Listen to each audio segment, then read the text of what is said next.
Hello and welcome to Trial TV Live. I am the Squeegee of Justice. Thank you so much for joining us today as we are potentially starting a new trial. I say potentially because there's a lot going on behind the scenes. So we'll get into that in a second. Let's start the stream, get settled in, and I'll explain everything in a second.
All right, welcome in everybody, welcome in. Appreciate you guys joining us today. We have a new trial out of Alaska. Zarrius Hildabrand is the defendant. He is 21 and Saria Hildabrand is the victim. She is also 21 and they are married. They are husband and wife. So before we start all of this, let me just welcome you in, and then I'll give you the backstory of what's going on with this trial, because it's a thing. Joanne, Jedi Platypus, good vibes, good to see you. Horse Welfare, welcome in. Crash, good to see you. YT Hazel, Radioactive, hello, welcome in. Debbie, good to see you. Sherry, how are you? Hope your son is doing okay. Elaine, good to see you. Welcome in, welcome in. Let's see, let me scroll through here. Iowa Backyard Cam, are we there yet? Are we there yet? Gordon, how are you? Jenny G, hello. Gina Farley, good to see you. Joy, how are you? So good to see you today. Hope everyone is doing well. Camilla, good to see you.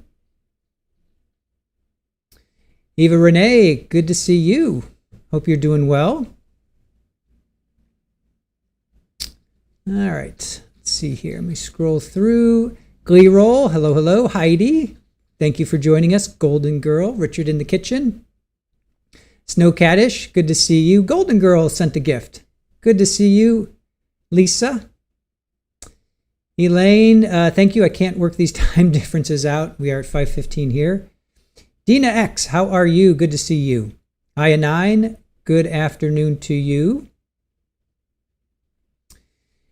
Great Gams, hello. Lori, good to see you. Welcome in. All right. Green-Eyed Cat, hello. Jadzia Dax, good to see you. Bama Green Eyes, welcome in. Den Ben. Sentencing was an error on the website that I was looking at. We looked at the docket, and it's going to be the 12th. So Tremaine Jones is going to be sentenced Friday at 1:30 local time, 2:30 our time. So we will stream Tremaine Jones sentencing this Friday. Jill, not the Mama Klein, how are you? Good to see you, lazy boys. Witchy Red Hair, happy to be here. Hugs to the kitties. Thank you for that. Missy Russell, back from your work meeting. Awesome. Hey, Kimbers, how are you? Kaylee, good to see you. Nana, Brett, welcome in. Hey, Snap, how are you? Barry, prefer to be Anchorage, you're prepping work papers in Excel in summer heat. All right, so here's the deal with this case. We reached out to friend of the channel, Newton Ward. So if you guys remember Newton, he was the camera operator for Carlos Dominguez. So he was doing the Hawaii trial, which we were not covering. So I texted him this morning and I said, hey, are you going to be covering the Hildabrand trial? So this is what Newton wrote back. All right, so Newton is going, I said, hey, Newton, are you going to be covering this trial? He said, yep. He says he's in Anchorage right now. A few hang-ups and problems, though. The defense is fighting to remove us, so yesterday we were going to set up 2 cameras and looks like we may not be able to do what we wanted to do. And then it's not going to be live streamed now. So he's going to be recording it, and then they're going to be uploading it later. Plus a, hold on.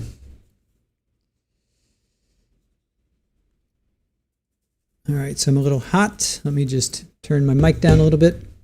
I'm excited. All right, let me turn down a little bit. All right, so is that a little bit better? Let me turn that down a little bit. All right, so the defense is fighting to remove the camera. So it's a small court too, so juror number 1 will be in plain view of the camera from the angle, so the team has to work around that and edit it out. All right, so then I asked about the thumbnails, Court TV, Law and Crime. He says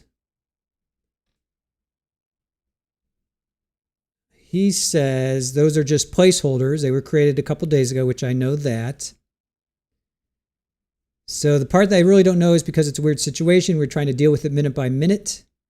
So the control room's going to have to get the footage, and then they're going to have to edit out the parts of, they're going to have to edit out stuff. So they're going to have to edit out the juror, because the way the camera angle is placed, I guess, the juror number 1 is going to be right there. So we learned this yesterday when we had to go inside to try and set up to test audio and equipment, and then got rejected and denied. So there's nothing going to happen on those placeholders until maybe an hour later. That's when you'll start seeing footage. So we're going to keep an eye on those, obviously those feeds. So here's the view from Anchorage right now. That's the view from Anchorage. So that's our camera operator, Newton Ward. So he's going to be filming this. He's going to be shooting it. So that's the latest scoop. So it may not be for another hour. We're going to see how long this is going to be delayed for. We're going to keep an eye on, obviously, Law and Crime, because that's where Newton is. That's the stream. So anyway, so we're going to keep an eye. I mean, if it kicks in, I mean, Newton is he's the camera operator, so I'm going with what he is telling us. And we'll just keep an eye on. So anyway, so we may have an hour delay.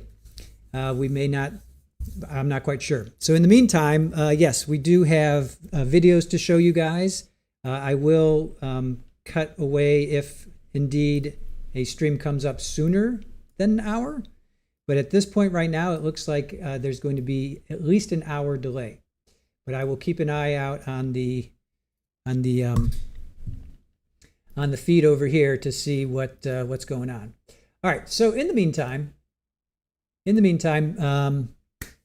Alaska versus Zarrius Hildabrand.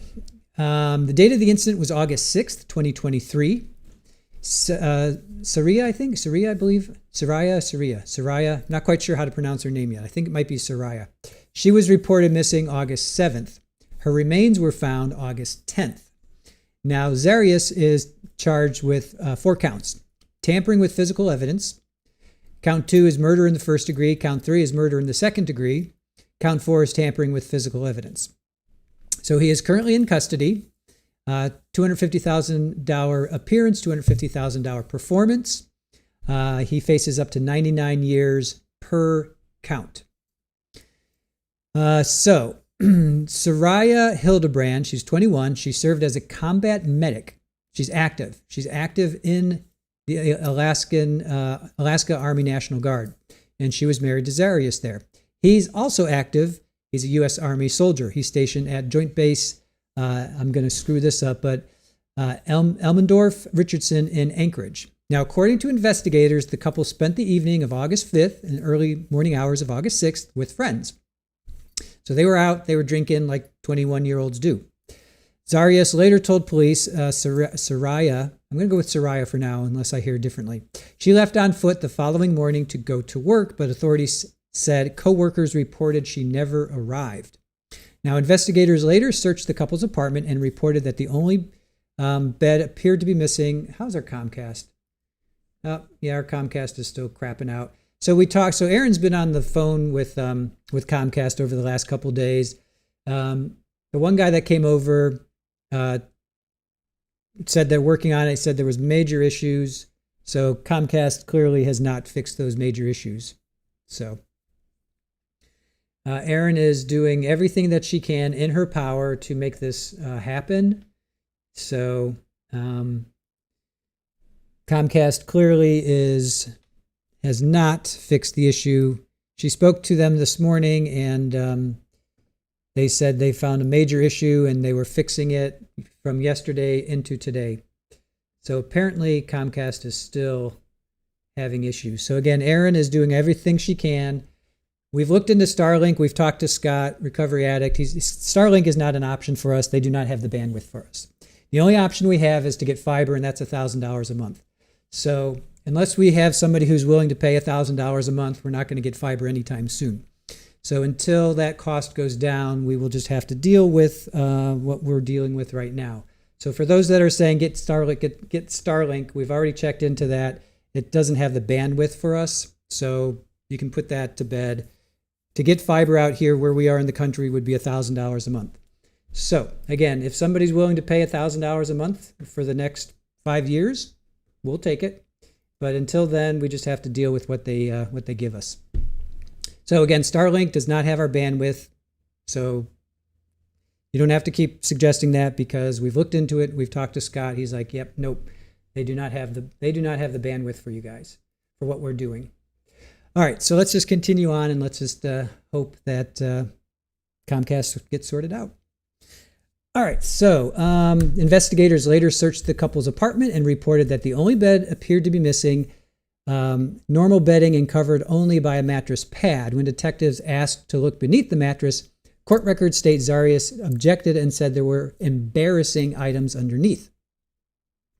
Investigators later reported finding extensive apparent blood evidence that expanded beyond the mattress into surrounding materials. Authorities also cited purchases allegedly made by Saria's disappearance, including new bed sheets, a mattress cover, cleaning supplies, and a large wheeled trash bin. All right.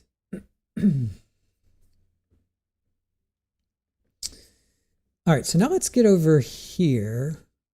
We've got this timeline for you guys. All right, so now he's 24 years old now. Okay, so this happened when they were 21. So he was indicted by an Anchorage grand jury in connection with the passing of his wife, Saria Hildabrand, after she was initially reported missing on August 7th. Saria is a combat medic with the Alaska Army National Guard. She was reported missing to Anchorage Police. She had last been seen the morning of August 6th near Mockingbird Drive and Alpenhorn Avenue in Anchorage. Now, Zarrius, he is an active duty U.S. Army soldier assigned to the 2nd Infantry Brigade Combat Team, Airborne, 11th Airborne Division at Joint Base Elmendorf, Richardson. He told officers that after a late night out with friends, Saria decided to walk to work the following morning. However, coworkers later told police she never arrived.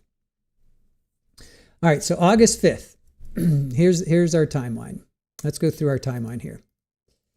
All right, so August 5th, according to Zarrius, he and Saria spent the evening out with friends at a downtown bar and returned home around 2 a.m. A nearby resident later reported hearing what sounded like gunshots at approximately 12:45. Now, August 6th of 2023, coworkers reported receiving a text message from Saria's phone around 10:45 a.m. stating she would not be coming into work. Right, so they go out, they're drinking, and they get home, and then all of a sudden she's going to work on a Sunday, and stating that there's a text message saying that she's not coming in. All right, so August 7th, Zarrius reported Saria missing on August 7th. He told investigators that Saria had left on foot Sunday morning between 9 and 10 a.m. to go to work at a local sandwich shop and had left her phone behind. Zarrius later stated he went to pick her up and learned she had never arrived. He claimed to have spent Sunday morning and Monday searching for her.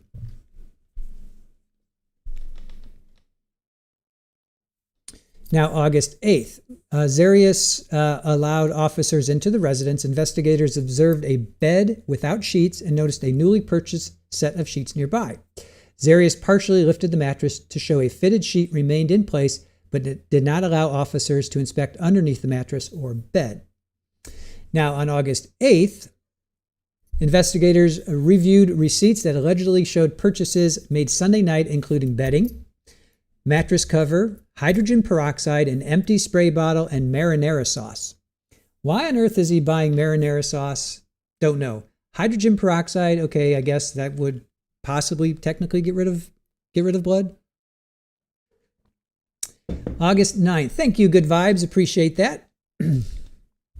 Thank you so much for that. Really appreciate that. Okay, so August 9th, after obtaining a search warrant, investigators reported finding extensive blood evidence inside the residence, including on the mattress, bed frame, flooring, and in the bathroom.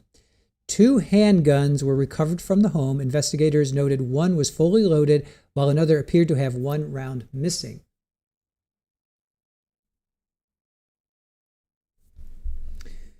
Just keeping an eye on the feed, and still haven't shown it. All right, so then we get to, Debbie, thank you so much. Appreciate that, Debbie. Thank you for your $10 donation. Thank you, thank you. Hey, William, how are you? Good to see you. Appreciate you joining us. Barry, you eat mozzarella sticks in bed with marinara sauce. Don't judge. Hey, that sounds awesome. That actually sounds awesome. Kimbers, to cover the coloring like a goof, right? All right, so then on August 10th, we have August 10th. Investigators reviewed transaction records and surveillance footage and alleged Zarrius purchased a large wheeled trash container. Officers later located a trash can matching that description that appeared to contain blood evidence. A drone search identified a pillow and light-colored object inside a nearby storm drain. All right, here's where it gets really, really sick. After opening the drain area, investigators located Saria's remains beneath the pillow. So somebody stuffed Saria into a storm drain. Oof. Authorities stated she appeared to have suffered a gunshot wound to the left side of her head. So that is poor Saria. So there you go. All right, so let's start to, let me come over here. That's the story behind Saria. And I could be pronouncing her name wrong, so I apologize. We'll find out in a second. Because I'm going to play some clips.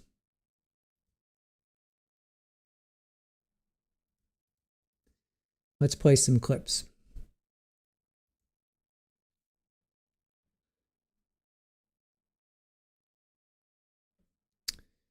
All right.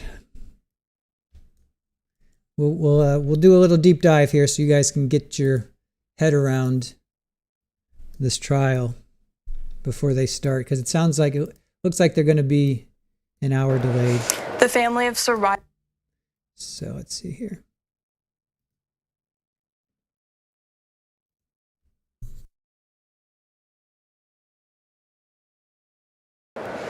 The family of Saria Barney Hildabrand says it's not like her to up and disappear like this. The 21-year-old Anchorage woman was last seen Sunday, and while the Anchorage Police Department is keeping its investigation under wraps for now, Hildabrand's family is doing all they can to get the word out. Saria Hildabrand is a 21-year-old woman who's been living in Anchorage for a little over 6 months. She was last seen and heard from on Sunday around 10 a.m. near an apartment complex by the intersection of Mockingbird Drive and Alpenhorn Avenue. That's when police say she left her apartment to go to work but left her phone at home, which her family says is not normal. Since then, no one has heard from her. It's super abnormal for her to be out of contact at all with people. She is super committed to her job. She's not like struggling with any mental health issues, no substance abuse issues. She's part of the National Guard, so she's really like committed to that, and it's just super abnormal. I've never gone this long without talking to her. Saria's mom and aunt, who reside in the lower 48, came to Alaska to help search for her. We did walk through all the forest between here and there, and we walked all the way around the area, the different paths, and all the different ways that she could have gone to work from this point. When we arrived in the area from which Saria reportedly went missing, search and rescue teams, Anchorage police officers, and K-9 units were all on site, with a drone being set up to assist. We got here yesterday afternoon, and we went directly to police department to try to get things rolling on the case. So we've been in contact with the Anchorage Police Department, and just helping them and giving them all the information that we have. Saria's family and husband, a military service member, have been putting missing persons flyers up around their neighborhood in an attempt to find her, along with trying to solicit information online. I want her to be safe, and I want her, obviously, to come home to us. We want to know what's happened, and we want to get as much information as possible. Saria's family says she is a warm and loving person and that she was in a good headspace. They say she did not have any substance abuse issues or any mental health issues either. There's a lot of us showing up here to Alaska to look for her because it's really important that we get some information and that we find her. We have an army of people coming to help, and we're not going to stop until we get some answers. And we just need her to come back or find out where she is or what happened to her. Alaska's news source reached out to the Anchorage Police Department for additional comment. APD responded in part by saying only that this is an ongoing investigation and we have no additional details to release at this time. If you have any information, you're asked to please call 311 option 1. You can also use 907-786-8900 option 0. Beth? All right, so that's clip number 1. That was from August 10th. Of 2023. Now let's go to August 11th. And it seems like we have time to kill because it looks like they're Utah family, according to our camera operator Newton, they are going to be delayed. So now Saria's family is from Utah, right? So that's the Utah connection. So her family is from Utah, or she's from Utah. asking for help finding a loved one. 21-year-old Saria Hildabrand was reported missing on Sunday in Alaska. Family members reporting she left home for work that morning around 10 a.m., leaving her phone behind, which they say was not common. Saria is with the National Guard, and her husband is on active duty in Alaska. Hildabrand and her family are from Utah, and Saria attended Hillcrest High School. The family tonight telling us she moved to Anchorage to join the National Guard a few months ago. And part of the reason why we want to be in contact with people from Utah is because she grew up there. She has friends there. Just in case anybody there has any kind of information, if she reached out to them, anything that people who haven't thought about or I haven't heard about for a while, just if anyone has any information for them to reach out. The family describing her as an Asian American female. She is 5'8" with brown hair and green eyes.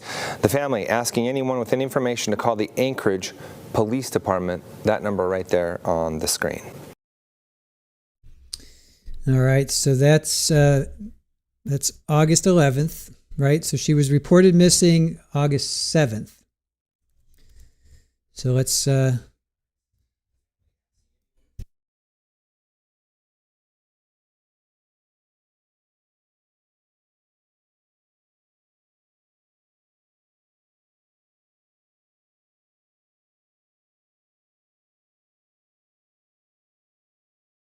All right, so now we're going to go to the 11th. Afternoon on this Friday, we begin with.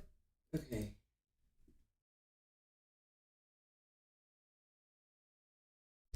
All right, so now this is the 11th.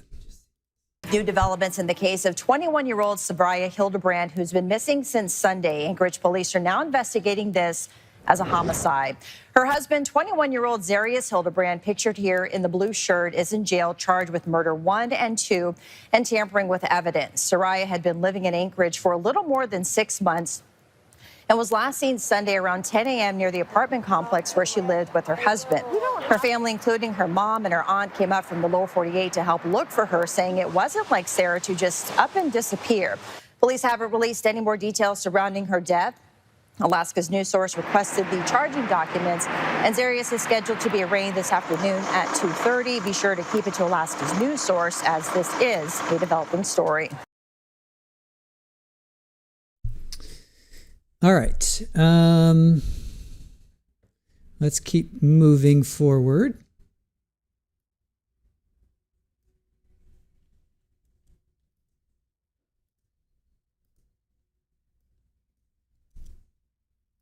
With some more news. A missing Utah woman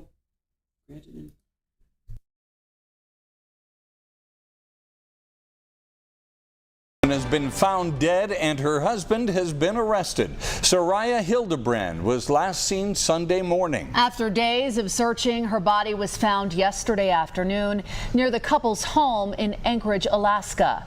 Fox 13 News reporter Jenna Bree shows us who Saria was and the support her family is now looking for. Saria Hildabrand was living in Anchorage, where she was a member of the Alaska National Guard. She and her family are from Utah. She graduated from Hillcrest High School just a few years ago. The 21-year-old first joined the National Guard in Utah, then was assigned to be a combat medic in Alaska in March of this year. I spoke with Saria's mother, Meredith Barney, today. She says Saria's father was in the National Guard too. They were never worried about their daughter serving. She tells me Saria was an amazing person, driven, happy, and fun, and she's horrified at what happened and still trying to make sense of it. Just like people who knew her, like, love each other, be there for each other. Because I know she has a lot of friends down there and a lot of connections, and we have a ton of support here, but she touched a lot of people's lives. Saria's husband, Zarrius Hildabrand, was arrested and charged with murder. The Anchorage Police Department and Alaska National Guard are still investigating this as a homicide. Saria's family currently has a GoFundMe set up to raise money to bring her back home to Utah. You can find the link for that on our website, fox13now.com. In Salt Lake City, Jenna Bree, Fox 13 News, Utah. Hey, Hill Rider, how are you? Welcome in. Good to see you. Should I test? Okay. All right. Hold on a sec while we do something here.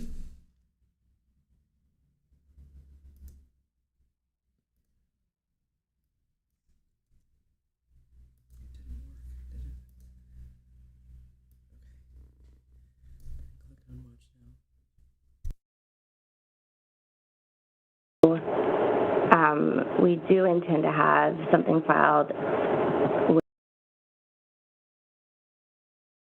We would ask that the court preclude the state from presenting pictures of the scientific evidence that we've objected to in the opening statements. In the event the court... Pictures of the scientific evidence? Pictures or references, yes. Like the luminescing blue star photos in the bathroom, that's fine, Judge, for the purpose of... There's zero basis to suppress the that technology, as I said yesterday, has been around for 100 years. It has, and so you presented nothing other than raising a blanket objection.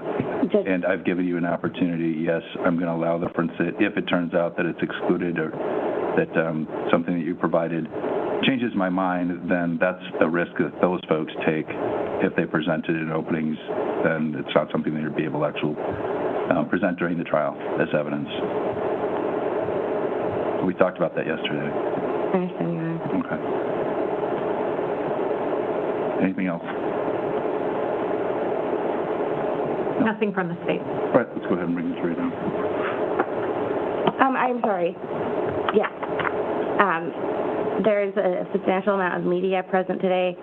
I think it'd be helpful for the jury to know that the media has been instructed not to record them. I was planning on letting you. Thank you.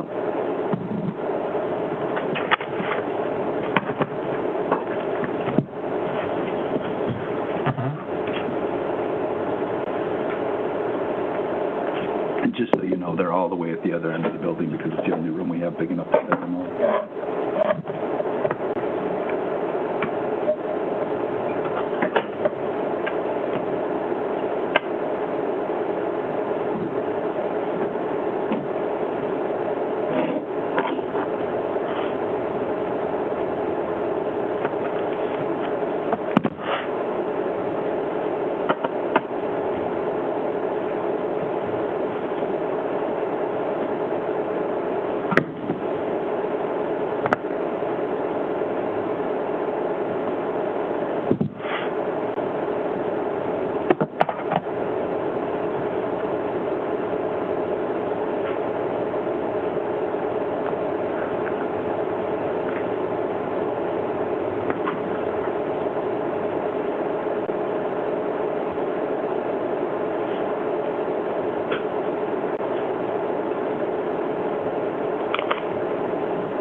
For those that are wondering, this is the trial that we're watching. It's out of Alaska.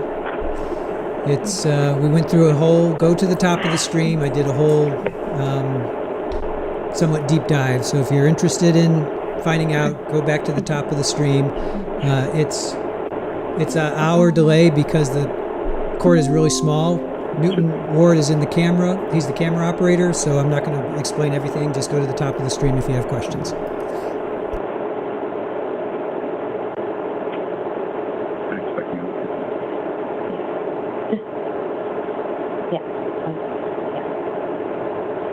I'll double check with them.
morning. Please be seated and welcome back.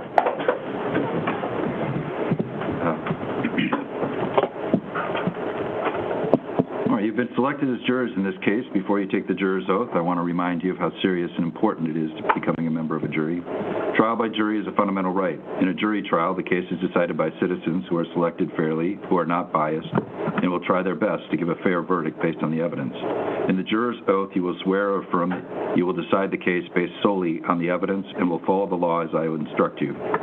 You will swear or affirm that you gave complete and correct answers during jury selection process and that you are truly impartial and that there is nothing else that I or the parties should know about your ability to be a juror. If any of you do not feel you should take this oath, or if any of you have additional information that I or the parties should know, please let us know now. And if you want to answer those questions in private, I'll give you that opportunity. Is there anybody concerned about taking the oath? Then I'd ask that you all please stand and raise your right hands.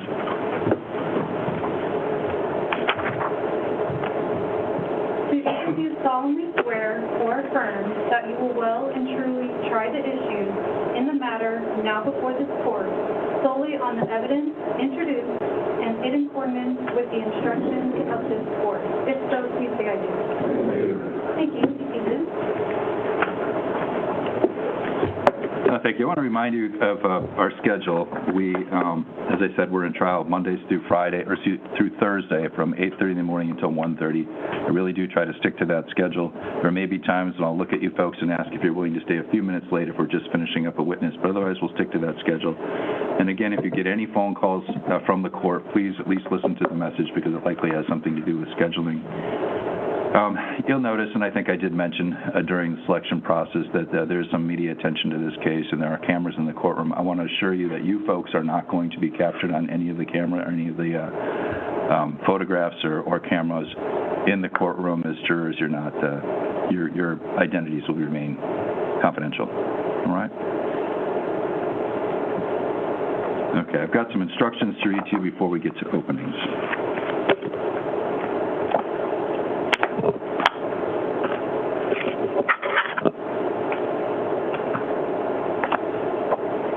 You are now ready to serve as jurors. To assist you, I'll summarize the way this trial will be conducted. First, the state shall make an opening statement, followed by the defense if they so choose. An opening statement is not evidence. It is simply an outline to help you understand what the party expects the evidence will show. The prosecution will then call witnesses, and counsel for the defendant may cross-examine. Then the defendant may call witnesses, and the prosecution may cross-examine. The defendant is under no obligation to call any witnesses or present any evidence. If the defendant presents evidence, the state may present rebuttal evidence. After the evidence has been presented, I will instruct you on the law that applies to the case, and the attorneys will make closing arguments. After that, you will go to the jury room to deliberate on your verdict.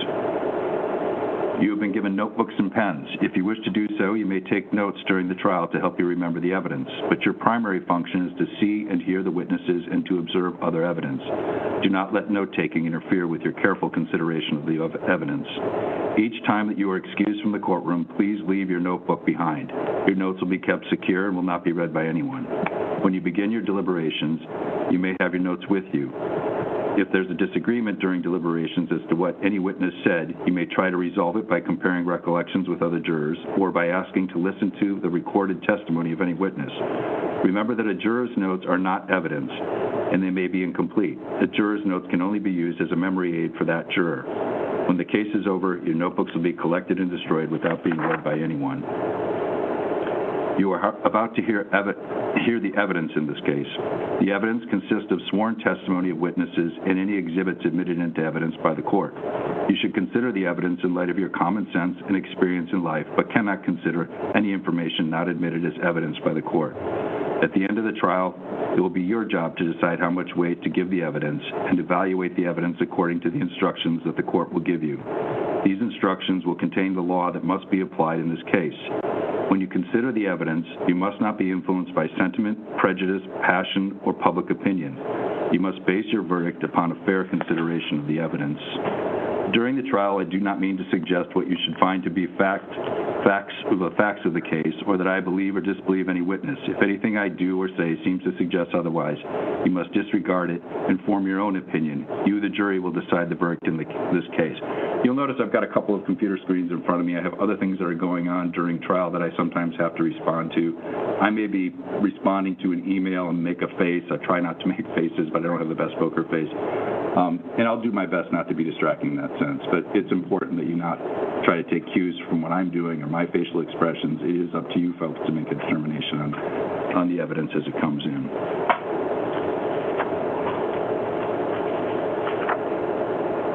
There are rules of law that control what evidence you can consider. You may only consider testimony and exhibits that are admitted as evidence. When an attorney asks a question or offers an exhibit and the attorney on the other side thinks it is not permitted by the rules of evidence, that attorney may object. Then I will rule on the objection.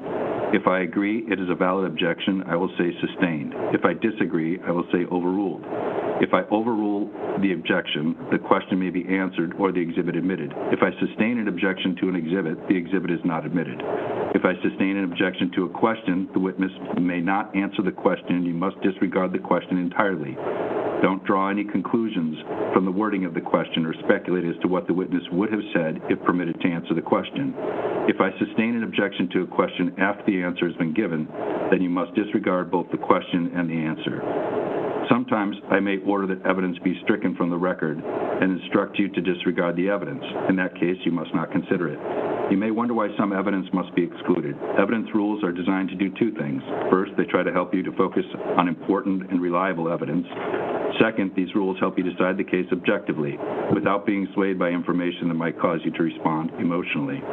It's because the law protects the jurors, what the jurors hear, that we have such confidence in the jury being impartial. You must not consider the fact that an attorney makes objections or asks the court to take certain actions. Objections or requests are not evidence. My rulings that exclude evidence or questions are designed to ensure that you decide the case fairly. When I allow testimony or other evidence to be introduced over the objection of an attorney, I do not mean to suggest any opinion as to the weight or effect of that evidence.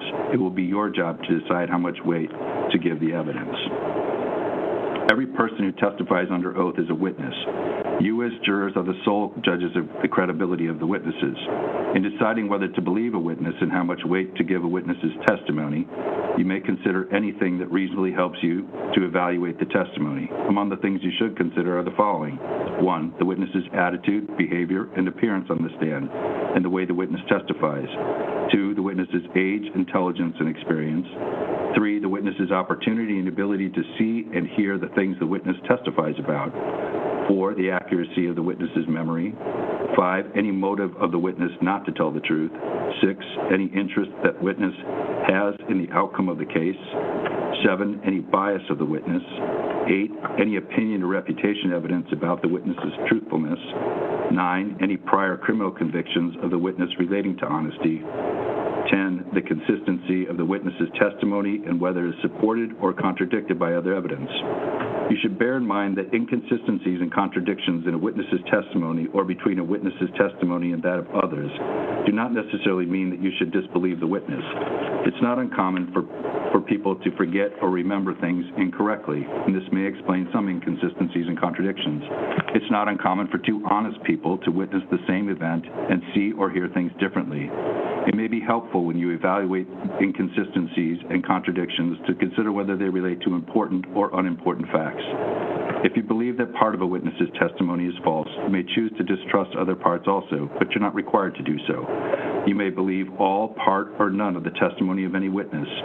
You need not believe a witness even if the witness's testimony is uncontradicted. However, you should act reasonably in deciding whether you believe a witness and how much weight to give the witness's testimony. A non-expert witness may testify to his or her opinion if it is rationally based on the witness's perceptions and helpful to a clear understanding of the testimony. In determining the weight to be given to the opinion expressed by a non-expert witness, you should consider the witness's credibility, the extent of the witness's opportunity to perceive the matters upon which the opinion is based, and the reasons, if any, given for the witness's opinion.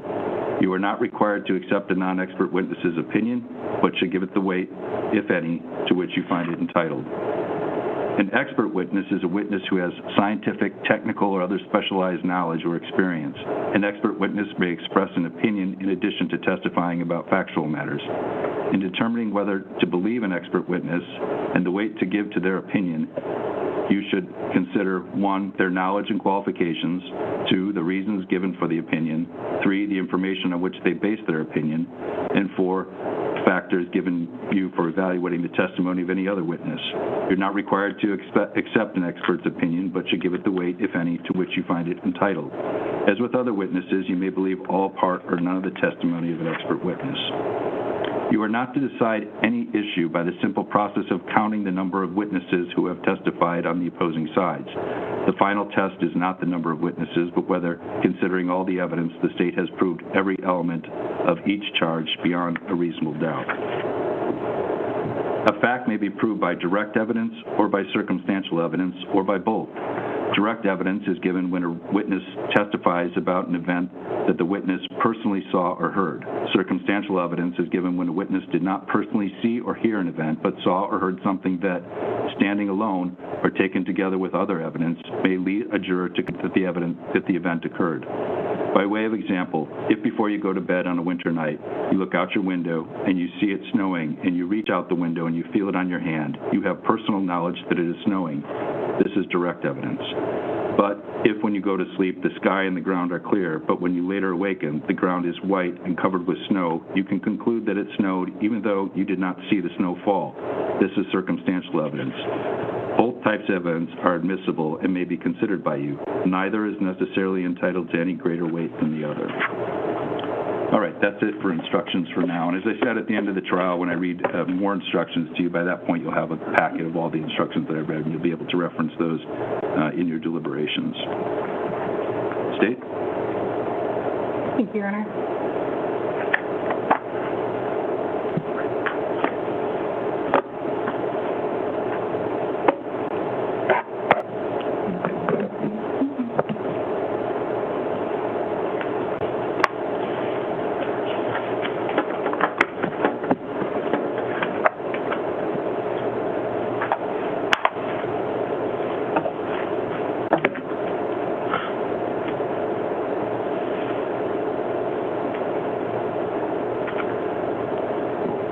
Where is she?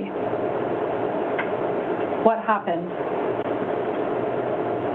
When will we find her? Those are the questions that everyone else in Saria Hildabrand's life was asking. Except for the defendant, Zarrius Hildabrand, as he already knew all those answers.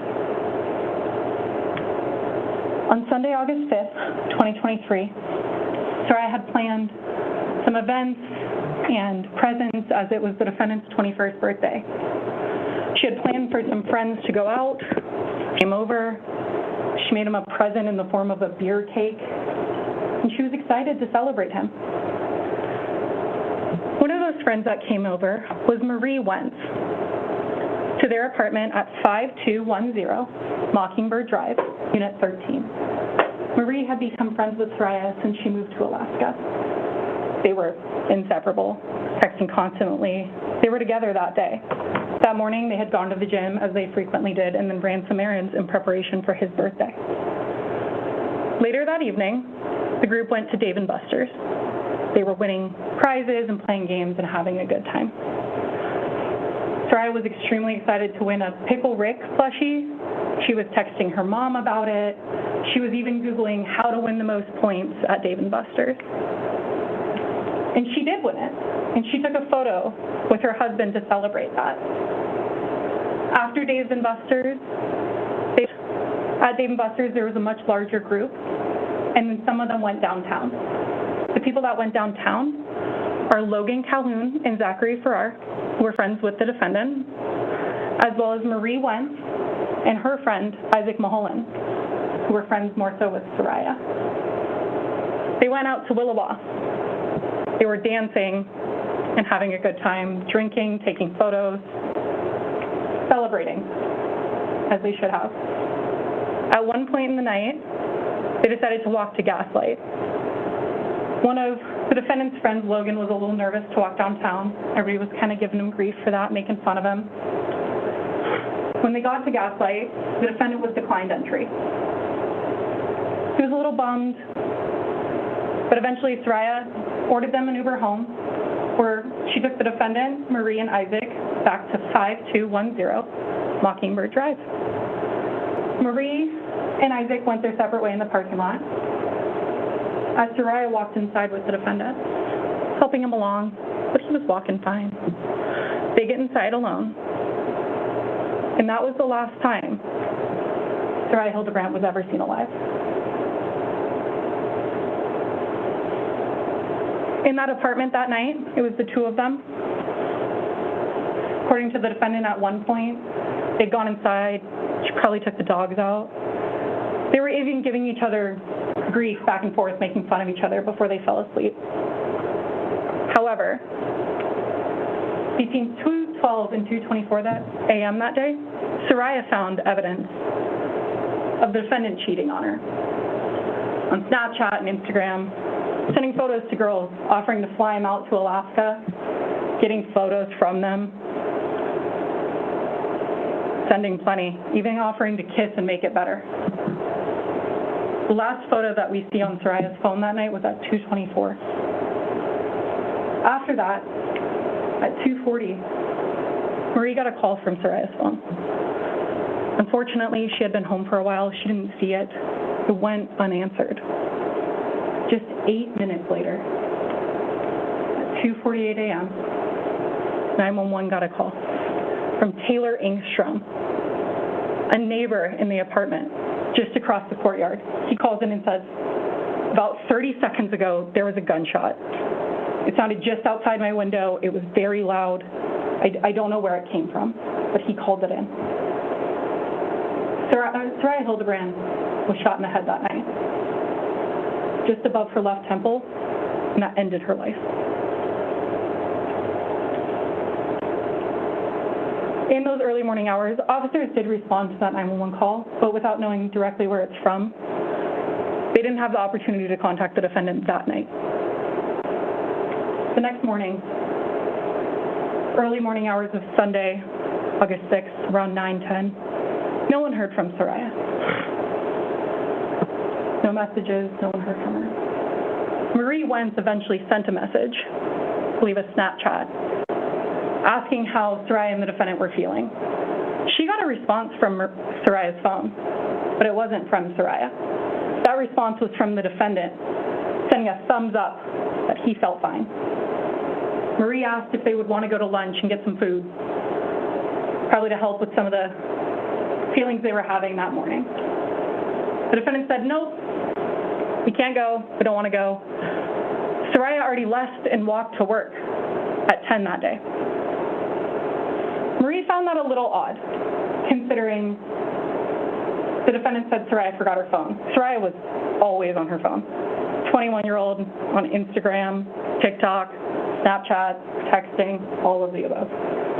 However, she didn't push it.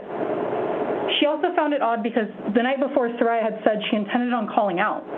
So she didn't expect Saria to go to work, let alone to walk. But she understood the defendant had her phone and that she would hear from her friend later. At least she hoped.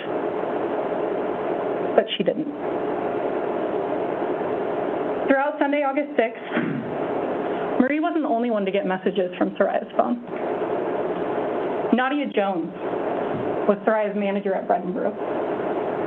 At 10:44 a.m., she got a text. Hey, this is Saria. Can't make it in today, giving an excuse. Nadia took that at face value, and no one else heard from Saria's phone that day. Marie had reached out a few times between the end of Sunday, sending DMs or funny videos, asking, where are you? Why haven't you talked to me? Because this was the longest they had gone in their friendship without talking, so she found it very odd. But Monday, August 7th came. The defendant went to work. He heard from one of his friends that he works with on base at the Army that he seemed a little off. So he asked, is everything okay? He said, yeah, just stuff going on. I'll talk to you about it later. That's it. Then about midday, early afternoon, Marie gets a call from Saria's phone again. It's Mr. Hildabrand. He says, hey, Saria's been missing since 10 a.m. yesterday. Marie goes, what do you mean? It's been 30 hours. She doesn't have her phone. She immediately gets concerned. She tells him, I'll come over as soon as I can right after work, but she was stuck there for a few more hours. And she did go straight over. She asked, have you reported her missing? Where could she be? She's so concerned for her friend because she's been missing for so long, and she doesn't have her phone, and she didn't hear from her. Once Marie was with the defendant, that's when calls started being made to hospitals, jails, and even to 911, which hadn't been done yet. Marie made that call.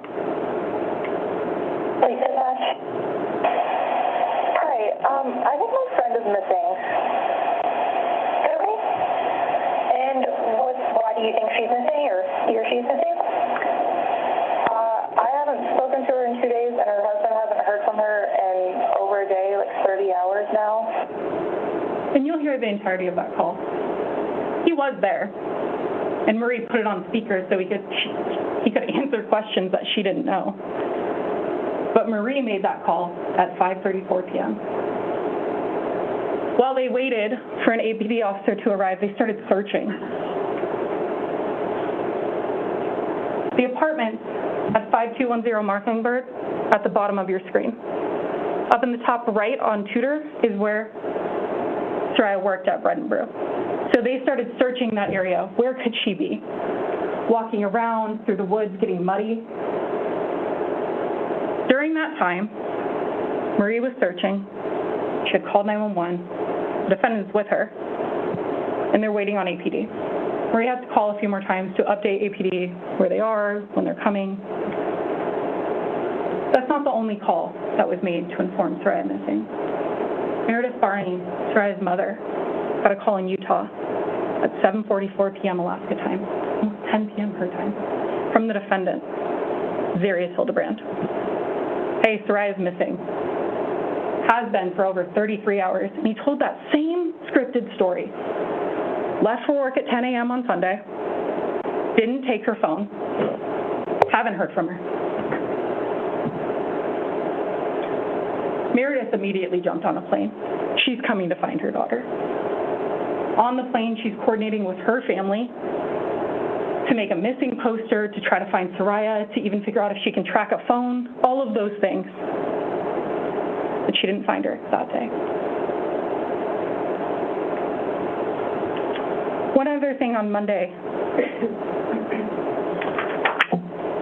August 7th, is APD Officer Zhang did respond. And he asked the defendant many questions. Has Saria ever gone missing before? No. We get that same scripted answer. Left at 10 a.m. to walk to work. Didn't have her phone. Haven't seen her. Don't know what happened. He asked, has she ever had suicidal tendencies or something that could explain this? He says, no, not at all. I don't know where she is. She was wearing all black when she went to work. Black graphic tee. Don't know where. Forgot her phone. She's gone. Later that evening, one of Marie and the defendant's mutual friends, Dalen Gates, came over. Dalen worked in the Army with the defendant, and he knew Marie through other mutual friends. Marie at that point was covered in mud. It was late in the evening. She had to go let her dog out. So she briefly crossed paths with Dalen. But Dalen was the one who went inside and spent time with him to check on his friend. He was concerned for him. He made him dinner. And then he watched as Zarrius Hildabrand cried. I think it was ugly cried. And said, I'm blaming myself. It's all my fault. But then I should have driven her to work that morning. Crying as his friend's trying to console him, thinking his wife is missing. Tuesday, August 8th. Defendant goes to work again. At this point, his chain of command in the Army is now made aware of what's going on. Also, Saria was in the military in the National Guard, so her chain of command has been involved. The Army Criminal Investigation Division, called CID, which is fancy military police, was also investigating this case for the missing person. They started coordinating with APD, doing their own investigation. Then Meredith arrives. Her plane lands. She goes straight to Anchorage Police Department headquarters. Straight there, goes to the front desk. Where is my daughter? What are we doing to find her? What have you found out? Who was with her at headquarters? Her sister, who had flown hundreds of miles to be there to ask that same question. Who wasn't? The defendant. He said, I can't find my wallet, so I don't have my driver's license, so I'm gonna sit this one out. So he didn't go. When Meredith went to headquarters, that's when Detective Troy Clark and other members of the Anchorage Homicide Unit were assigned, as the Homicide Unit also investigates missing persons. Him and other detectives began their investigation. They reviewed the 911 call from Murray. They reviewed the statement to Officer Zhang. They coordinated with CID, trying to catch up on what's going on. And then, that evening, they went to 5210 Mockingbird Drive. They coordinated with the Army, who sent his entire battalion, over 70 soldiers, to do a search of that area, trying to find Saria. They didn't find her that day. When Detective Clark, and with him Detective Jeff Elby, went to unit number 13, or just outside the apartment building, they went with Zarrius Hildabrand, the defendant, to his apartment that he shared with Saria. He let them in. He talked to them. He gave that same scripted story. Left for work at 10 a.m., forgot her phone, don't know what happened. He told them, I was home all Sunday, just vegetating, kind of recovering. Didn't leave the house. So they start asking him, okay, what happened Sunday morning? He says they woke up at 8:30 or 9 after sleeping in the same bed together, and that she, at 10 o'clock, went to work. 10 o'clock, walked to work, which was her first time doing that, as she had never walked before. He explained that they may have still been a little buzzed, so she was hesitant about driving.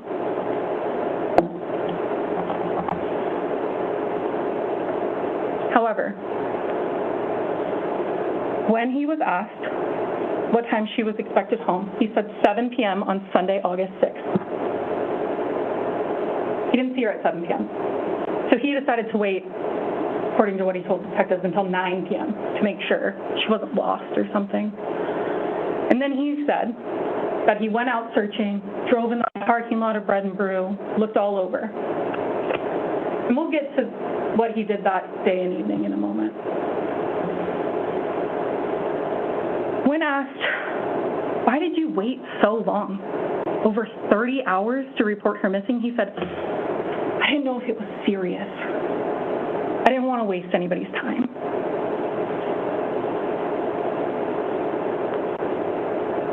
When Detective Clark asked, where do you think we're going to find Saria? He paused, hesitated, took a breath. You'll hear many of those statements. He says, I think she'll be within a 2 to 3 mile radius of here. We'll later find out that was correct.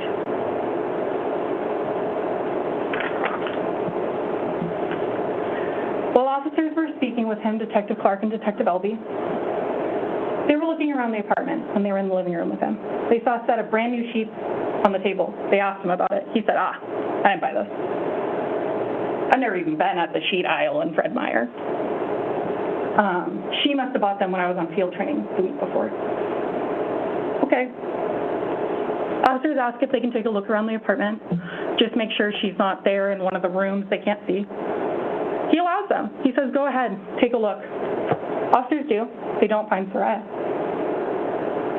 At one point, they noticed that on his bed that he shared with Saria is a mattress pad, like a mattress topper cover. And they asked, hey, why don't you have sheets on the bed? He says, I do. They're under the mattress topper.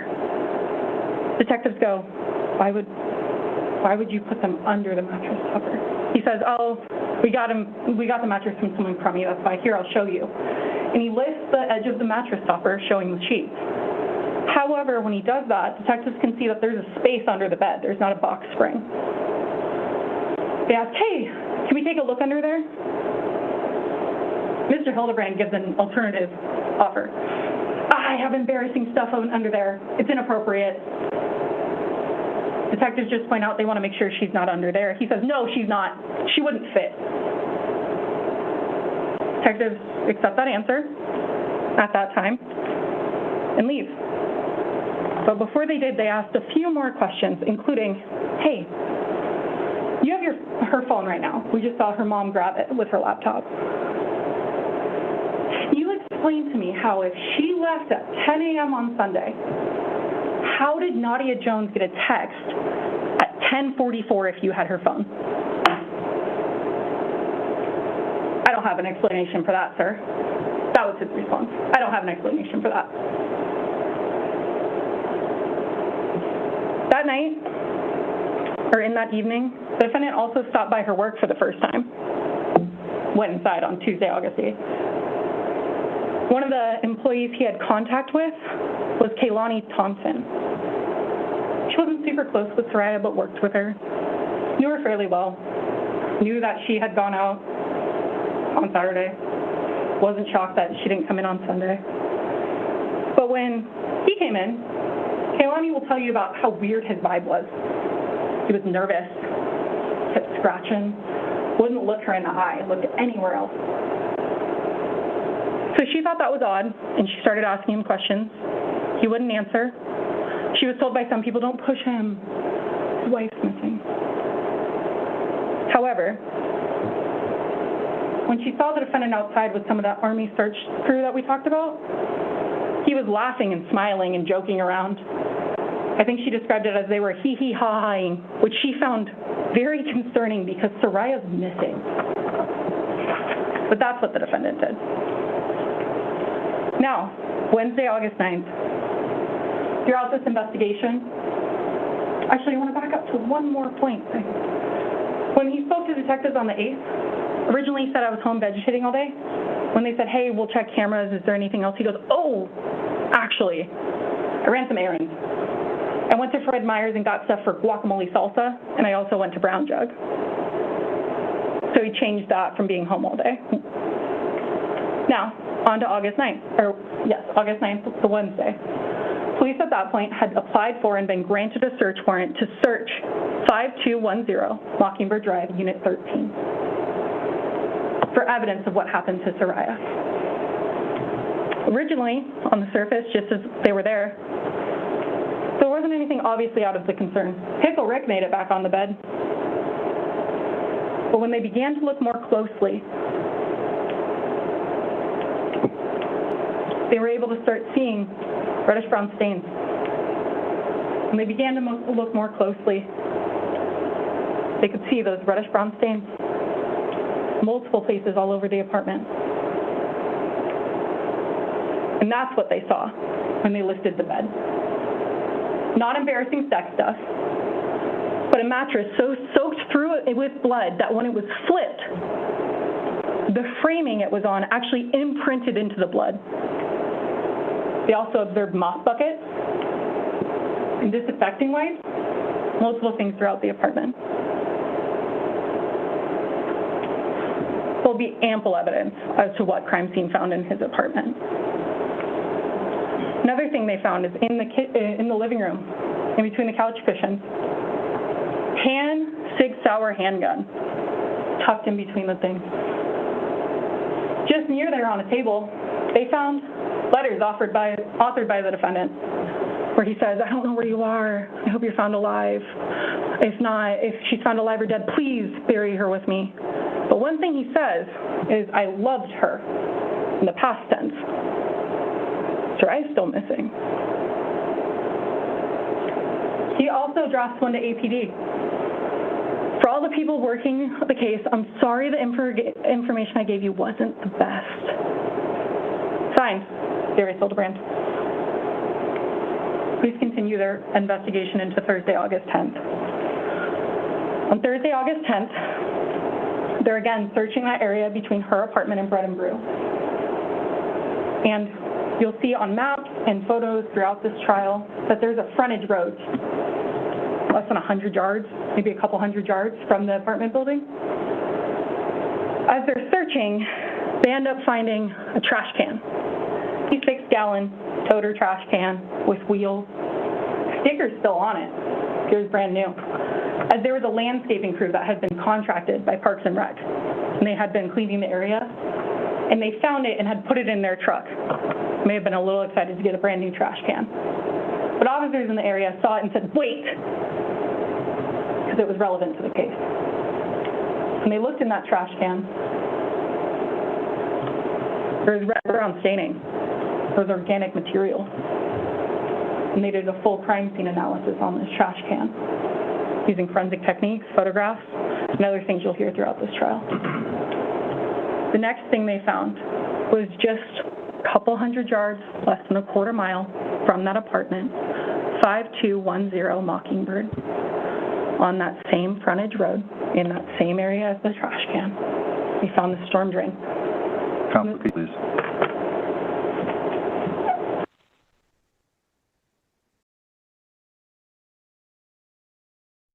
All right, welcome in, guys. Welcome in. They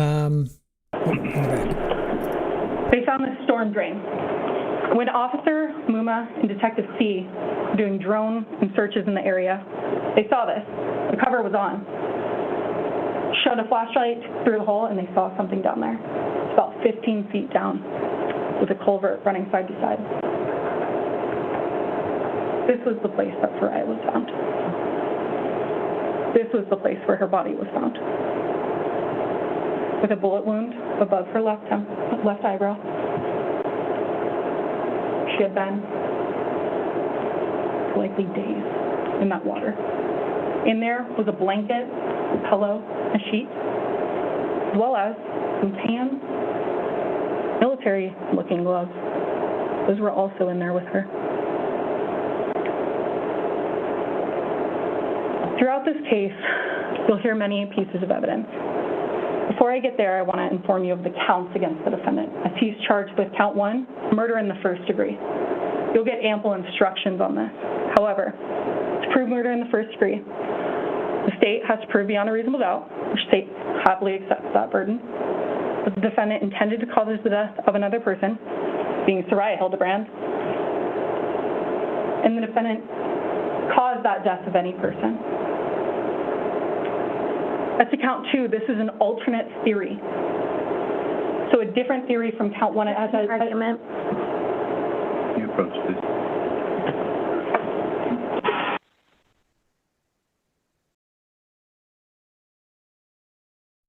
So they have an alternate theory. Count 2 is going to be the alternate theory. So we understand from the camera operator that they're going to be about an hour delayed because the courtroom is so small that they are showing juror number 1 with the big cameras. That's count 2, an alternate theory. The elements here are the defendant's conduct caused the death of another person. The defendant knowingly engaged in that conduct, so a different mental state. And the defendant's conduct was performed under circumstances manifesting an extreme indifference to the value of human life. Extreme indifference to the value of human life means extreme recklessness. You'll be provided an instruction with the factors to consider for that. As to count 3 and 4, they're for tampering with physical evidence.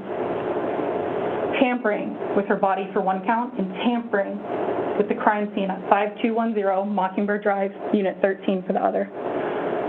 Throughout this case, evidence will be shown to prove these beyond a reasonable doubt. Some of those will be on August 6th. He did go to Fred Meyer. However, there was no guacamole supplies when he went the first time at 12:26 p.m. He purchased Gatorade, marinara sauce, and brand new sheets. Go watch video of him making that purchase. He put in his loyalty member number. Good point. He went again at 6:12,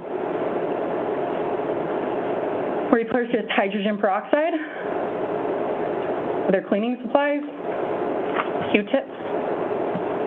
Then He went to Lowe's, 8 p.m. Bought a 96-gallon toter trash can. And then he went back to Fred Meyer when apparently he was in the Bread and Brew parking lot or searching the woods. But back to Fred Meyer and bought a new mattress pad and a Red Bull. All of this evidence will be presented in the coming weeks. Also found during the crime scene, carpet cleaner. A swab of that carpet cleaner was sent to the statewide crime detection laboratory. DNA analysis was performed by Dr. Emily Matthews on this, as well as other items in this case. The swab of that matched the DNA of Saria Hildabrand. We also found that hydrogen peroxide and many other signs and evidence of cleaning up. We'll hear about the forensic techniques used, the evidence brought, and how they collected it. Some other experts you'll hear in this case besides Dr. Matthews and the DNA. She's an expert in forensic biological analysis. You'll hear from Melanie Wright, who did prints in this case, and the evidence she looked at, the processes she went through, and her findings. You'll hear from firearms expert Samantha Castle, who tested target to distance, and her ultimate finding was that it was unlikely the evidence of stippling and the evidence of the wound, as well as the make and model of the gun, would allow this to be suicide. That would be unlikely. You also hear that Samantha Castle tested that gun. She fired a test round and had the stippling and rifling that she can compare. She did compare that to what medical examiner Dr. Kenneth Gallagher found when he performed the autopsy on Saria Hildabrand on Friday, August 11th, where he found multiple fragments of bullets left in her skull from the damage they had done. Samantha Castle was able to match one of those fragments with certainty and one with a little less certainty. They came from that gun. The less certainty was due to the size of the fragments, but the biggest fragment matched. You'll hear from many witnesses in this case. You'll hear from Meredith Barney, what happened when she spoke with the defendant. You'll hear from Marie Wentz about how it went that night and what she found. And when the defendant asked her before Saria's body was found, what property should I give to her family? I was thinking her baby blanket from her childhood and her wedding ring. Saria hadn't been found yet. That was on Wednesday, or Thursday at the latest. You'll hear from patrol officers who helped investigate this case and how evidence was collected, presented, and sent to the lab. And you'll hear from many detectives who worked with Detective Clark on their ample interviews with Zarrius Hildabrand and the inconsistencies they found. And you'll even hear Mr. Hildabrand tell his mom, after he was arrested in this case, "I've tangled myself in lies, probably can't be undone." For all of those reasons, after evidence is presented in the coming weeks, the state will be before you in closing. Apply those factors to the elements that I've put up, showing how the defendant is guilty beyond a reasonable doubt of murder in the first degree, murder in the second degree, and tampering with physical evidence. We will ask you to find him guilty at that time. Thank you. Thank you. Counsel, you approach, please.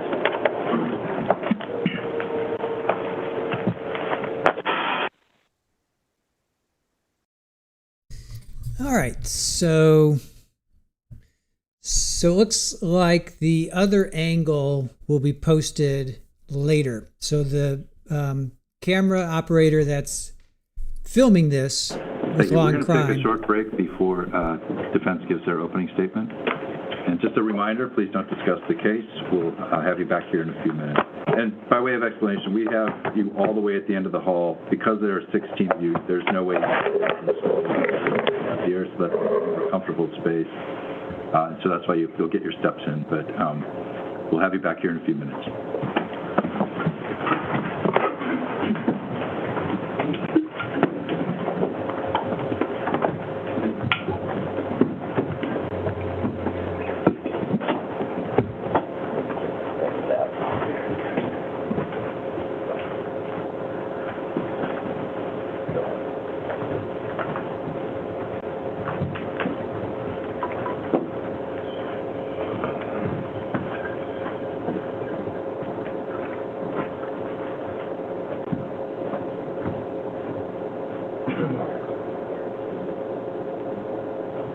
Thank you. Please be seated. I don't know that it matters to you, Ms. Brewster. The way the cameras are set up, the podium is not captured. It was designed to make sure that we don't have any, that the jury's not captured. And so if you want to pull it back, it's up to you. Judge, I think there's another issue with the cameras. This one here apparently has been capturing my laptop and our client's writing. I've been looking at, you can't see at all what your client, you can see that he is writing, but you can't see what he's writing. I guess it's capturing other things on the defense counsel table for somebody in my office. I'm going to adjust it really quickly. Move it up a little. If you move it up a little, that's fine. All right, it's 9:34. Let's take 10 minutes. Officers, do you need to bring him down?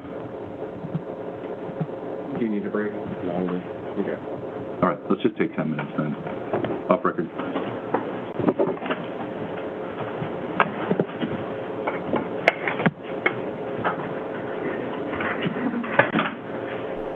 All right. No, this is an actual trial. This is a real trial.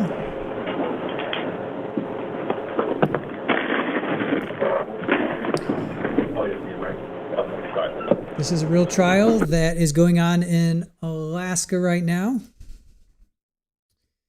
We were talking to the camera operator for Law and Crime, and he told us that it's a really small room, and the way the camera is angled, you can see juror number 1. So they have to edit it out. So they're going to upload it later. He said it might be like an hour later, but now we just got official word that it's going to be. Court rules require us to use the official courtroom feed during the live stream. Exclusive angles and highlights will be posted later. So that's going to be later.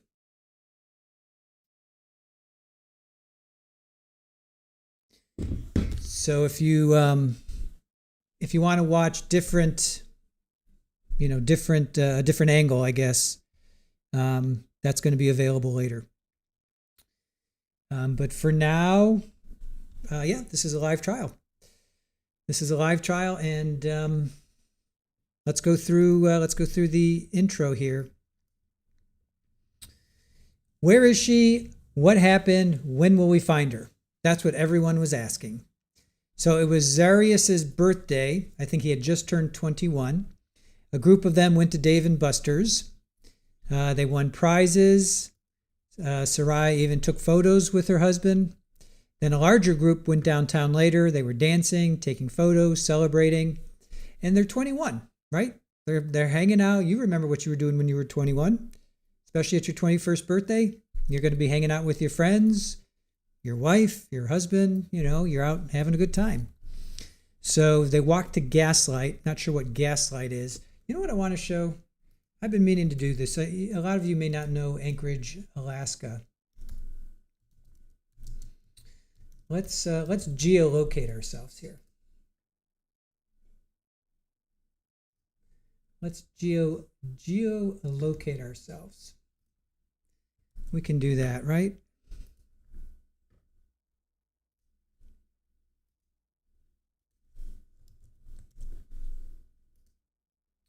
While we have some time.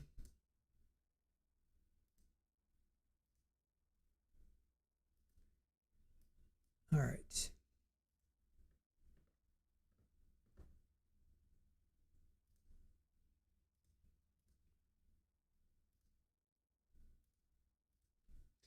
All right, so here is, for those that don't know, this is Anchorage, right? So here's Alaska. Alaska is way, way up there. There's Canada. This is all Canada. States are there. You got Russia over here. All right, so that's Alaska. And there's Anchorage. All right. So there's Anchorage. All right. So that's geolocating you, just so you know. This is out of the mainland of the United States. All right, so there you go.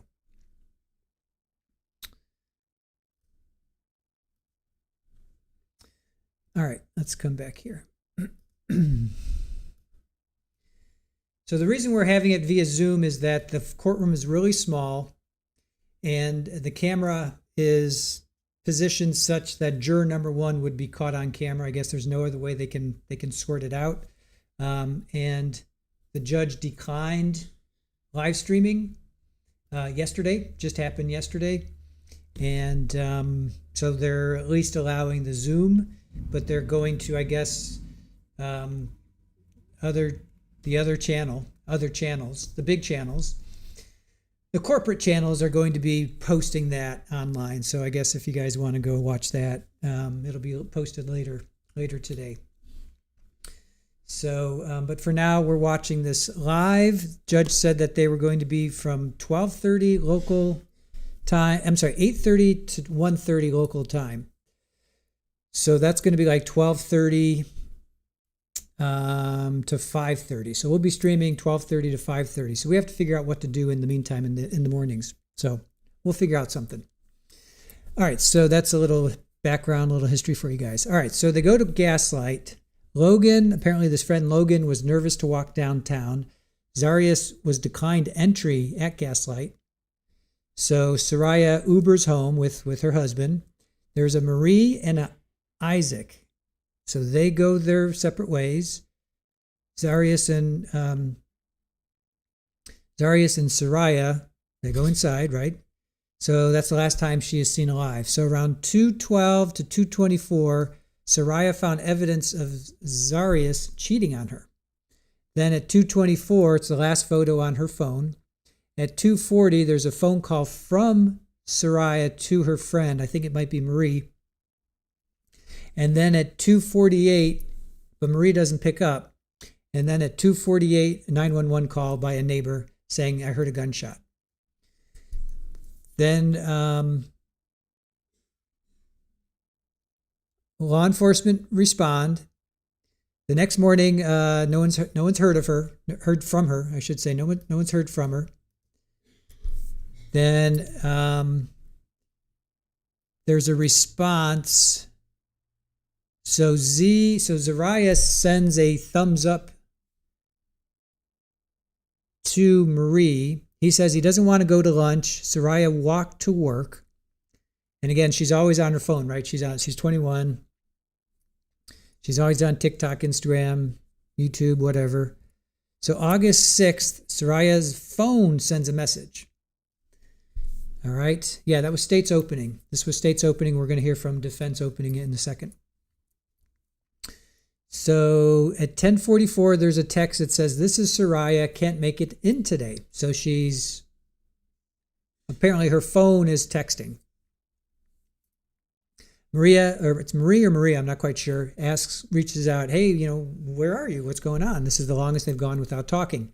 So then Monday, August 7th, Zarrius goes to work.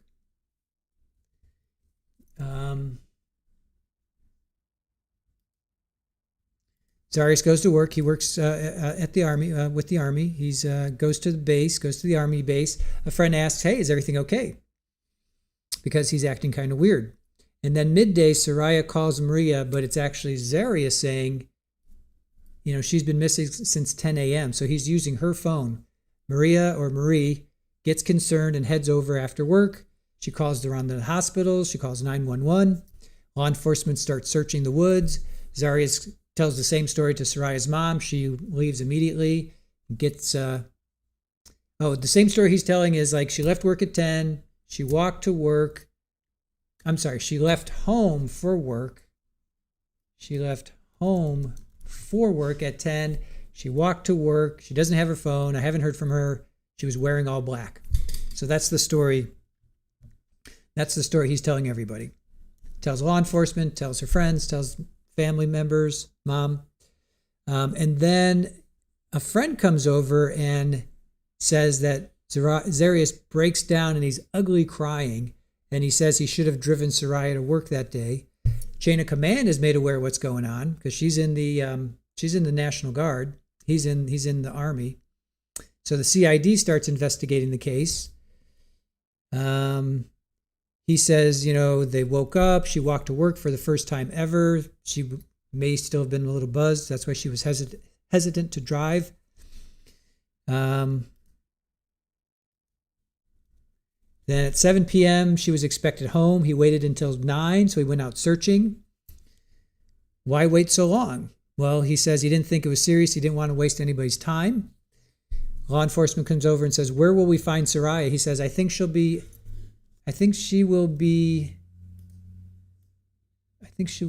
found. I think she'll be within my notes. I think she'll be within a 2 to 3 mile radius. So law enforcement, they look around the apartment, they see this bed, then the mattress pad, and the sheets are underneath the pad, but not on the top. So they lift it up, and he says, no, there's sex toys under there. No, there's embarrassing stuff. Can't look under there. So they lift it, and they see red-brown stains under the bed. Not embarrassing sex stuff, but massive amounts of blood. They find buckets, they find cleaning wipes, they find 6 firearms, they find letters written by Zarrius saying, I hope you're alive. I loved her. Not I love her. I love you. I loved her.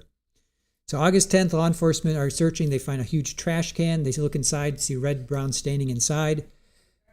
Oh, okay. That he may have dealt with an insurance claim with Willowaw. Apparently there's a lawsuit that names Willowaw on behalf of the family. I don't know. He's not certain. He does not put 2 and 2 together. He doesn't know that he knows anything about this. He's not even certain it's the same, but he is standing in the hall. I thought we could bring him in. Okay. What I can tell the court is I don't think that anybody in the family brought an action against Willowaw. Okay. I did talk to him briefly in the hall because he knocked on the door. I said, let's have the conversation in here. I did instruct him not to talk to the other jurors about any information that he has, but let's bring him in and talk to him individually. Okay. Does that make sense? Okay. And for the cameras, this is not to be recorded. Can you turn off the live stream for this?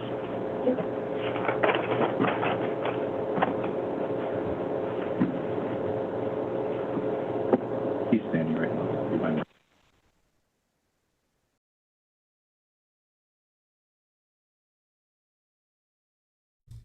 All right, they're bringing somebody in to talk to, and I have no idea who they're going to talk to right now. I can't rewind it. I don't have closed captioning, so let me see if I can. What did he just say? Who are they going to bring in?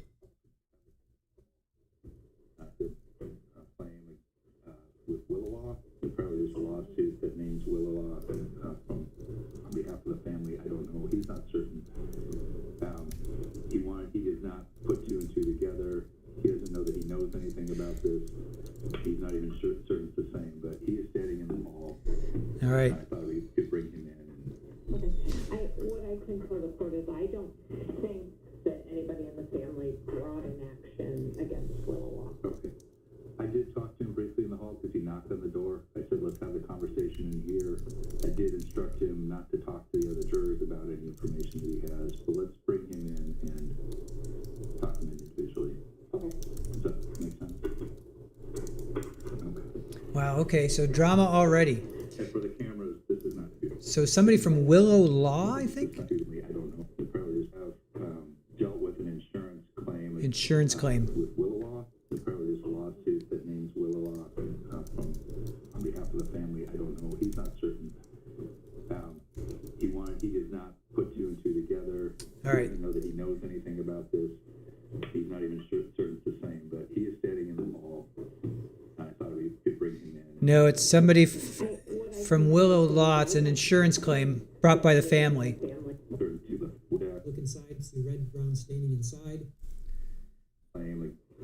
With Willowaw, apparently there's a lawsuit that names Willowaw on behalf of the family. I don't know. He's not certain.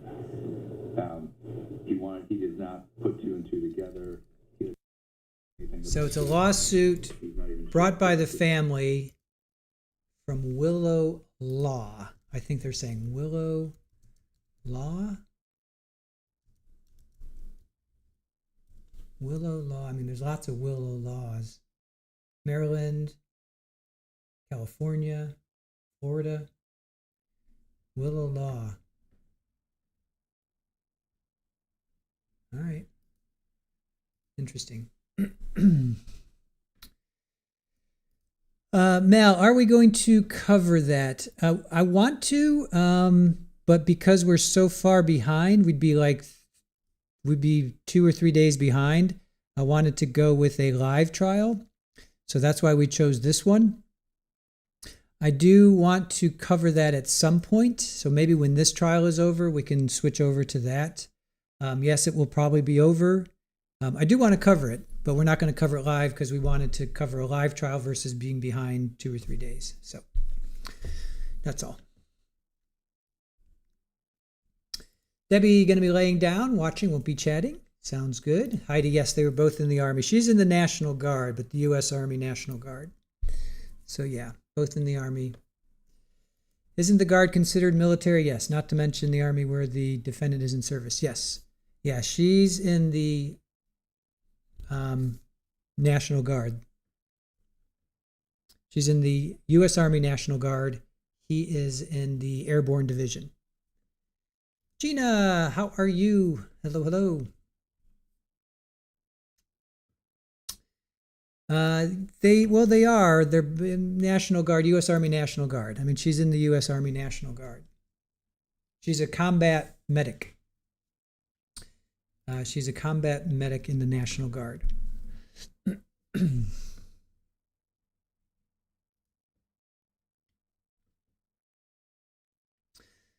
right, let's see. Barry, yes, Zarrius, if you are found guilty beyond reasonable doubt, you will automatically lose the civil lawsuits on the merits.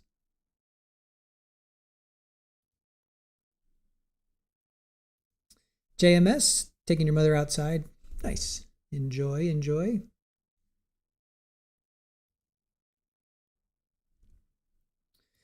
Amazon Lioness says, the reason why it is not federal because it was not done on military property.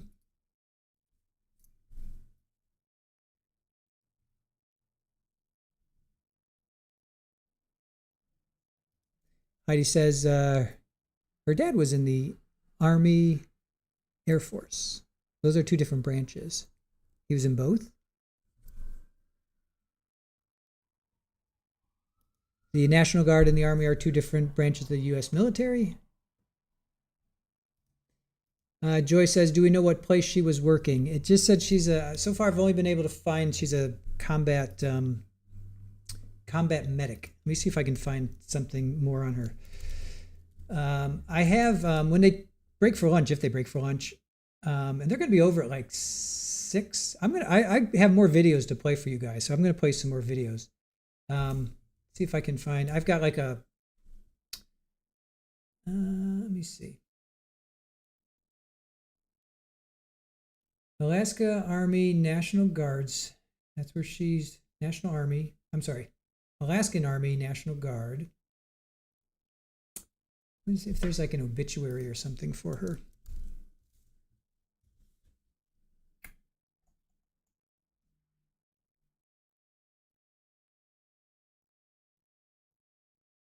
Doesn't look like there's any.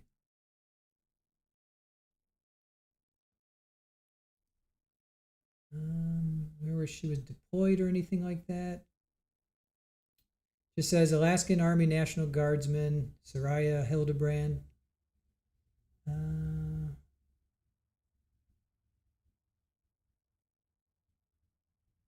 me see if I can find where she was deployed or deployment.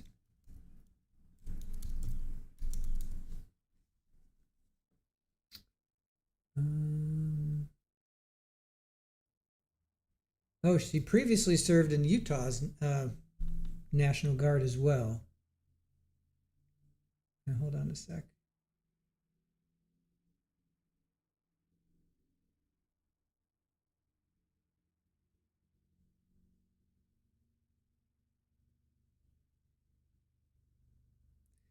All right, she was a member of the Alaskan Army National Guard since April and previously served in the Utah Army National Guard. So she was in Utah, and then she, I guess, obviously moved to Alaska. Military would perform a color guard ceremony when her body is flown in next week. So this must have been 2023. Yeah, this was August 18th of 2023. So she was in the Utah Army National Guard and then went up to Alaska.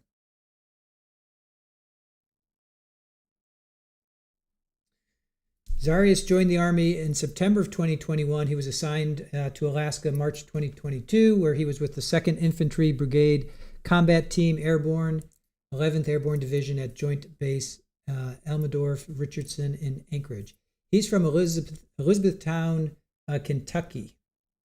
So he's from Kentucky. She's from Utah. So, hey, rock and roll. How are you? As I said before, they adjust lots of different ways. They make noise. Don't worry about that. Please make yourselves comfortable.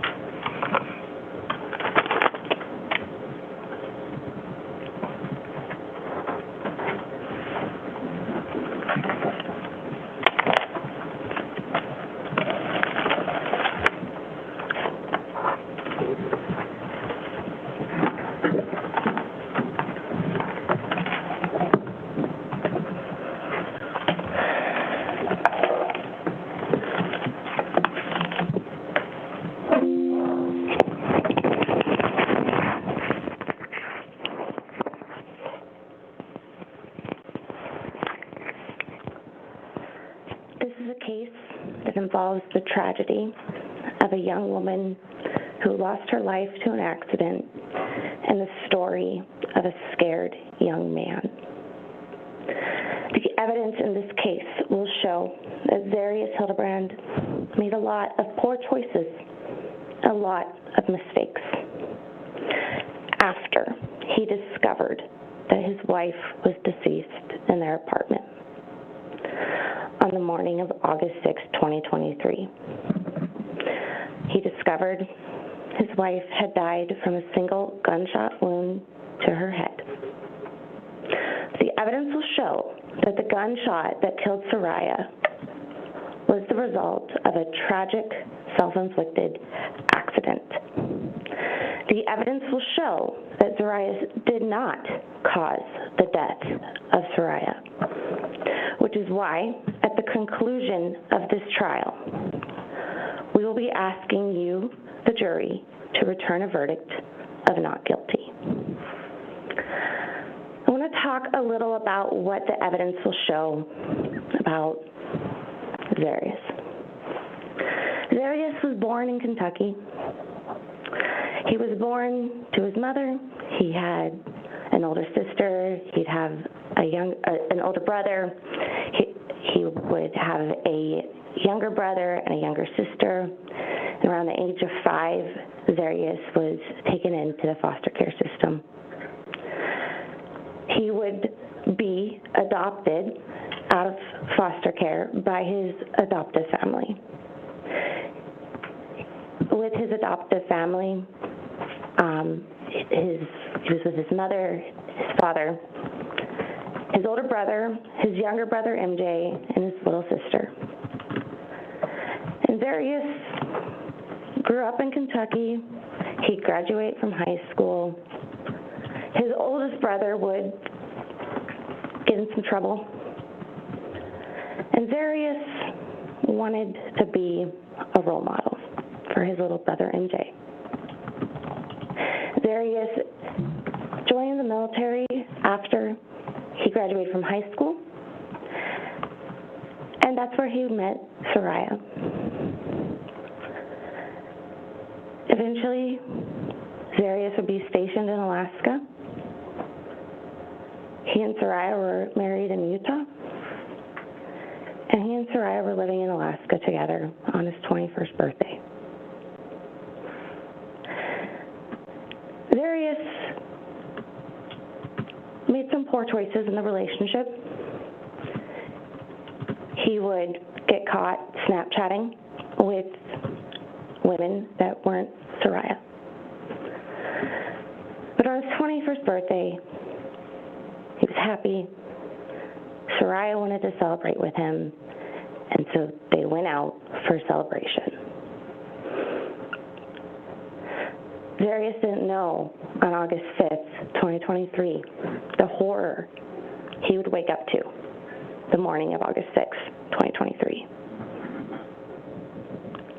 Like many 21-year-olds, he went out and he partied. And what do we know about Zarrius? We know he likes to drink. He drank before he was 21. He liked whiskey. In fact, he would drink so much that he would fall asleep. And when he turned 21, he was able to do this legally in a bar. He was excited. He started at Dave & Buster's with Saria, some other friends. Eventually, the party would move to the Willowa, where he continued to drink. Zarrius became highly intoxicated.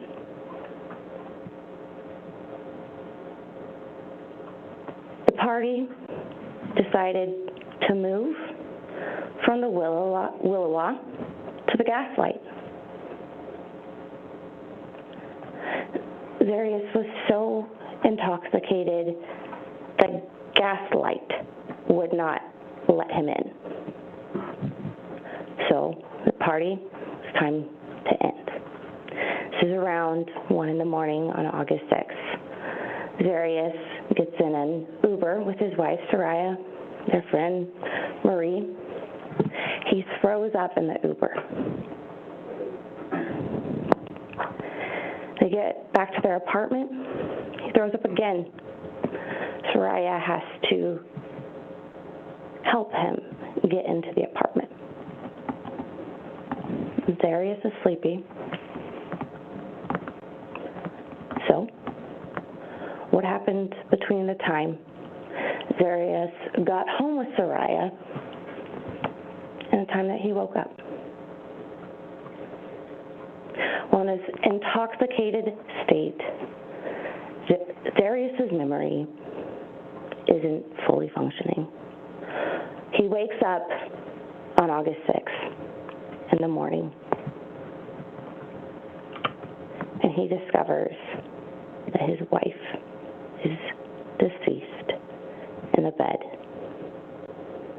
She has one gunshot wound to her head, a gunshot wound that you'll hear from an expert in this case, Samantha Camp, that while we don't know the exact range,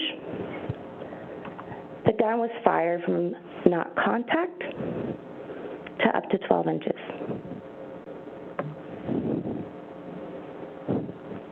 Zarrius is 21 years old, and he's afraid. What am I going to do? What are people going to say about me? My brother, I'm going to be a disappointment to him. Zarrius is scared. And when he's scared, he does some stupid things. He does some offensive things. He does some things he regrets. And you'll hear about those things in this trial. You'll hear about what he did out of fear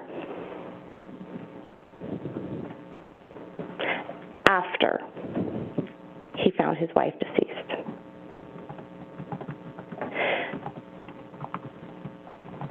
Fear is the motivation behind the reason that Zarrius did what he did, what you'll hear about. You'll hear how he pretends that she's missing. You'll hear how he went to Lowe's. You'll hear how he purchased a garbage can. You'll hear where his wife was discovered. You will hear those things. What you won't hear is who You won't hear from a single witness who was there when the gun was fired.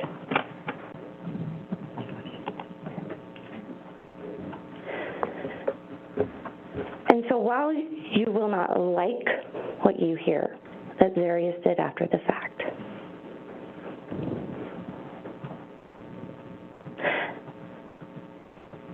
while you will see graphic pictures, and you will likely be angry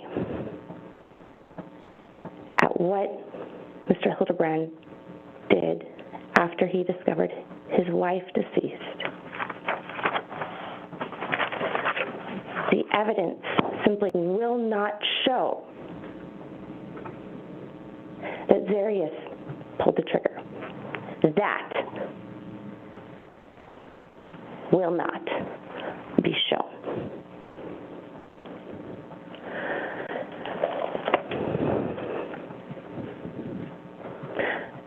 This case is about a young man who made a horrible mistake.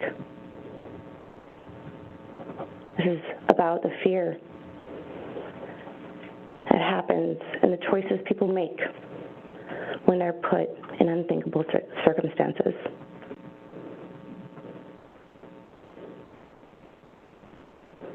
This case is a tragedy. It is heartbreaking, but it's not murder.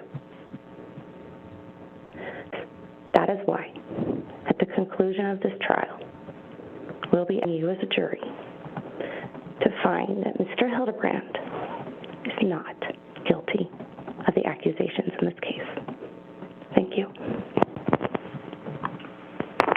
Thank you. State, are you prepared with your first witness? Can I check? Okay.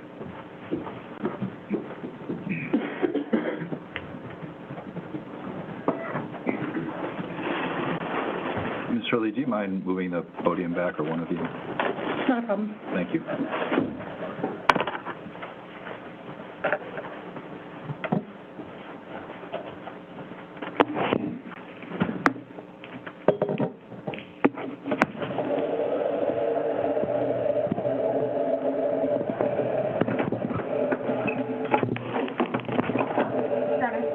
The state's first witness is Julie Stott from the Anchorage Police Department. She's a 911 dispatch supervisor. She's competing subpoena right now and should be here momentarily. Do you have an estimate of when she'll arrive? Checking. She should be on her way from the other courthouse. So. The other courthouse being the Boney? Correct. Okay. So 5 to 10.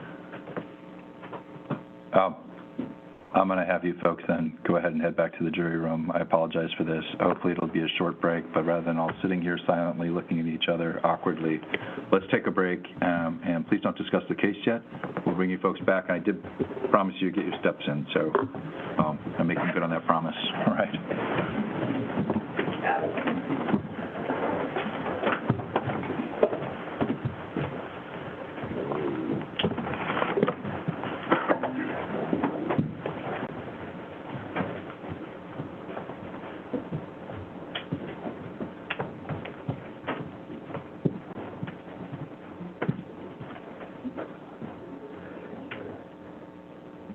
Thank you. Off record. I'll let you know as soon as she's here.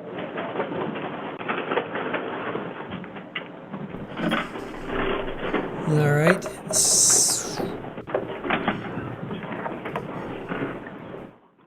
So the witness is 911 dispatch supervisor coming from another courthouse.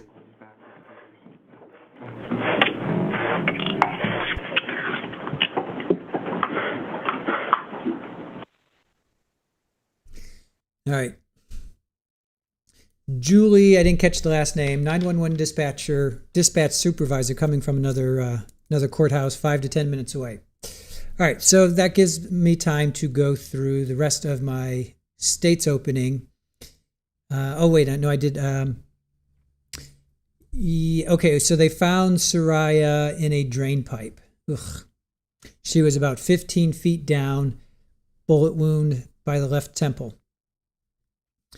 So there's 4 counts. 1 count, first degree, 2nd count, alternate theory that he caused it, but without intent or something like that. Counts 3 for 4 are tampering with her body in the crime scene. Then he used his loyalty card. He used his loyalty card to purchase Gatorade, marinara sauce, bed sheets, hydrogen peroxide, Q-tips, and a 96-gallon trash can. And then after he was arrested, he told his mom, "I've tangled myself in lies that can't be undone." Then, so it wasn't Willow Law. I think it was Willow Wall or Willow Wad. That's where they went drinking before.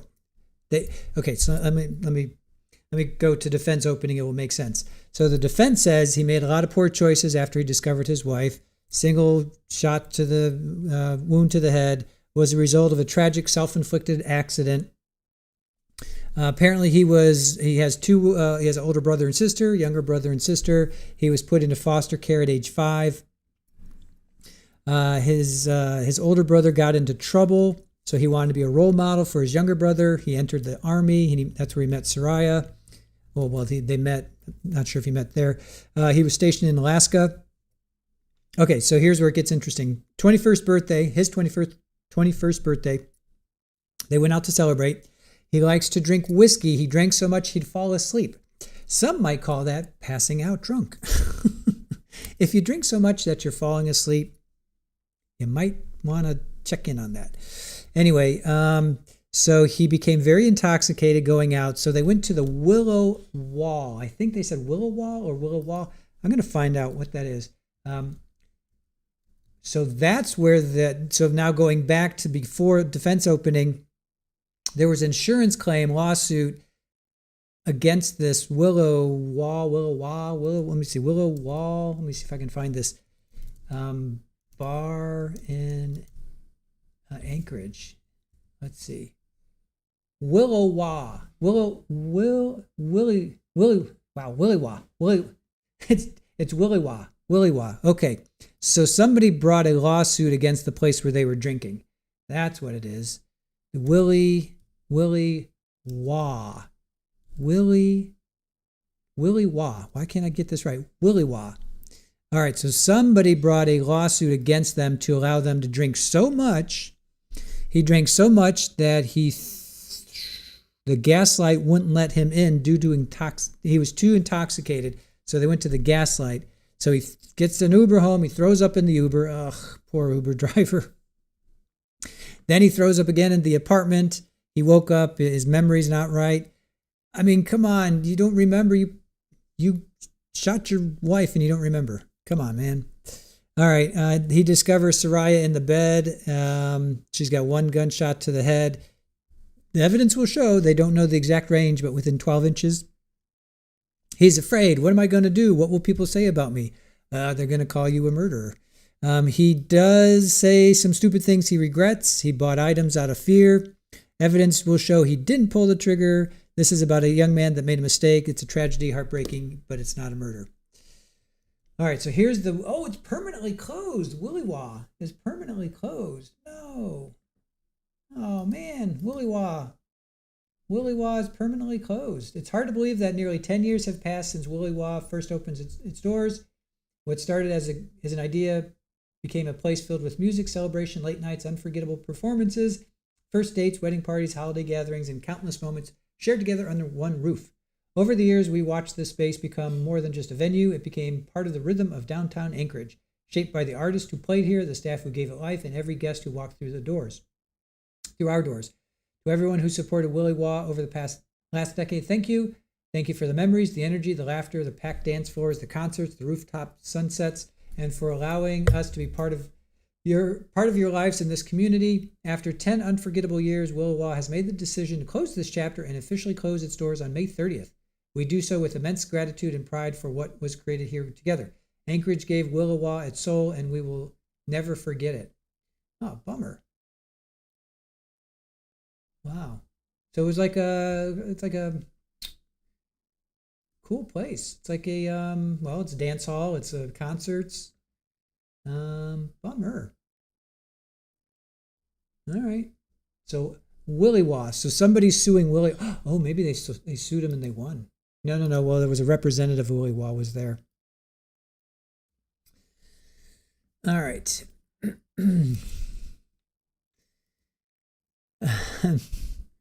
Mal. So how does he not remember that? I know, right?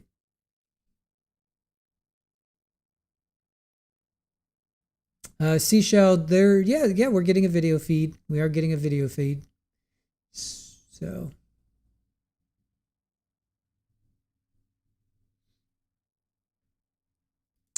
I know, it sounds like a pretty cool place. Sounds like a pretty cool place.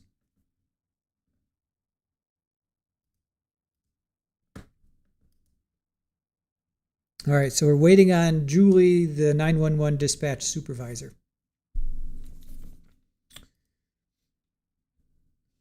We got Rafa in the corner there, keeping an eye on things. Let me see, I should probably turn him. Let me put him. Rafa. Not a Rafa. Let's see. Wink. Nope, wrong way. Let's see. There's my boy. Rafa. Let's see. Is that right? Powered by Rafa.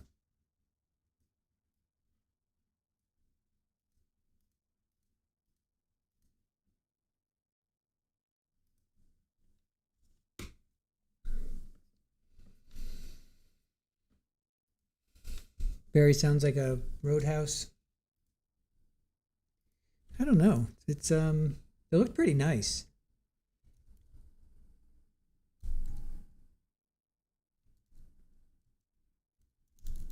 Let me see some reviews. It was a multi-level entertainment venue and bar. So it has a rooftop and vibe. Praised as one of the few downtown rooftop options. Patrons enjoyed the cool aesthetics, multiple dance floors and live DJs. Served as an epicenter for nightlife, raves, and concerts. I think it was more than a roadhouse. It had stir fry and drinks. Craft cocktails and stir fry bowls were generally well liked by visitors. That's from TripAdvisor. Pricing and complaints. Many left negative remarks, citing overpriced drinks, steep cover charges, and underwhelming pub food. Oops. The sudden shutdown left locals shocked, displacing events like Drake Night to other venues such as Club Nightlight.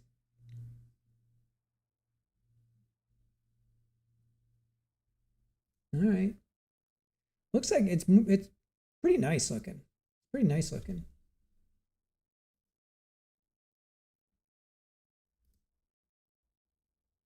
Yeah, it's like a live venue, pretty big stage. You know, pretty decent looking place. Looks pretty cool. I'd go there.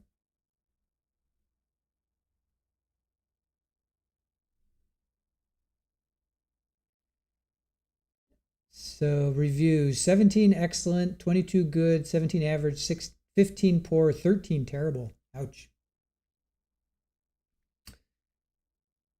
Yeah, it looks like a pretty cool place. Oh, here's the menu.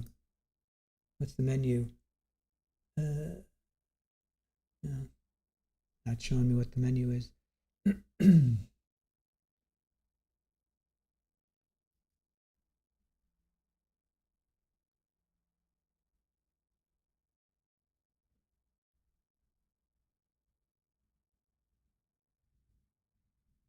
I don't know.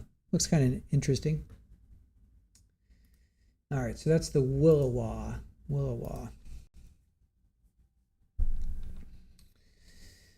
All right, Denben, see you later.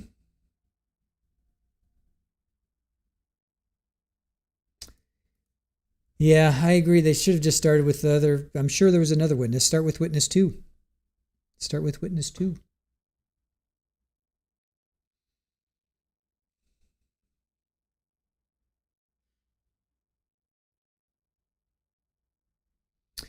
Seashell, you should get you'll get a notice as well. You should get an email. Everybody that orders anything gets an email. So check your emails.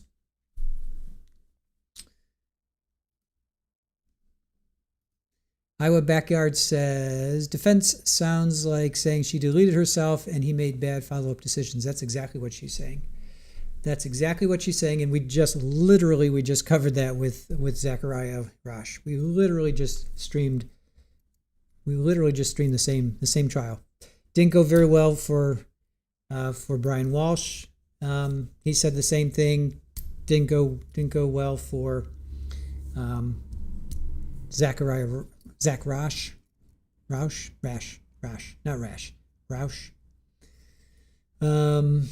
Yeah. So you're welcome, Seashell. Yeah, you should get notices. Yeah, check your email, and there should be tracking and all that stuff. Yeah, I mean, we literally just covered. I mean, is he going to take the stand? I mean, I guess he doesn't have to take the stand as much as Zach had to take the stand, because Zach was awake and coherent and not drunk or intoxicated. And we saw how well that went for him. Gina, thank you. Appreciate that. Then Ben, funny how all unalivers use the same lame excuse. I don't get it. It's the handy dandy rule book. Malka says, I just don't. I mean, I guess you're 21. I don't know. You're gonna fight for it, I suppose.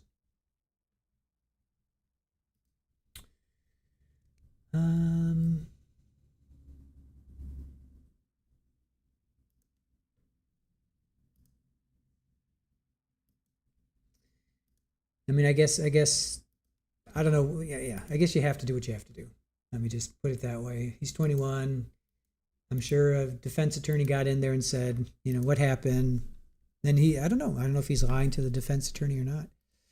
Horse welfare, I don't think this defendant will take the stand. I don't think so either. I don't think he wouldn't gain anything. Zach, he had nothing to lose because the evidence was just so overwhelming.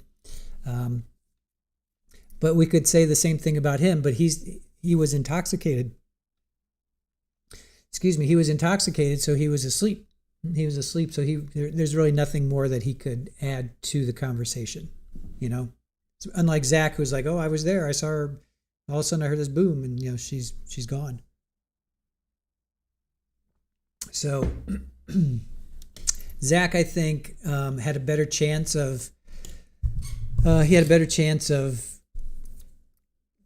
telling his side of the story and saying, this is what happened, whereas Mr. Hildabrand here, Zarrius, he was asleep. He was passed out. So there's really nothing. More. Nothing more he can add to the conversation, Whereas Mr. Hildabrand here is all right, let's see. Then Ben, there's going to have to be some witness about the trajectory of the left side of her head. Was she capable of her own? Yeah, is she left-handed? Is she right-handed? Unfortunately, we can't. Well, he's going to be found guilty of counts 3 and 4 regardless, because he tampered with evidence. There's no question he's going to be found guilty of that. He tampered with evidence in the house. He tampered with evidence by putting her in a storm drain. So he is for sure going to be found guilty of tampering with evidence. Whether or not he is found guilty of actually, doing the deed, that remains to be seen. Because if she was found, if she was found anywhere in the house, that would be different than in the drain pipe 2 or 3 days later. So he's going to be found guilty of tampering with evidence in the house or in the apartment and concealing her body. So there's no question about that. Horse welfare, I hope we see good expert testimony in this case. Well, a medical examiner, because there's an actual body. We do have Saria's body, unlike Crystal, where it was just an anthropologist. So we will definitely hear from a medical examiner. Ballistics, we'll probably hear from ballistics.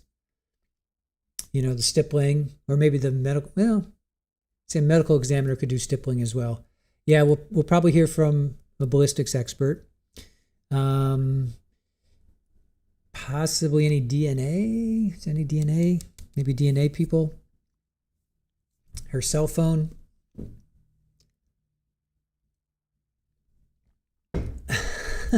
Bama, are you a hobbit? I see Bama. Just a piece of useless information. I have to use a little stepladder to get laundry out of the washing machine. Are you a hobbit? I'm assuming the laundry is stacked. Is it stacked, or is it on the... Well, Bama, what? Where is the laundry located or where's the washing machine located that you have to use a stepladder? Are you a hobbit? Joanne, that's really funny. Are you a hobbit or something similar? Oh, Bam is 4'11". That's about the size of a hobbit. Maybe hobbits were about 4 foot or something. Oh, that's funny. You guys are making me laugh over here. Missy, you've been known to use your tippy toes, but some of us are height challenged and need step stools in various locations. Well, is it stacked? It must be stacked then, because if it's not stacked, I mean that's only like 2 feet off the ground. We have them on the front loaders. Yeah, not top loaders, front loaders, and they're on the ground. So it's a regular washing machine. Is it top loaded? Is it a top loading one? Oh my God, you guys are so funny. All right, Seashell sent the money on June 5th. All right. Well, we'll check into it. If you haven't gotten emails, we'll check into it. Joanne, I love fairies. Missy says, my mom is the same height. You're 5'2". Your dad is 5'5"-ish. Itty bitty, you're 4'11" without shoes on. Oh my God, that's funny. Mal says, I love you even more now. Beach Mom, all good things come in small packages. Dangerous poisons too. Carlene, hello, how are you? Good to see you. 100% recommend side loaders. Yeah, when we rented, we had top loaders, and then now we have the front loaders. Yeah, front loaders. Bama, you have a top loader. Okay, so that's why you have to get a step stool to reach down in, I guess. Oh, that's funny. Laughing so much. That's funny. All right. Anything but freeloaders. Exactly. Let's see. Horse welfare is going to be lurking. All right. Enjoy your lurk. Happy lurking, as Good Vibes says. Beach Mom, yes, we do watch too much true crime. Our minds always go there, right? Bama, it also plays music when laundry is done, washer and dry. It's catchy little tune. Ours does too. It's a classical song right now. I can't think of it right now, but yeah, ours plays music as well. Elaine, you're only 5 feet. You've lost 2 inches over the years. I understand it's your cartilage, right? Is it your cartilage in your knees? I think, or I think that's what I heard, or that's what I remember. Is your cartilage compresses or something like that? JPC, dynamite comes in small packages, 5 foot here. Wow, lots of folks that are 5 foot. I love it. It's easier to get a body into a side loader. Just saying. for anyone that's asking. That's really funny.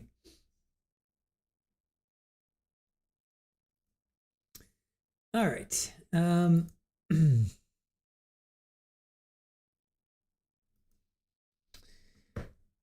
Camilla's 5'3".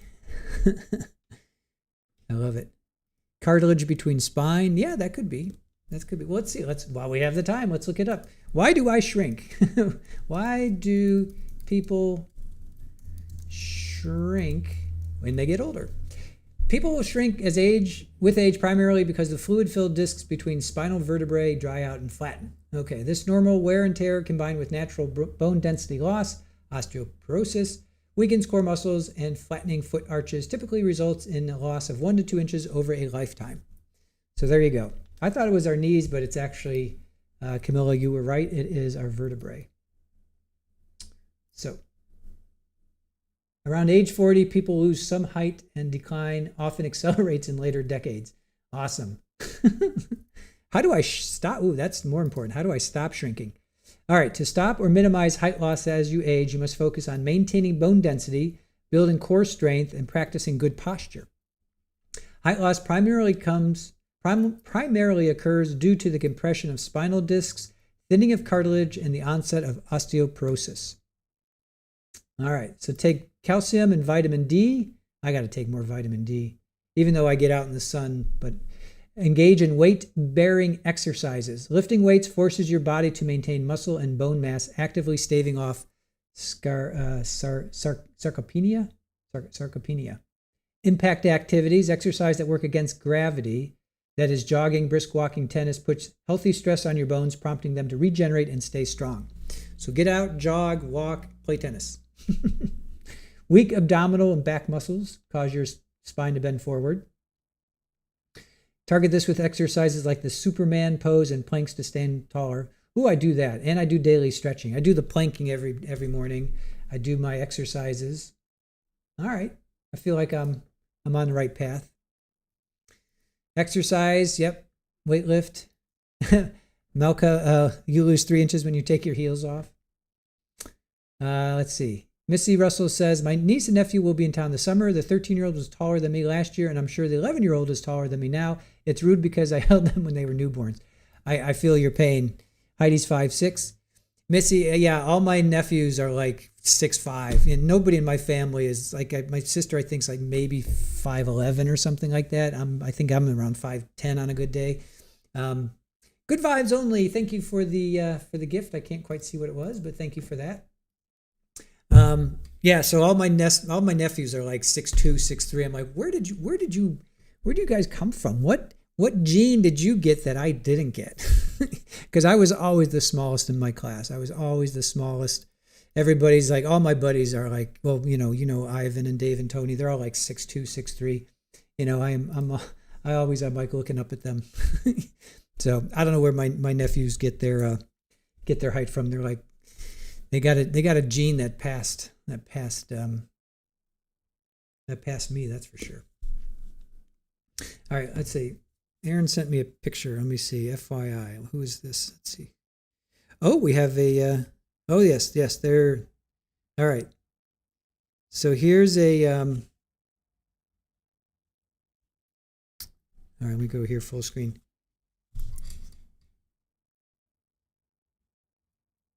All right, here's our buddy. There's our buddy Newton there. That's corporate. That's corporate right there. There's the child. So that's our buddy. That's our buddy there. So that stream will be available afterwards if you want to see from that. Let's see here. Green-Eyed Cat says, I'm so short. There's a joke in there somewhere. How short are you? You're so short that I dangle headfirst inside my washing machine to get things out of the bottom. My daughter thinks it's hilarious. Nice. Joe, how you doing? I do backstroke laps on your pool floaty. Does that count? I even take off my water wings. Yeah.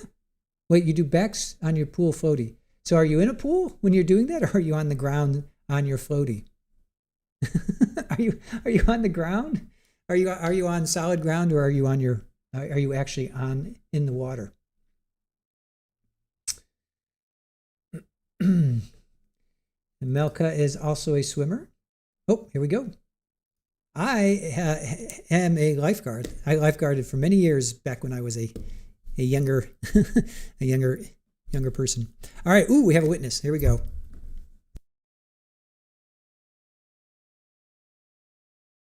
Great. No audio. We have a witness, but no audio.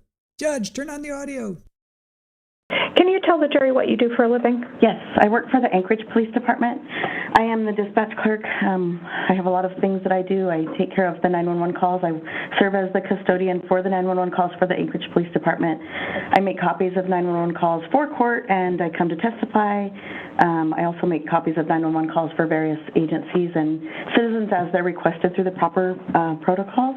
And I take care of false alarm billing for the entire municipality of Anchorage. And how long have you done that work? Well, I've been at APD for 26 years, and I've been doing what I currently am doing for 24 of those.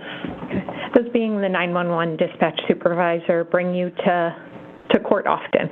So just to clarify, I'm not a supervisor. I'm a dispatch clerk, and used to it was the supervisors that would come, but it's more feasible for me to come because I'm not attached to a phone. We're not interrupting the 911 phone calls that come in by taking someone off the floor. So I come, and yes, this is part of my job that I do. Okay. And when you're requested to bring records or bring calls to court, what process do you go through to do that? So all of our calls are automatically saved. All phone calls that come into the Anchorage Police Department are saved. They come into the dispatch center, and it's saved on a secure server. I have a computer program that I enter in the dates and the times, and I utilize our CAD, which is the computer-aided dispatch, that will tell me the exact dates and times of the phone calls, and that enables me to pull that exact phone call for each case or multiple calls for each case. Okay. And those, it sounds like, are stored and maintained in the regular course of APD's business? Yes. And what you have brought with you is a true and accurate copy of the calls that came in on the dates that we requested? Yes. Okay. For what 2 dates were you requested to bring calls for? I will have to refer to the CAD that I brought with me. August 6th, 2023, and August 7th, 2023. Okay, and we'll take those in order, but first, tell me what the CAD is. The CAD is our dispatch program that we use to keep track of the phone calls that come in. So it will show the dates and the times. It'll show the callers, the address of the incident that's occurring. It'll show names. It shows when the caller comes in, our call taker will take that information that they're being told and they'll type it in, and then that information then can be seen by our dispatchers, who then in turn will dispatch police officers. It's also used to keep track of the officers, things that they say, and that sort of thing. And it's going to be not typed word for word because, people talk fast and that can be impossible. But it's and that also helps with having the recording on hand because then you can get everything. But it keeps track of what our officers are doing, where they're going, what time they're on scene, and it's pretty involved. Okay, and CAD is an acronym, CAD. What does it stand for? Computer-aided dispatch. Okay, and what you've brought with you is a true and accurate record of the computer-aided dispatch for August 6th and August 7th for the 2 cases that we asked for? Yes. Okay. If I may approach, Judge. Yes. I'm going to mark the front page of that as State's Exhibit 3. And move to admit for demonstrative purposes, meaning that won't go back to the jury, but in the event that somebody needs to reference it later, it's in the record. Judge, may we approach? Yes.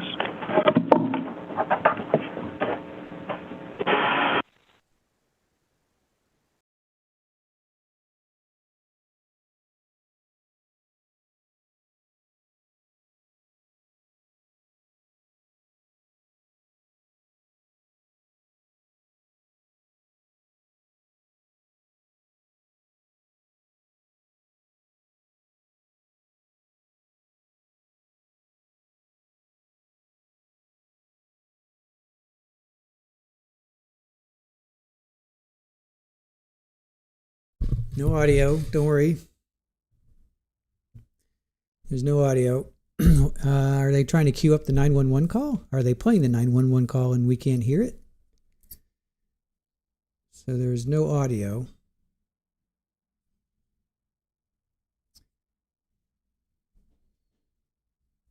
Oh, are they having a sidebar?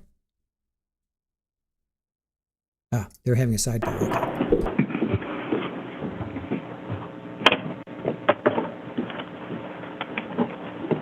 Okay, so admitted as a demonstrative. Is a demonstrative. Okay. And so let's turn our attention to August 6th, 2023. Was a report of shots fired or shot fired made to the Anchorage Police Department? Objection, hearsay. Overruled. Yes. Okay. And what time did that call come in? I will refer to the CAD. It came in on August 6th, 2000. Please approach.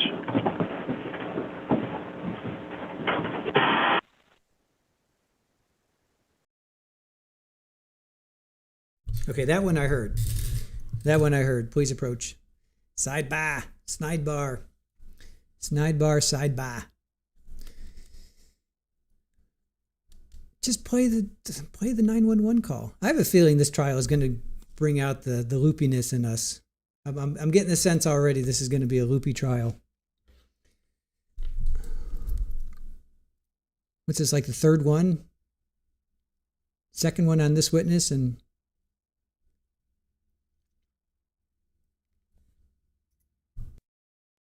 Overruled.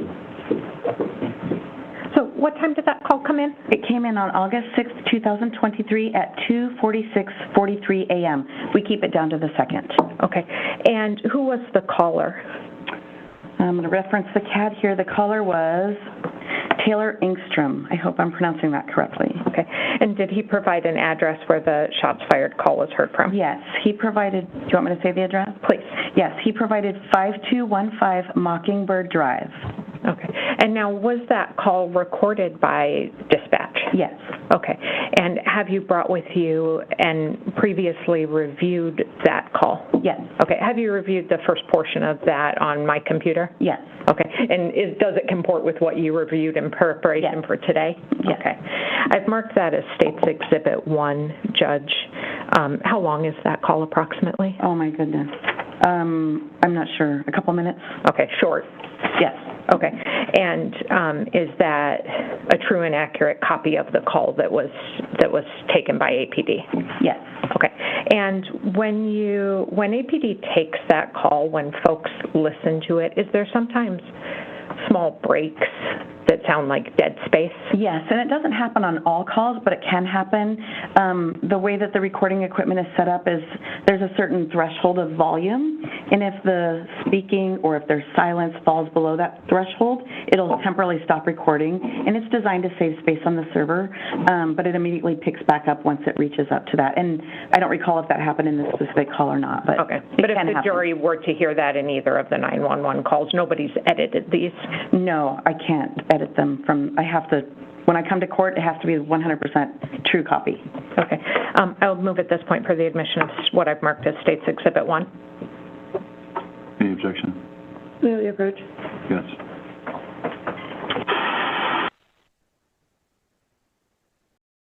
another sidebar. Come on.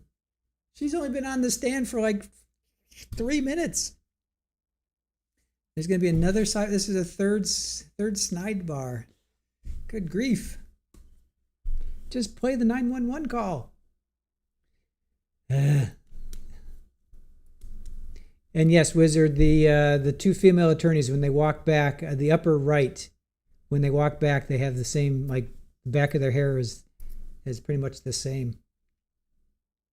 I'm not a cat, sir. Tina. Nice. Yeah, watch the up by the Trial TV Live logo. Watch when the two female attorneys walk back. They have the same. Their hair is pulled back the same. Watch the upper right. Here they go. It's admitted Very and similar. published.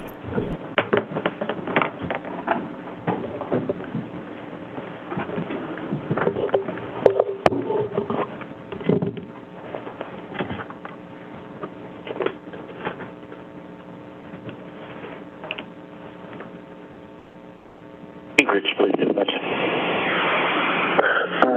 My name's Taylor Ainstrom. I'd like to report I think I just heard a shot. I'm over at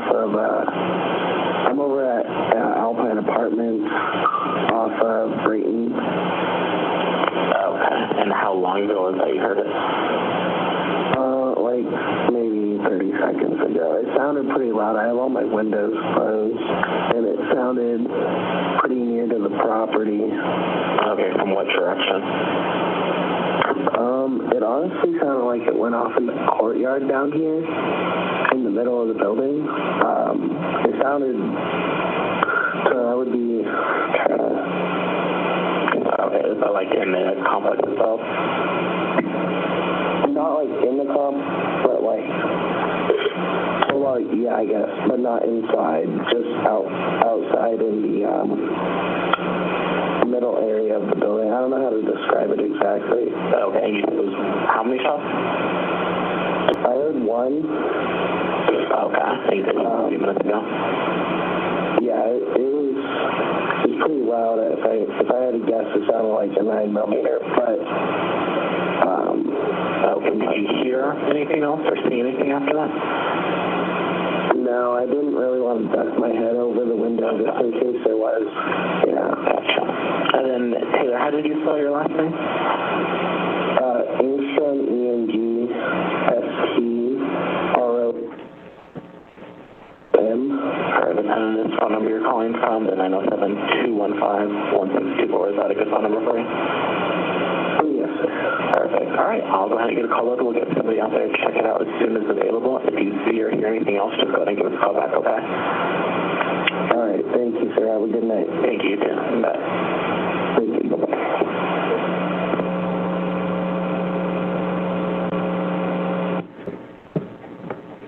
Now, remind me the entry time for that. So it was picked up in dispatch at 2:46:43 a.m. It was entered into CAD at 2:48:12 a.m. Do you want to know what time it was dispatched or no? Yep. And then, so what does the dispatcher do with that information? So they air it on the radio, and dispatch officers out to check the area. Okay. And was anything ever reported from that? No. 2 officers went out on scene, and one of the officers said over the radio, clear, nothing seen or heard. Okay. And who were the 2 officers that went out on scene? The 2 officers were Officer Dustin Boynton and Officer Matthew Hall. Okay. So I would like to turn your attention then to the next day, August 7th. And you've brought another call from that day? Yes. Okay. And what time did that call come in? Looking at the CAD, it came in on August 7th, 2023 at 17:32:34, which is 5:32:34 p.m. And who placed that call? Well, there were 2 people on the line. Initially, it was a female. And I'm sorry, I don't have her name on here. It doesn't look like. That's okay. And then a male got on the phone, and it was Zarrius Hildabrand. Okay. And was that a much lengthier conversation than the one we just heard? Yes. Okay. A little over 12 minutes? Yes. Okay. And have you reviewed that 911 call in anticipation for trial? Yes.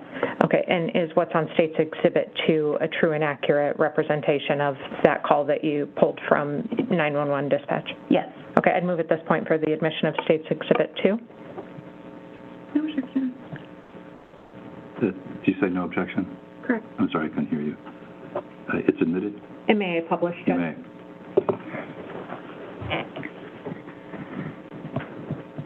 Anchorage Police Dispatch. Hi, I think my friend is missing. Okay. And why do you think she's missing, or he or she's missing? I haven't spoken to her in 2 days, and her husband hasn't heard from her in over a day, like 30 hours now. Okay, and is there a reason why her husband is not reporting her as missing? And your husband's with me. Okay.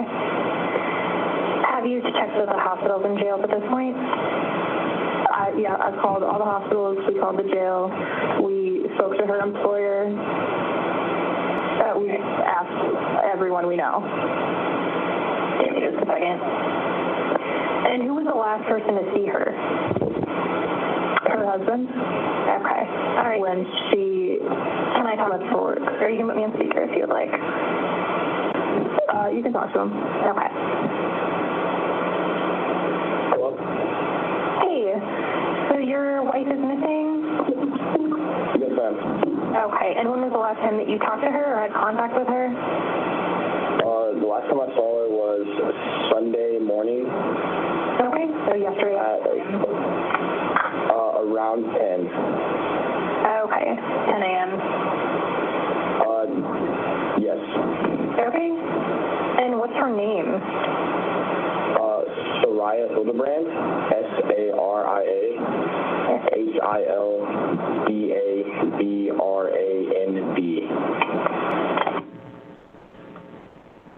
And spell her first name for me again one more time, sorry. Saria. Okay. What's her date of birth? September 6, 2001. Okay, and have you tried to contact her at all since then, or is this unusual behavior for her? This is, I would say, very unusual behavior, and I don't have a way of contacting her because when she left her phone in our apartment. Okay, and where was she? Do you know where she was heading out to? Is that unusual for her to leave her phone behind? It's definitely unusual for her to leave her phone, but she was going to work. Okay. She wanted to walk to work, and it's like a 20-minute walk, so she decided she wanted to walk that morning. And I'm not finding her. Is she from here? Did you guys recently move here? No, ma'am. She's from Utah. Okay. Did she ever get a driver's license or an ID here in Alaska? The only thing she has is a military ID, but I believe she also got that in Utah. Okay. So is she military? Yes, ma'am. She's National Guard. Okay. And have you contacted her employer yet? Did she show up for work? I already contacted her employer, and they haven't seen her since the last time she worked. Okay. Where does she work at? Bread and Brew. Okay.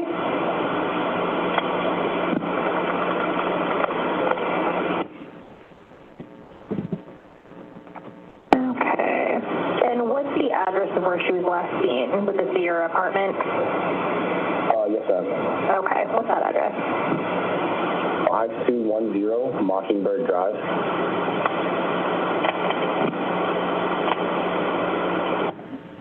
And is that a house or apartment? It's an apartment. Apartment number 13. Okay. And you said she walked to work. Does she not have a vehicle? No. So we went out the night before, and we were both kind of woke up a little intoxicated, and neither of us felt comfortable to drive her to work, so she just decided to walk instead. Okay. So she was walking to Bread and Brew from your address, 5210 Mockingbird Drive. Yeah. And is that normally how she gets to work? No, usually either one of us will drive, but like I said, neither of us felt comfortable enough to drive, so we just wanted to make sure no one got hurt. Okay, gotcha. And what time did she leave? Around 10 a.m. or yesterday? Around 10, yes, ma'am. Okay. And when you called her work, did they just say that she never showed up?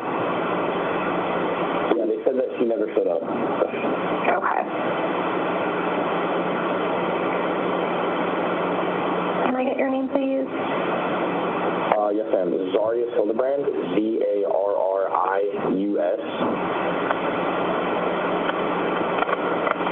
And I'm just making sure I'm spelling your last name right. So it's Hildabrand. Yes, ma'am. Okay. Does she have any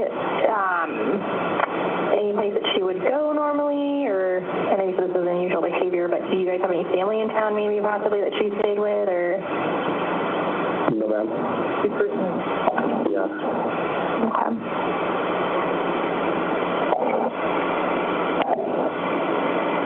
and do you have I'm not finding you in our system either. Did you just maybe you're from Utah too? No, ma'am. I'm from Kentucky, but I'm stationed at J-Bear. Okay. Do you have a social for me? Just need some personal information from you. Yes, ma'am, I do. Okay. 405 59 9970.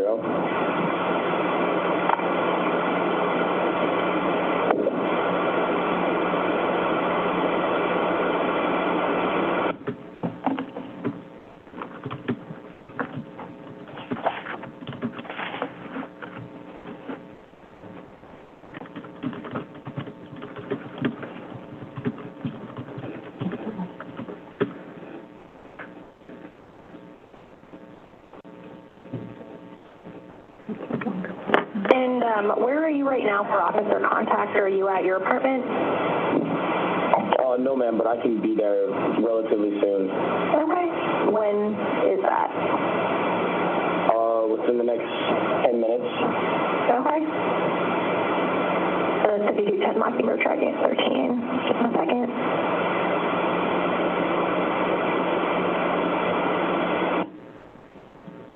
Okay, if you want to start heading that way and give us a call back when you get there, and that way we can load a call for officers to come contact you. Yes, sir, that's fine. Moment. And if you can, what race is she? Just because I don't have her in my system, so I need her height, weight, things like that. So what race is she? White, Black, Native, Hispanic? Half white, half Asian. Okay. Does she look Asian or does she look white? Like dead center between the both of them.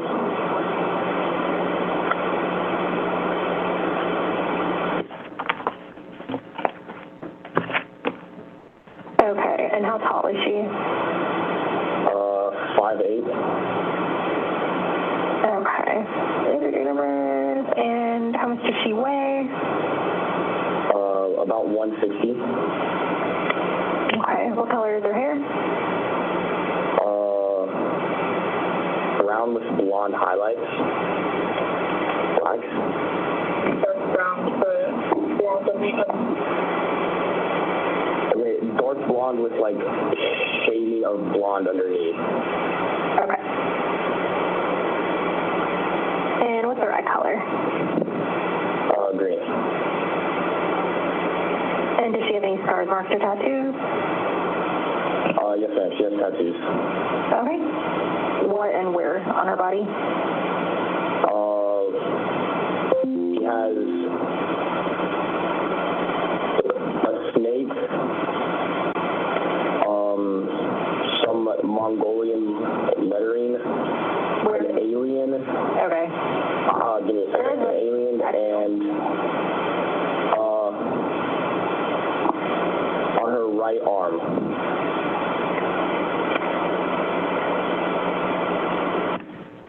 Okay. And does she have any issues with alcohol or drugs? No, ma'am. Okay. Does she take any medications? No, ma'am. Okay. And does she have any mental health issues or anything like that? No, ma'am. Okay.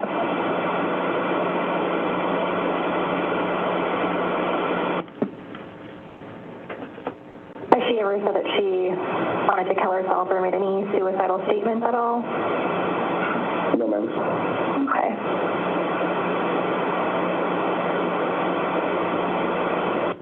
And what's her phone number? Her phone number? Left her phone at home, but yeah. 208.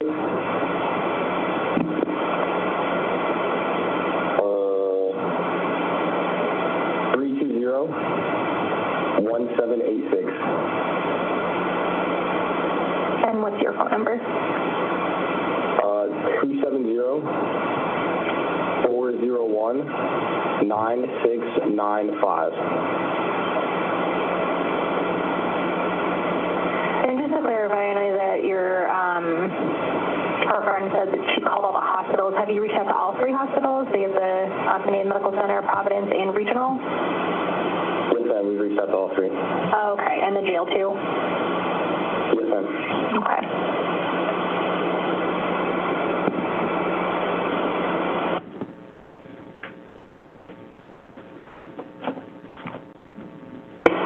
Okay, and I think I have everything. And just for clarification, so you said that she never showed up for work. Is there a reason why that you guys are just calling in right now?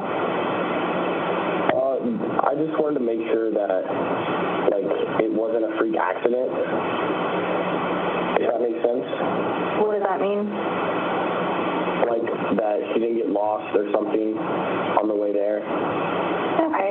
And what time did you, I guess, end up calling her work yesterday?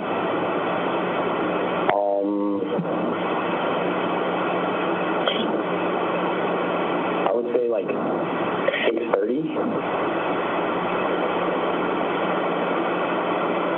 And I know you said that, sorry for all the questions.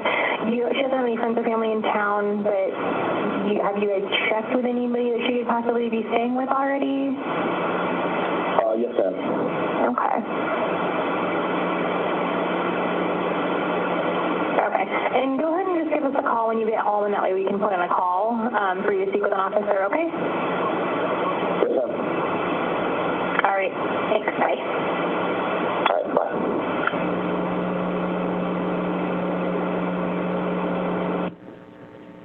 And was an officer ultimately dispatched to Mr. Hildabrand's home? Yes. And what officer is attached to that call? Let me refer to the CAD. That was Officer Kent Zhang. Okay. And the state expects Officer Zhang to testify tomorrow, Judge. That's all the questions I have for this witness. All right, thank you. Counsel. Good morning, Ms. Sapp. Good morning. Just some brief questions. At 2:47 a.m. on 8/6/2023, you were not in the bedroom of Mr. Hildabrand or Saria Hildabrand? Was I what? You were not in the bedroom of the residence? No. No. Okay. You were not in their apartment? No. I don't know them, just for the record. Yeah.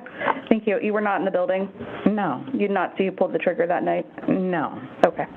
You were not the 911 dispatcher who took those calls? No. Okay. Nothing further. Thank you. Thank you. Any redirect? No. Thank you, Judge. Thank you for your testimony. Thank you. Good step down. May I get our next witness from Please.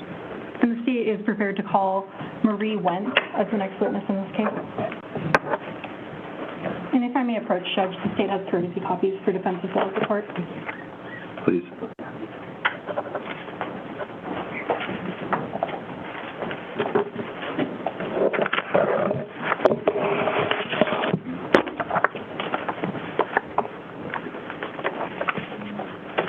All right, I'm going to do an old switcheroo here.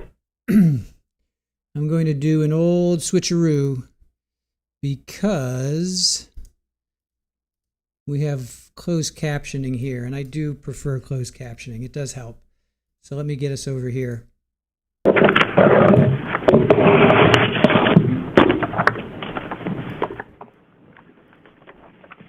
This feed has closed captioning. So.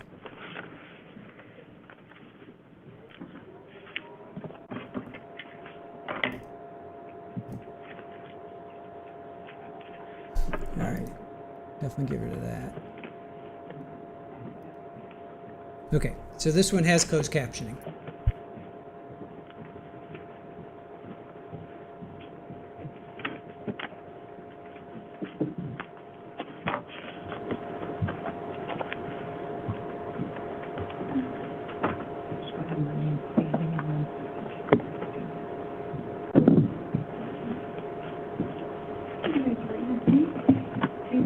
Swear or affirm that the testimony you will give in this case now before this court will be the truth, the whole truth, and nothing but the truth. I do.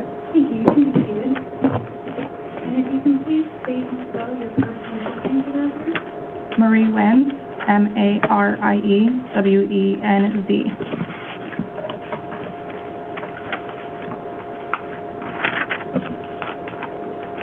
Wentz, how are you today? Good. How long have you lived in Alaska? 5 years this September. And did you live in Anchorage that entire time? Yes. What do you do for work? I'm an administrative assistant for a sewer company. And do you know Saria Hildabrand? Yes. How did you know her? She was my best friend. When did you meet Saria? January, February of 2023. How did you meet her? Through mutual friends. What was it like when you met her?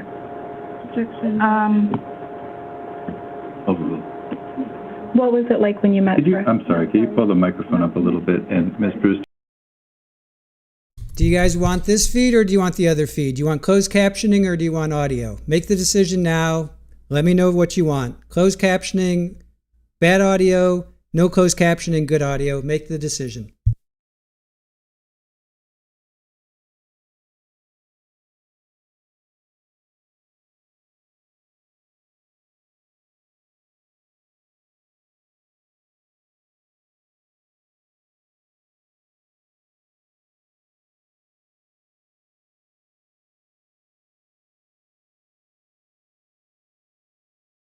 All right, I won't be able to rewind on the other feed, so you guys made the decision.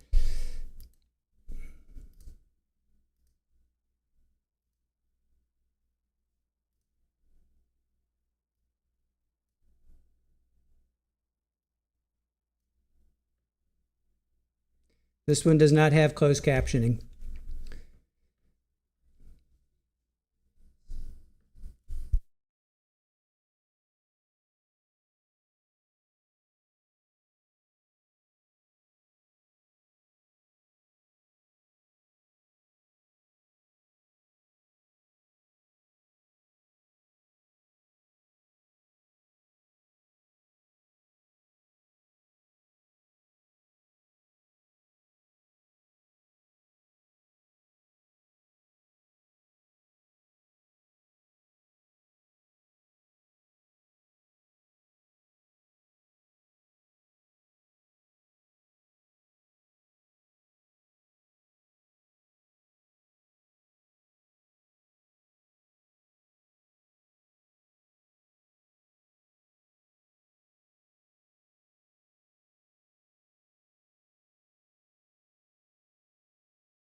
They're currently in a sidebar, that's why there's no audio. So there's no audio. When you see the judge talking, that means they're in a sidebar. So no audio, judge talking, sidebar.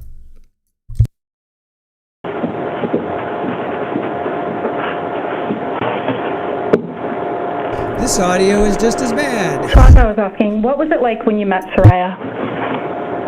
I met her at a house party. She was kind of reserved and then really, really nice to me.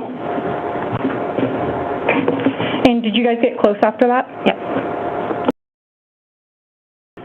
And Your Honor, all right, I'm going back here because this has both 5, audios suck. 6, so 7, 8, 9. I'm going here. At least this has 10, 11. At least this has closed captioning. So the audio is terrible.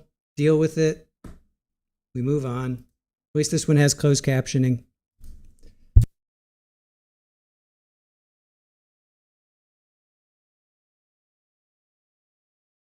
And 12, 13, 14, and 15. Yes.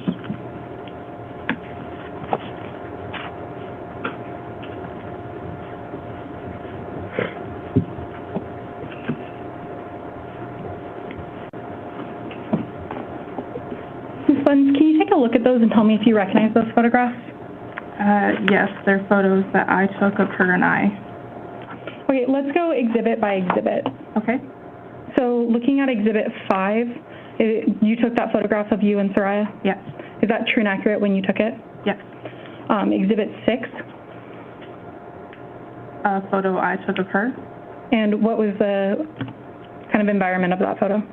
We had gone to the lake with my dog and we were taking photos. Are you able to, is that true and accurate to when you went that day? Yes. Are you able to see pretty big tattoos on Saraya's back in that photo? Yeah, the photos of her wings. And can we keep going? So exhibit 7, is that a true and accurate photo? Yes. And where were you guys? We were at the gym. Can you all see more of her tattoos in those photos? Yeah, the photos on, or the tattoos on her arms. Exhibit 8? A photo of her and Zarrius. Did you take that the night of August 5th, 2023? I don't believe I took that photo. One of our friends did. Were you present when it was taken? Yes. Is it true and accurate to when they had the pickle rick? Yes. The next exhibit, which one is that? A photo of Saria and Hannah, I believe her name is. Is that exhibit 9? Yes.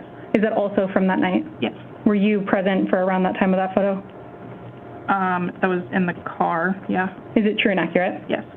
Exhibit 10? A photo of Zarrius and Hannah's husband. Is that true and accurate? Were you also present for that? Yes. Exhibit 11? A photo of me with Saria in the corner. Was that when you guys were at Willowa on August 6th? Yes. Is that true and accurate? Yes. And exhibit 12? A photo of Saria and me at Willowa. True and accurate? Yes. Exhibit 13? Another photo of Saria and me at Willowa. Is that true and accurate? Yes. Exhibit 14? It is a screenshot of my call log from Saria. And did you take that screenshot? Yes. Is it true and accurate? Yes. And finally, exhibit 15? Another screenshot of a phone call from Saria. And is that true and accurate? Yes. Your Honor, the state would move to admit states exhibit 5 through 15 at this time. Counsel, subject to your objection. Okay. They're admitted? Permission to publish, Judge. May publish. So before I put exhibit 5 up on the screen, did you guys talk frequently after you became friends? Yes. How would you communicate with her? Through Snapchat and Instagram. Up on the screen, I have States Exhibit 5. You previously described that's a previous photo of you and her? Yes. Would you guys take a lot of photos together? Yeah. On the screen is Exhibit 6. Is that lake day you were talking about? Yes. And in that, what tattoos of hers are visible again? The wings on her back, the skeleton wings.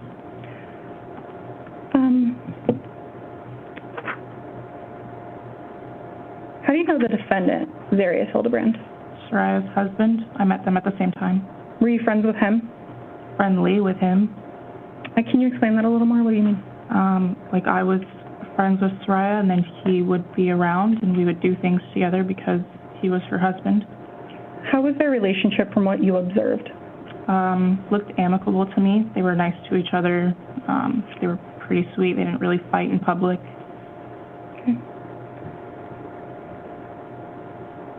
And then what was Saraya's demeanor in the weeks around and coming up to August 6th, 2023?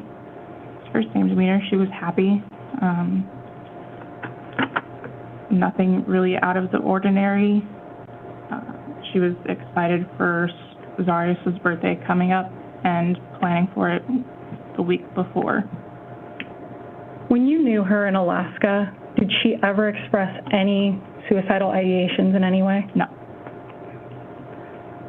So on the screen I have Exhibit 7, and that's the photo where you can see the tattoos on her arm. Is that correct? Yes. On the screen is Exhibit 8. Can you tell me about that?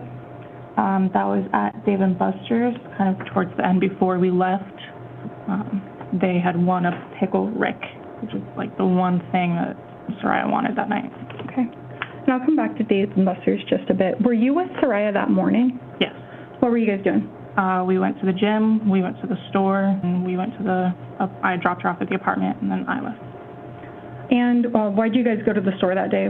For anything in particular? She wanted to get stuff for Zarrius' birthday. Did you see what she ended up making or giving him? It was like a beer cake and streamers. Did you go, you said you had taken her back to her apartment and then you left? Yeah. Did you end up at her apartment again later that evening? Yes. Was that at 5210 Mockingbird Drive, Unit 13? Yes. And when you got back later that evening, who was there? It was me, Saria, and Zarrius. Was Isaac Mahonen also there? He met us at Dave & Buster's. Okay. What was the environment like at the apartment before you went to Dave & Buster's? It was a little bit awkward at first, and then it got more relaxed. We were having more fun and drinking a little bit. How was it awkward? They had just had like a disagreement about her decorating for his birthday. Can you tell us more about that? She said that he didn't like that she had like put up decorations and made an effort to decorate the apartment for his birthday. Did you hear him say anything when you got there about how he was feeling? Not that I remember. Do you remember anything about his demeanor when you got there? It was like reserved, and then he started drinking, so he's happier. And then you said you went to Dave & Buster's after that, is that correct? Yes. Was that a little later in the evening? Yeah. And how was Dave & Buster's? It was good. I played pool with Isaac Mulholland, and they walked around the arcade area playing games and winning tickets. And is that when she was going for the pickle rig? Was there a large group of people there? It was like 6 or 7 people, I think. Okay. Do you recall who that was? Saria, Zarrius, Hannah's husband, Toby, Kelly, and Farrar. You said Toby, Kelly, and Farrar. Yeah. As far as first name, do you know it? I don't. Okay. Was there anyone named Logan Calhoun there that you recall? I don't remember Calhoun being there. Okay. So at Dave & Buster's, how was Saria and the defendant from what you were observing? They were having fun. They were laughing, smiling, kind of just enjoying the moment. Up on the screen, I have State's Exhibit 9. Did you ultimately all leave Dave & Buster's? Yeah. Did some of you go back to the Mockingbird apartment? Yeah. Hannah, me, Hannah's husband, Saria, Zarrius, and Isaac. Up on the screen is Exhibit 10. Who is that proposing possibly a hat to the defendant? Hannah's husband. I think his name is Zach. And then before I get to Exhibit 11, after the apartment, where did you guys go? We went to Willowa. And who all went to Willowa? Me, Isaac, Saria and Zarrius, and Farrar met us there. Was Calhoun there at that point that you recall? I don't remember. Okay. How was Willowa? What was everybody doing? Clubbing. We were there to celebrate a birthday party, so we went, got drinks, we were dancing, having fun, and drinking more. Where was Saria? She was with me. Where was the defendant?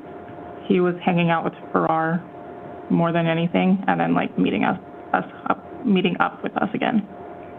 How was the vibe between the group at Willowa? Good. Everyone was being nice and having fun. On the screen, I have Exhibit 11. Is that a photo with you? Yes. Is that corner of the face, who is that? Saria. Okay. Exhibit 12, it's a little dark. Are you able to see who that is? Yeah, Saria and me. Exhibit 13? Saria and me. And were you guys dancing? Yes. And were all of these photos that we just talked about taken at Willowa at this point? And then Exhibit 13 is up on the screen. What ultimately made you guys leave Willowa? It was kind of getting like towards the end of the night, and Zarrius wanted to go to Gaslight. Okay. And did the group go? Yeah. How did you guys get there? We walked. And what happened when you got to Gaslight? Isaac and I got into Gaslight, and then I got a call from Saria that said that Zarrius was too drunk to get in. Okay. And when he walked over, what did you observe about him? He was kind of behind me, but he was like stumbling a little bit and leaning on Saria a little bit.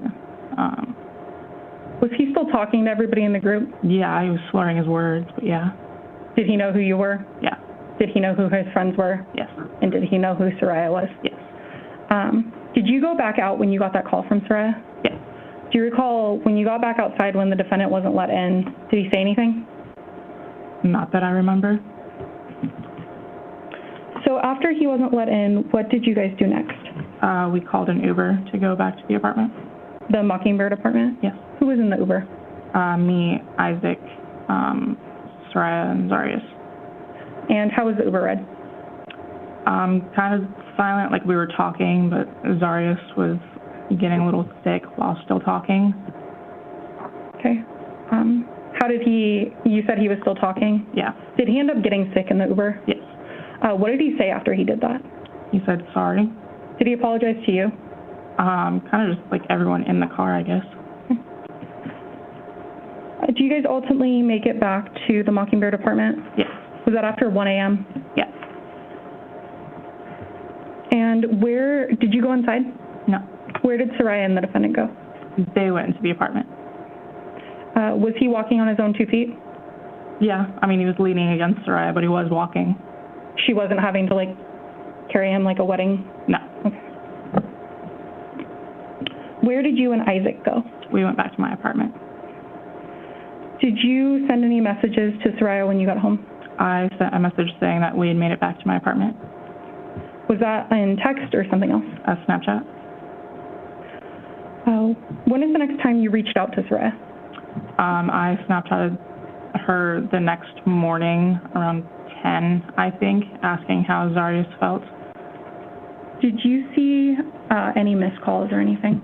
I didn't at that time. Okay, we'll come back to that. So around 10 that morning, kind of late morning, what did you send the snap to Saria? I'm sorry. I sent a snap saying, how is Z feeling? And I got a snap back of his face with a thumbs up. And that was to her phone on her Snap account? Her Snapchat account, yes. What did you send next? About an hour later, I sent them a Snapchat asking if they wanted to get brunch. And did you get a response? I got a response from him on her account saying that she had gone to work and forgot her phone. And just to clarify one more time, the thumbs up, you said whose face was in that picture? Zarrius' face. And did it have any text on it? It was just a thumbs up. Okay, so his face from her account with a thumbs up? Yes. Okay. And then, I apologize, I asked you, you reached out about lunch. What did he say? He responded on her account saying that she had gone to work and had forgotten her phone. And at that point, what did you think? I thought it was weird because she told me she was going to call out, but wasn't really thinking about it too much in the moment. Okay. Did you ever know Saria to forget her phone? No. Can you explain that a little more? We're attached to our phones.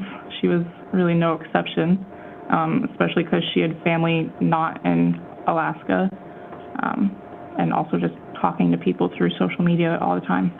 Were you guys constantly talking on socials? Yes. Would that be Instagram, Snapchat? Yeah. Things like that? Was it normally text or no? Between her and I? Yes. Just Snapchat and Instagram. So after lunch was declined, saying that she forgot her phone, what was the next time you reached out to Saria? I Snapchatted her around 7:30 asking when she wanted to go to the gym. And why did you wait until 7:30? Because that's the normal time that we went to the gym. And did you guys normally coordinate? Yes. Did you hear back from her? I heard back from Zarrius from her account saying that he had not picked her up from work yet. What did you think when you got that response? I thought it was weird because she usually got off work around 7:30. Did you hear back from Saria or the defendant on Saria's phone again that night? Not that night. Did you reach out again? The next morning. And what did you say? I sent her a message on Instagram. And what was the general question or vibe of that message? I used crude words, but it was basically just like, why are you not responding? And why would you reach out and ask her that? Because we'd never gone more than probably like 12 hours without talking to each other. Did you hear back from her then? Zarrius called me then. And approximately, do you remember what time that was? I want to say around 11 o'clock. Okay, about midday? Yeah. And was that Monday, August 7th? Yes. Were you at work? Yes. What did he say to you when he called you? Let me back up. Whose phone did he call you from? Saria's. And what did he say? He said that he'd not seen her since the morning before, Sunday morning. What went through your head when you heard that? Why would you not tell me last night when I asked when she wanted to go to the gym? Why would you not tell me at all yesterday? Why would you wait so long to tell me? And did you ask him any of those questions? I asked why he waited so long to tell me. He said he didn't want to worry me. What did you do when you got that information? I told him to call the police. I said I couldn't leave work right now because of my boss, but I would come over right after work to try to help look for her. And did you end up doing that? I did go over after work to try to look for her, yes. Where did you meet the defendant? At the park behind her job, like Campbell Airstrip Park or something like that. What did he say to you when you arrived? He said that he'd spent a couple hours looking and he didn't know what happened to her. Do you remember what was his demeanor or actions? Very calm. It was weird behavior for what was going on. What was your demeanor? Worried, stressed. And what did you ask him? You said earlier on the phone call you told him to call the police? Yes. Did you ask him if he had done that? I did. What did he say? He said no. What steps did you take that night? Did you call hospitals or something else? Yeah, I called 911. They said that I needed to call the morgues and the hospitals and see if a Jane Doe was reported. We called the morgues and hospitals, and then I called 911 again after everyone said they hadn't had any Jane Does to report her missing. I'm sorry, who made those calls, you or the defendant? I made the calls. And ultimately, you said you didn't find anything about her. What did you and the defendant do next? We reported her missing, and then they told us that they would be sending police officers to the apartment to take the report, so we went back to the apartment to wait for them. Did you have to call 911 again? Yes. And did you call twice? Yeah. Twice more, and why was that? Because it'd been like 40 minutes to an hour and police officers hadn't arrived yet. While you were waiting on officers, what were you and the defendant doing?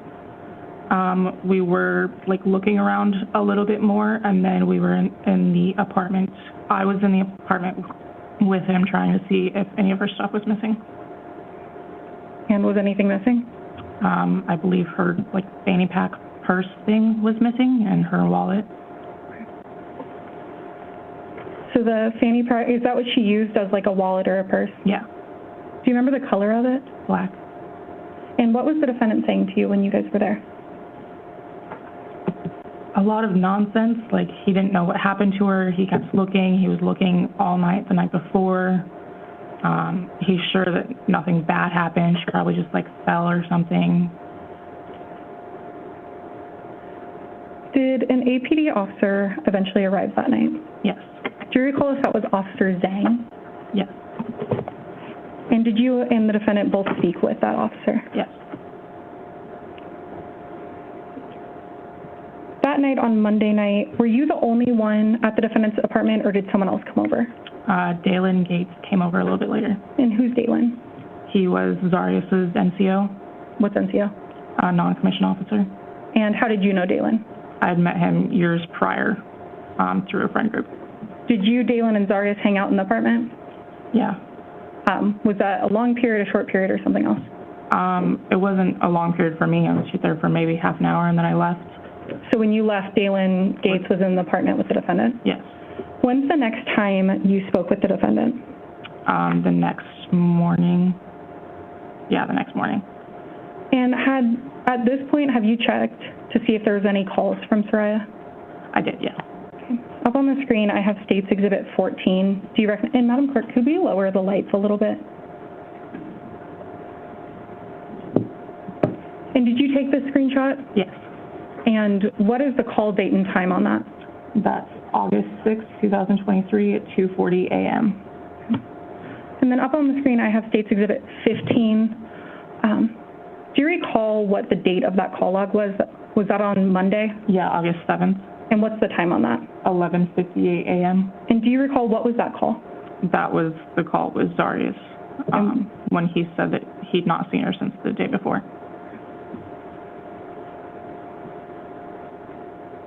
And Madam Clerk, we can take the lights back up. Thank you. So after Monday night, and you left Dalen there with the defendant, when's the next time you talked to him? Tuesday morning, I believe. And what was the nature of that conversation? It was about creating missing persons posters. Were you aware at that time that her family had created one? Yes.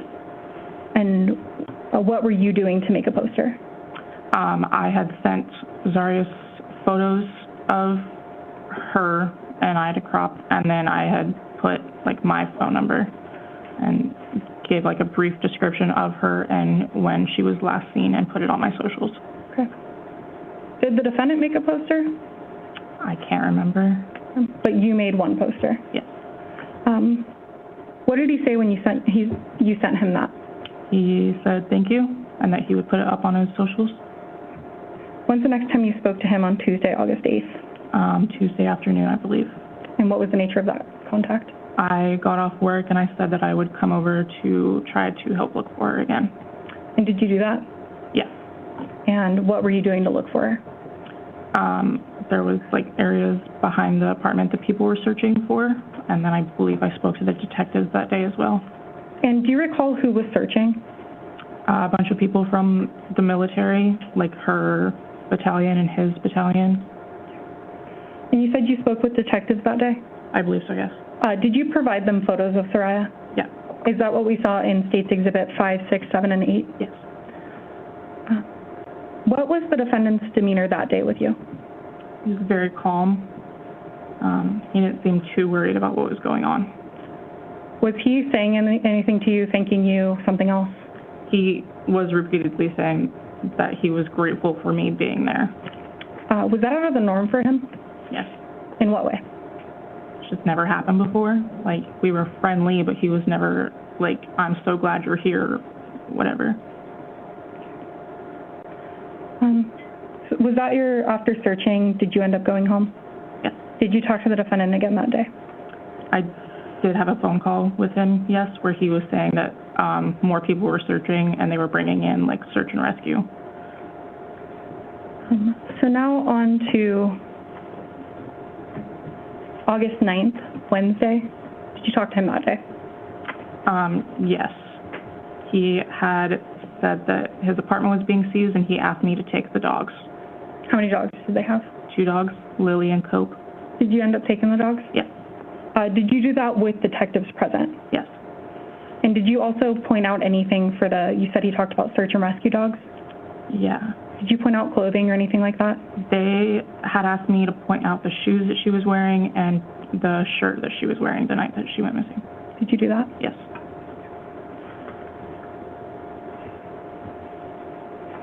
What happened next? I got the dogs from the apartment and then I took them to my apartment. Did you talk to the defendant again that day? Yes. He called me when I got back to the apartment to talk about the dogs and thank me again for being there for him.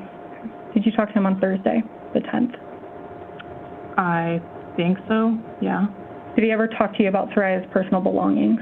He had called me to ask my opinion on which belongings should be going to her mom. He had said her wedding ring and a blanket that she kept in her closet. Was that a normal blanket, a baby blanket, or something else? It was like a baby blanket. Okay. What went through your head when he asked you that? I had started crying and I said, why would you be giving her belongings when we haven't even found her? And what did he say to that? He said that he was just thinking about like what her mom deserves in case something happened. And how did you take that? That's some speculation. Its effect on the listener, Your Honor. Overruled. Sorry, what was the question? How did you take him saying he was thinking about what her mom would want at that point? I kind of thought that he knew something more than he was telling me at that point. Did you speak with the defendant again that day? On the 10th, so Thursday? Later that day, I believe. What was that contact about? The same stuff. He kept saying he was thankful and that people were still searching for her. And did you ever speak with the defendant again after that? No. When's the next time you heard something about this case? Objection closed for hearsay. Sorry, Ms. Brewster, I'm being told by Madam Clerk that we're having a hard time picking up what you're saying. I heard what you said, and I'm sorry. Can you repeat the question? When was the next time you heard something about Saria? Friday morning, I went to work, and my boss was sent an article. Objection, hearsay. Overruled. Did you ultimately find out that Saria's body was found? From the article, yes. And what was your reaction to that? I broke down in my office and had to be driven home.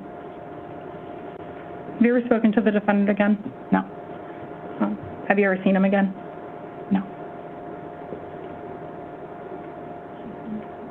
Is he here in court? Yes. Can you point him out? The defendant in the second chair. For the record, can it please reflect that she identified Zarrius Hildabrand? So reflect. Thank you. Those are all my questions at this time. Thank you, Your Honor. Counsel? Yes.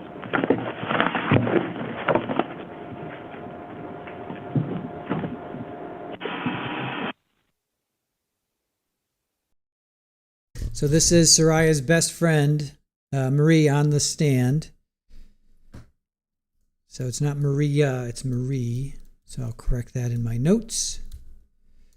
She's actually holding up pretty well, all things considered. She's actually holding up pretty well. Thank you. Sorry. We're gonna take a break here.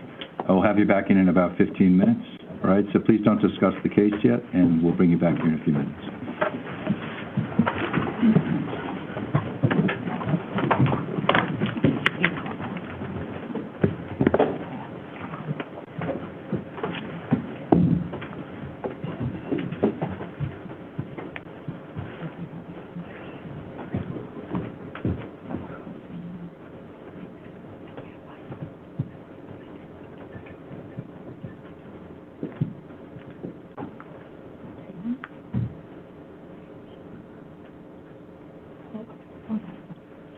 So we'll take a break until 11:50. Thank you. Thank you.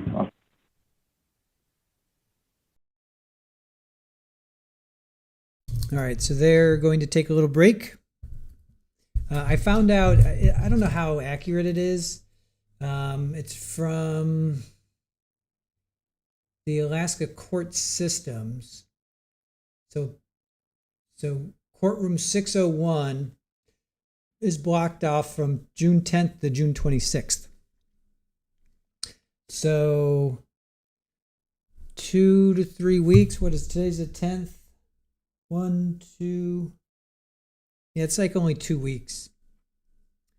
I mean, I don't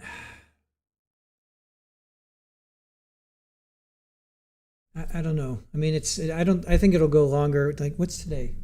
Today's Wednesday. Probably next. Yeah, I could see it going maybe through next week, because we still have to hear from the medical examiner, ballistics, probably her boss, just to show or just to say she's never late, or she's never she doesn't miss work, that kind of stuff. So I would think that we would hear from at least, well, how many? Let me see. We just watched the Zachariah Rosh. There were 20 witnesses there, but they made it through in 6 days. So yeah, I could see this going maybe 10 days, if the defense is going to put up a case. I'm not sure who they're going to call in. All right, so this is Marie Wend, best friend. They met in 2023. She goes through a bunch of photos and she basically identifies Saria. Apparently she has a tattoo on her back, a tattoo of wings on her back. She's got a bunch of other tattoos I've seen.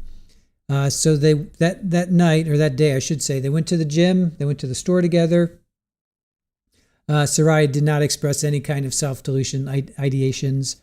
She wanted to get stuff for Zarrius's birthday, so a beer cake and streamers.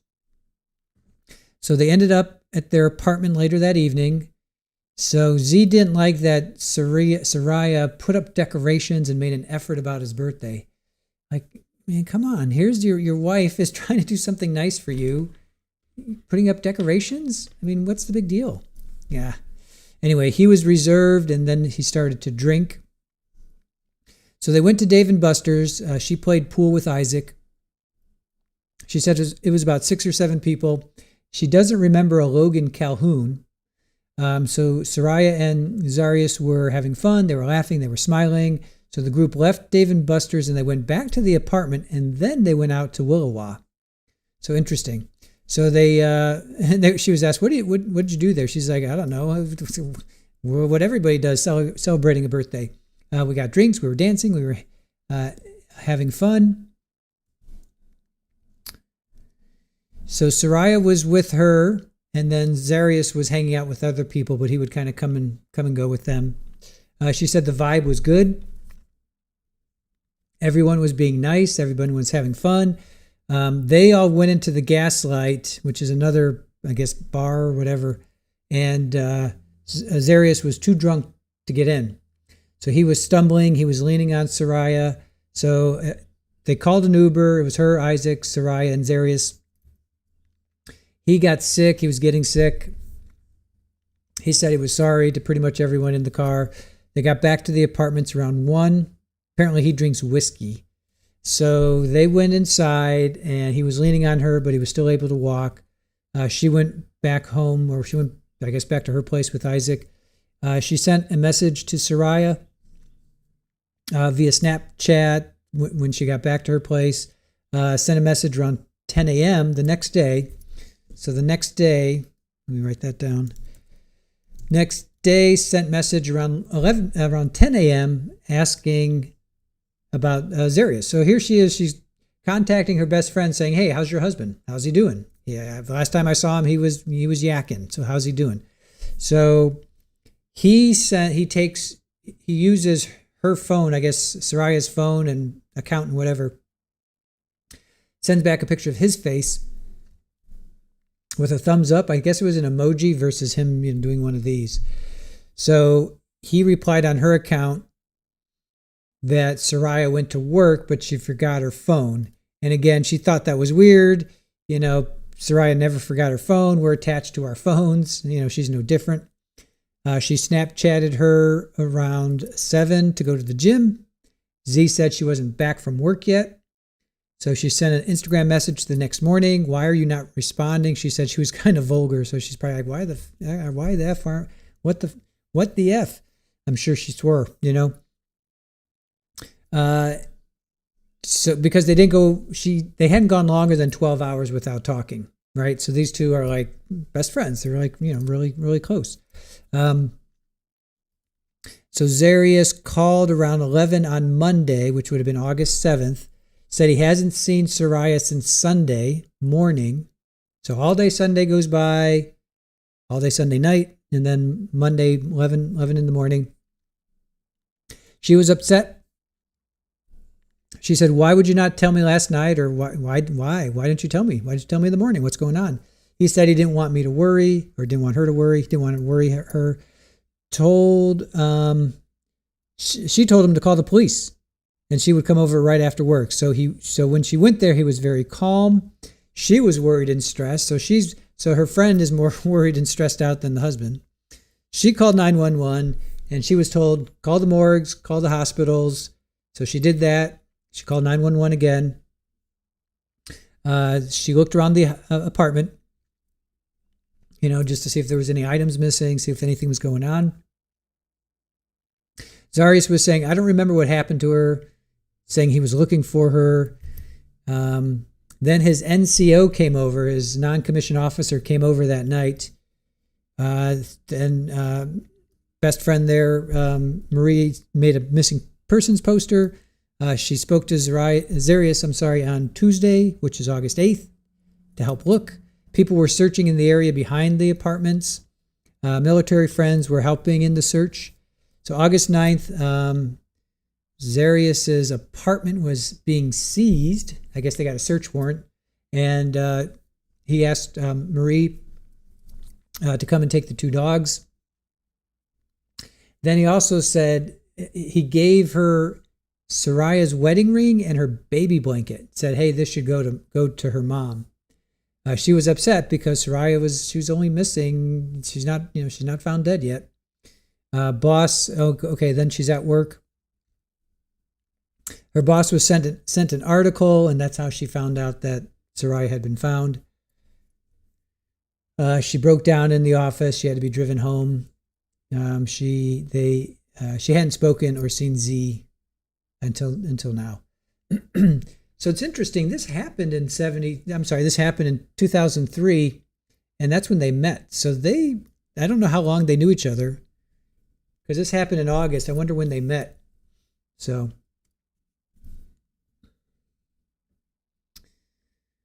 all right, let's see.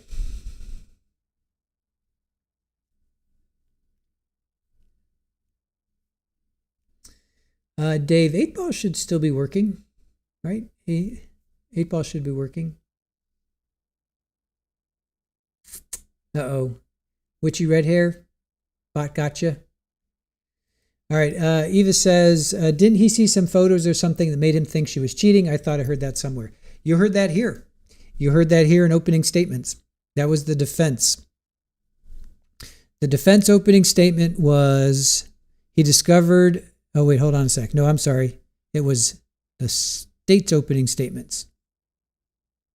It was the state saying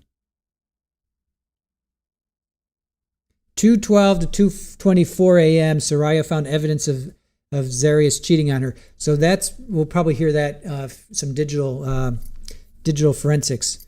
So Saria apparently found evidence that Zarrius was cheating on her. 2:24 a.m. is the last photo on her phone, and then she calls, I guess at 2:40, she called Marie, and Marie didn't pick it up, which is, I'm sure that's heartbreaking. I'm sure, because in her direct, she said she got a phone call and she didn't pick it up. So, hey, Shannon, how are you? Letting us know that you are alive. Thank you. Thank you for that proof of life. Appreciate that. Wild Angel, Judge did say 8:30 to 1:30. Now that's Alaska. That's Alaska time. So for the East Coast, that's add 4 hours. So 12:30 to 5:30. So 12:30 to 5:30. That's East Coast time. So wherever you are, it's Alaska. So Alaska is an hour past West Coast time. So if you're East Coast time, just add 4 hours to that. So right now it's almost 4 o'clock here. That means it's almost noon. That's almost noon there. I guess they're going to.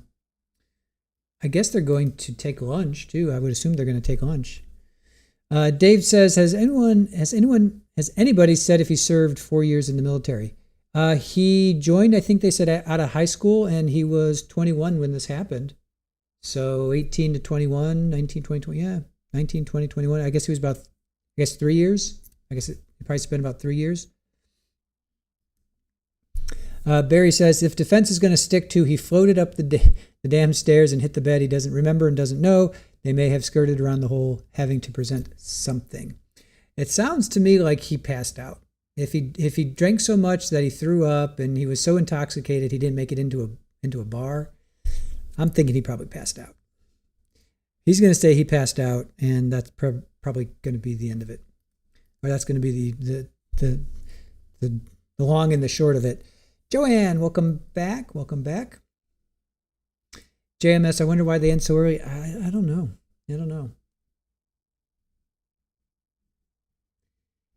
Yeah, it's, what's that, 5 hours? What, 8:30, 9:30, 10:30, 11:30, 12:30, 1:30? It's 5 hours. They probably won't get a lunch then. I'm thinking they won't have a lunch. So, I don't. He didn't say why. He didn't say why. Camilla, his liver's going to testify. He better be careful with all that drinking of the whiskey. It's going to get you. Not right now, but 10 years from now it will.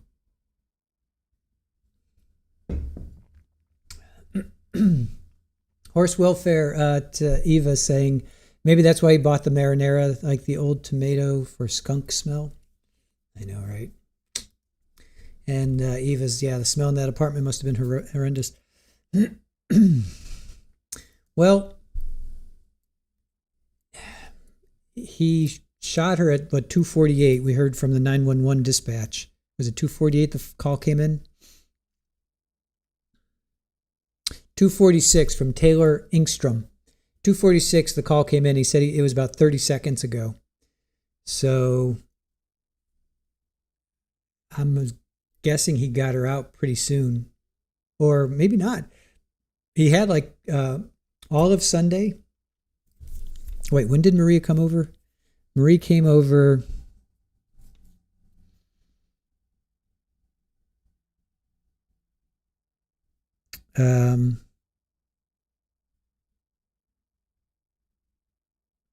she came over Monday. Okay, so he had all day Sunday to do what he had to do. So he had all day Sunday. So and Brett, that's a good one. Hugs are software updates for humans. Dave says military's mandatory 4-year commitment. Maybe he was discharged. Probably once this hit, he was probably discharged. I'm thinking he was probably discharged. After this hit, he was probably discharged. Right? I mean, I don't know for sure, but Eva says, is he insane? Like, what the heck is going on with this guy? Who knows? There you go, 8-Ball. Did you change your name? These are not the laws you're looking for. That's definitely a Star Wars reference. Yeah, Dave, I'm thinking he was discharged after this all hit the fan. I mean, I don't know. What's the Army's policy? Are you still active? I guess. Didn't we covered that one? I think it was a Navy wife, that Navy or Marine. I think it was Navy here in Florida, where she took out her husband. I forget her name right now. Yeah, what's the protocol there? If you are charged with a crime in the military, are you discharged? Yeah, Eva, he was cheating. She found Saria found evidence that he was cheating, that Zarrius was cheating. And I guess we'll have to see her phone. I am sure that we will see her phone based on that. So, yeah, let's get some mics up there, you guys. If you are listening to us, you can hear my voice. Please take a moment. We are at 188 likes. Please take a moment and see if we can get up to 200 likes. We would appreciate that. So if you can hear my voice, please help Horse Welfare get up to the 1,200. There's 189. All right, awesome. We're up to 189 likes. Let's see if we can keep going. Can we get to 190? Can we get to 190 before they come back from... There's 190. Thank you. Let's see. Can we get up to 191 before they come back from the break? If you're hearing my voice and you're just hanging out, chilling out. And 192. Awesome. All right. Can we get to 195 before they come back? 195 before they come back from break. If you're listening to me, 193. Thank you, guys. Thank you. Appreciate that. Kelsey, no, they're just on a break. They are just on a break. 195. Awesome. Thank you, guys. Appreciate that. Just 5 more to get to 200. 5 more to get to 200. Renee says, I would think he would be dishonorably discharged. Not sure. If you see Rafa, you can obviously see the like button. 199. Awesome. Oh, we are almost there. Almost there at 200 likes. Almost there at 200 likes, guys. One more. Who's going to be the number 200? Who is going to be 200? Do I hear 200? Give me 200. 200. Can I get to 200? We're at 199. Can I get to 200? Who's going to get us to 200? Do I hear 200? Dave's asking. 200. There we go. We hit 200. Whoop, whoop. Awesome. Way to go, guys. Ding, ding, ding, ding, ding. 201, Dizzy, no, they're just on a break. Court's on a break. They're just on a break. 201, awesome. Thank you, thank you. They are, oh, Dizzy was number 200. All right, Dizzy. Thank you, thank you. Yeah, we're up to 203. Yes, just on a break. They are just on a break. AWOL, hey, how are you? You were the 200th? All right, we got Dizzy and we got AWOL. Vying for the 200th. We'll give it to you both. Jennifer, you're good at that. Yeah, well, I grew up at the country fair. I'd love going to the country fair when I was a kid. Every summer I'd go to the country fair. So, all right, cool. 206 likes. Awesome. Good job, guys. Good job. You were 200. What do you win? You win the acknowledgement. Dizzy can have it. We're going to get, oh, look at that, Joanne sending gifts. Streamers. No, we're going to give it to you both. Sorry, I forgot when I came in because I was late. Dizzy says. I'm auctioning off Rafa's ear. See, Rafa's missing the tip of his ear there. I'm auctioning off his ear. So AWOL and Dizzy, you get a portion of Rafa's ear. That's really dark. William sent high fives. Awesome. Thank you, William. Oh, Honey Badger sent high fives. And Honey Badger did too. Awesome. Thank you, guys. Appreciate that. Skrubnik, how are you? Good to see you. Kimbers. And Horse Welfare saying thank you for the party blowers. All right. So, yes, we are waiting for court to come back. They are on I think he said 15-minute. Was it 15-minute break? You get a portion of Rafa's ear. AWOL says, Dizzy, you won. AWOL is being the gentleman that he apparently can be. I'm sorry. I don't mean to bust chops. But AWOL is giving you Rafa's ear. Dave, you'll take an elephant ear? Barry, this is our first Alaska trial, and we've already had a couple hurdles, but I think if we keep a good sense of humor and roll with it, we will be fine. I agree. Dina, right, just like Ross and Rachel. They're on a break. Exactly. Eva, yeah, he probably had a court-martial and dishonorable discharge within weeks. This is our second. We've done another Alaska. What other one have we done? Please refresh my memory. I don't remember it. Jennifer sent sunshine. Thank you, Jennifer, for the sunshine. I don't really see them. It's a bummer with YouTube. I can see that you guys sent gifts. Okay, so Jennifer sent sunshine, Honey Badger. Right. Looks like they're coming back. We need the witness. Thanks for the gifts, guys.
with detective work.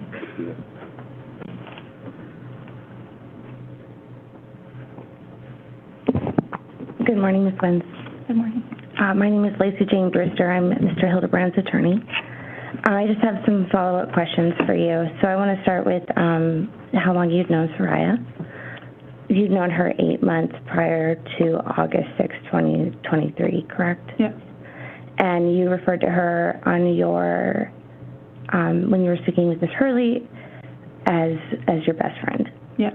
And you two spend a lot of time together, go to the gym together, for example. Mm-hmm. She used your gym membership.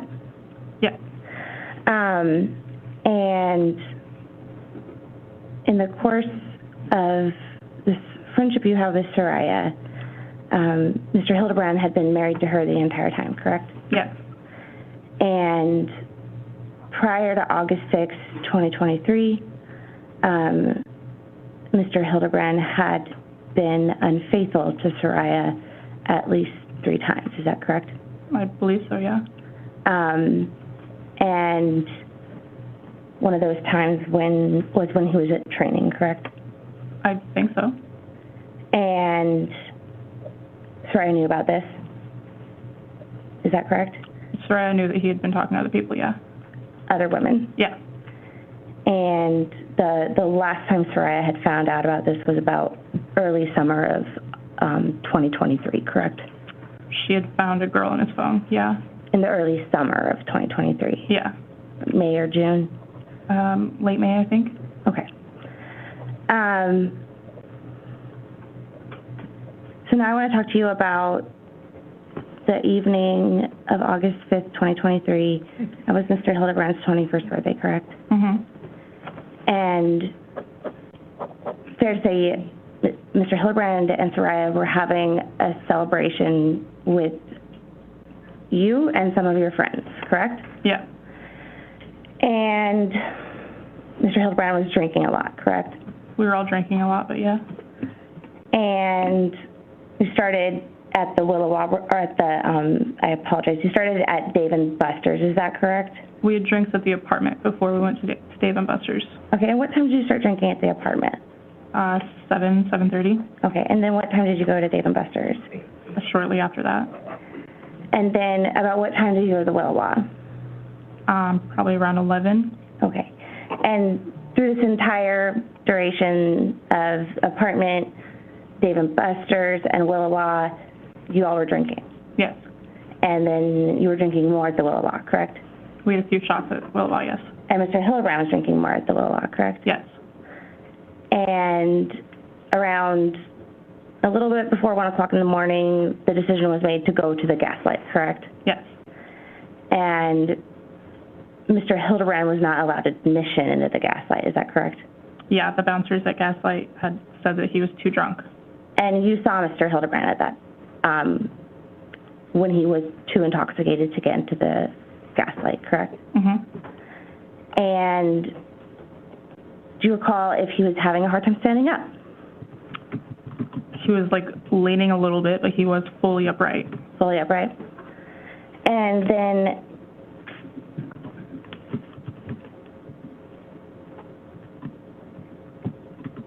you said earlier his speech was slurred, correct? Yeah.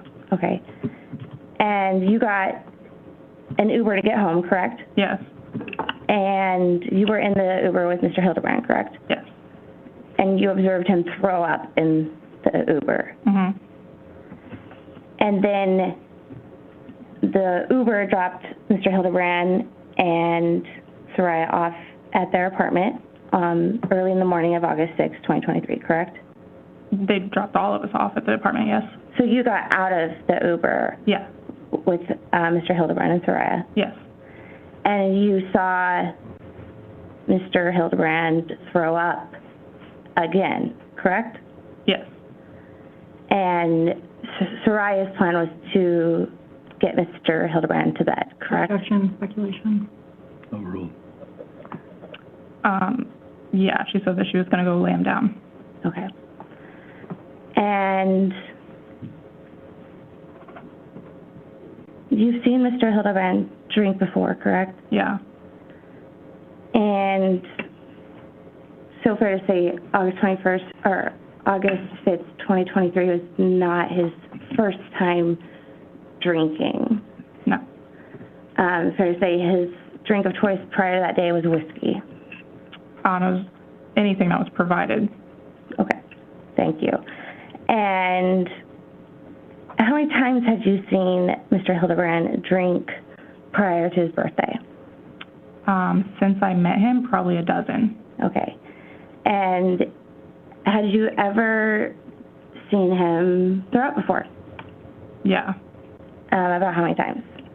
3 or 4 times. Okay. And when he is so intoxicated to the point that he's throwing up, fair to say he just goes to sleep eventually, correct? No. Okay.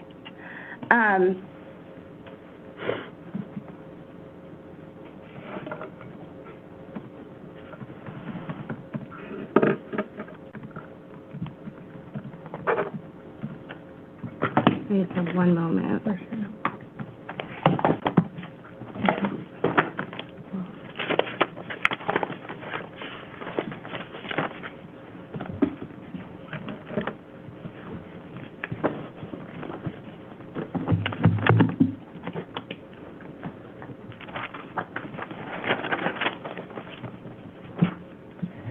So, Ms. Williams,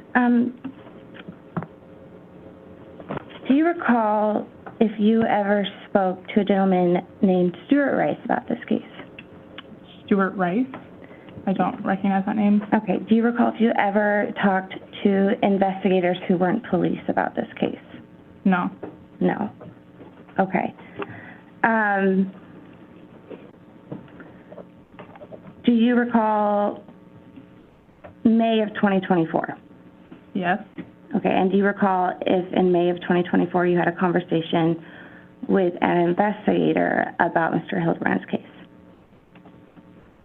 Not that I recall, no. The only, official person I've spoken to about this case is his previous defender. Okay, so you've spoken to the defense about Mr. Hildabrand's case, correct? 1 time, yeah. 1 time. And it was a man? It was a man, yes. And he worked for the Public Defender Agency? Yes. And it was over the phone? Yes. And do you recall if that was back in about May of 2024? I believe so. And do you recall that conversation? I don't recall the full conversation. Okay. And do you recall if in the course of that conversation you said anything about seeing Mr. Hildabrand drink before? Again, I don't recall the conversation. Okay.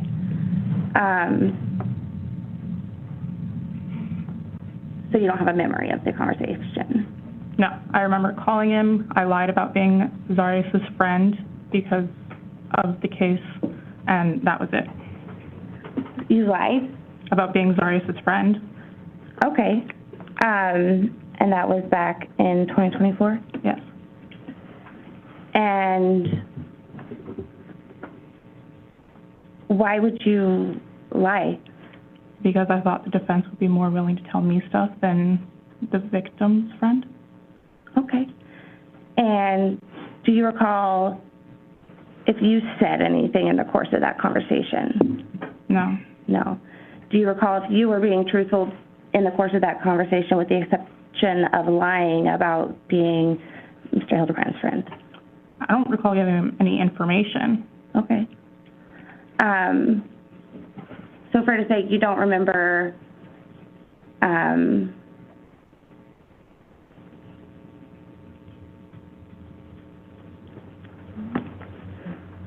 saying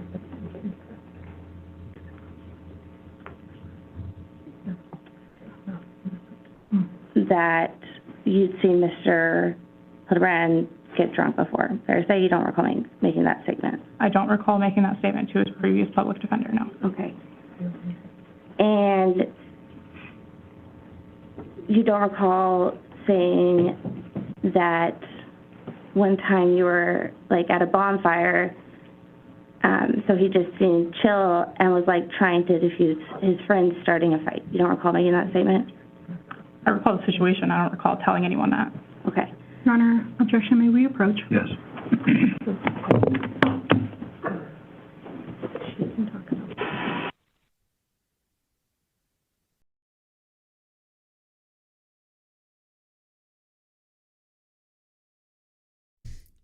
Yeah, so she just offered something up.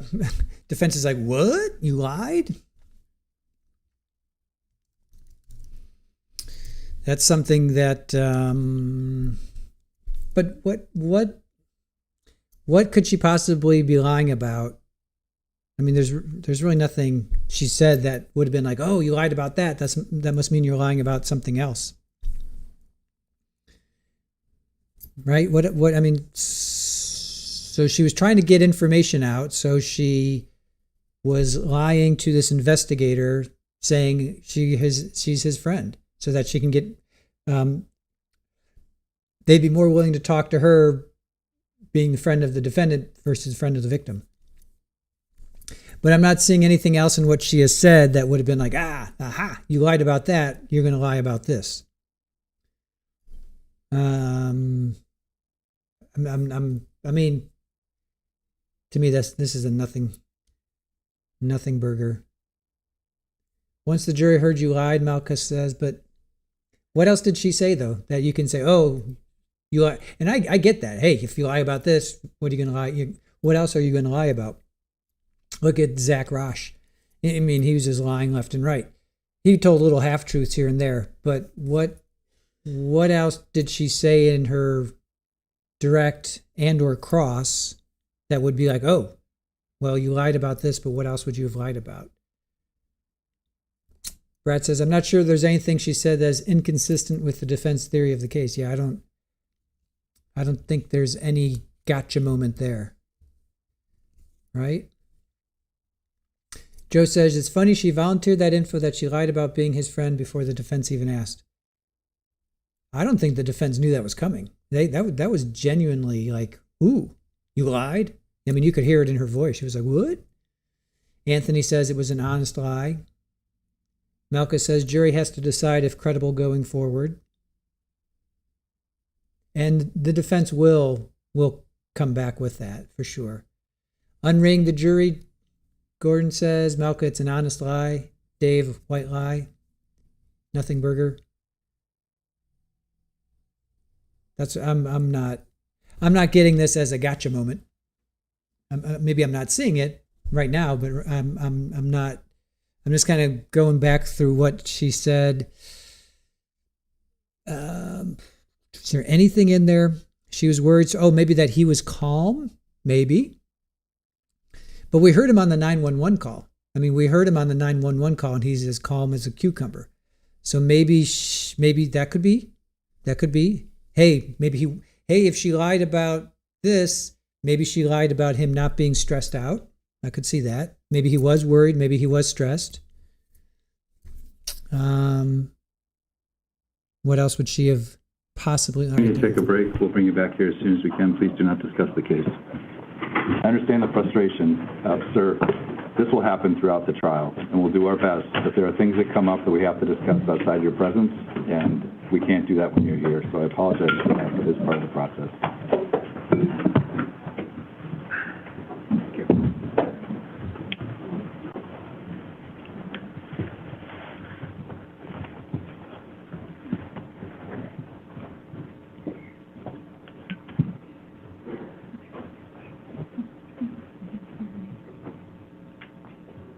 Oh boy, look at her fingers. Poor thing. Please be seated. Look at her hands.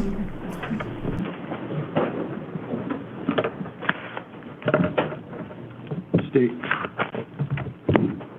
can you explain more fully what it is you're asking for here? Yes, Your Honor. We're requesting to offer proof to the statement that Ms. Brewster is trying to impeach, but also noting the fact that her statements have not been inconsistent. She was questioned if she had seen the defendant drink before. She said yes. Ms. Brewster's question was, doesn't he always pass out? That's not inconsistent with what actually she asserted, because Ms. Wentz answered no, and that he has been awake multiple times in the past. Ms. Brewster said that up at bench bar that she said that he has gotten sleepy before. That is not the same as passing out. So again, it's not inconsistent, and the state has no knowledge of this statement, so we would be requesting that offer of proof. Ms. Brewster? So,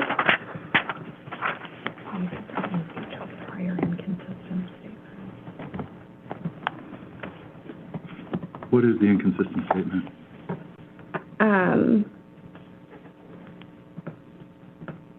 So, Judge, the way my understanding of 801 D1 works is that a statement is not hearsay if the witness testifies at the trial or hearing and the statement is inconsistent with the declarant's testimony unless the interests of justice otherwise require. The prior statement shall be excluded unless the witness was so examined while testifying as to give the witness an opportunity to explain or deny the statement. What is the inconsistent statement? The statement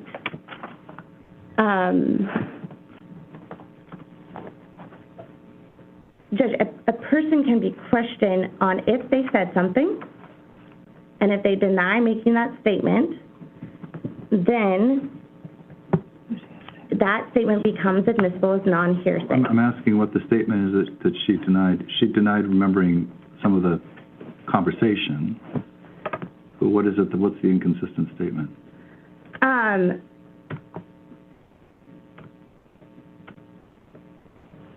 I'm sorry, Judge. I have to log into my computer. That's fine.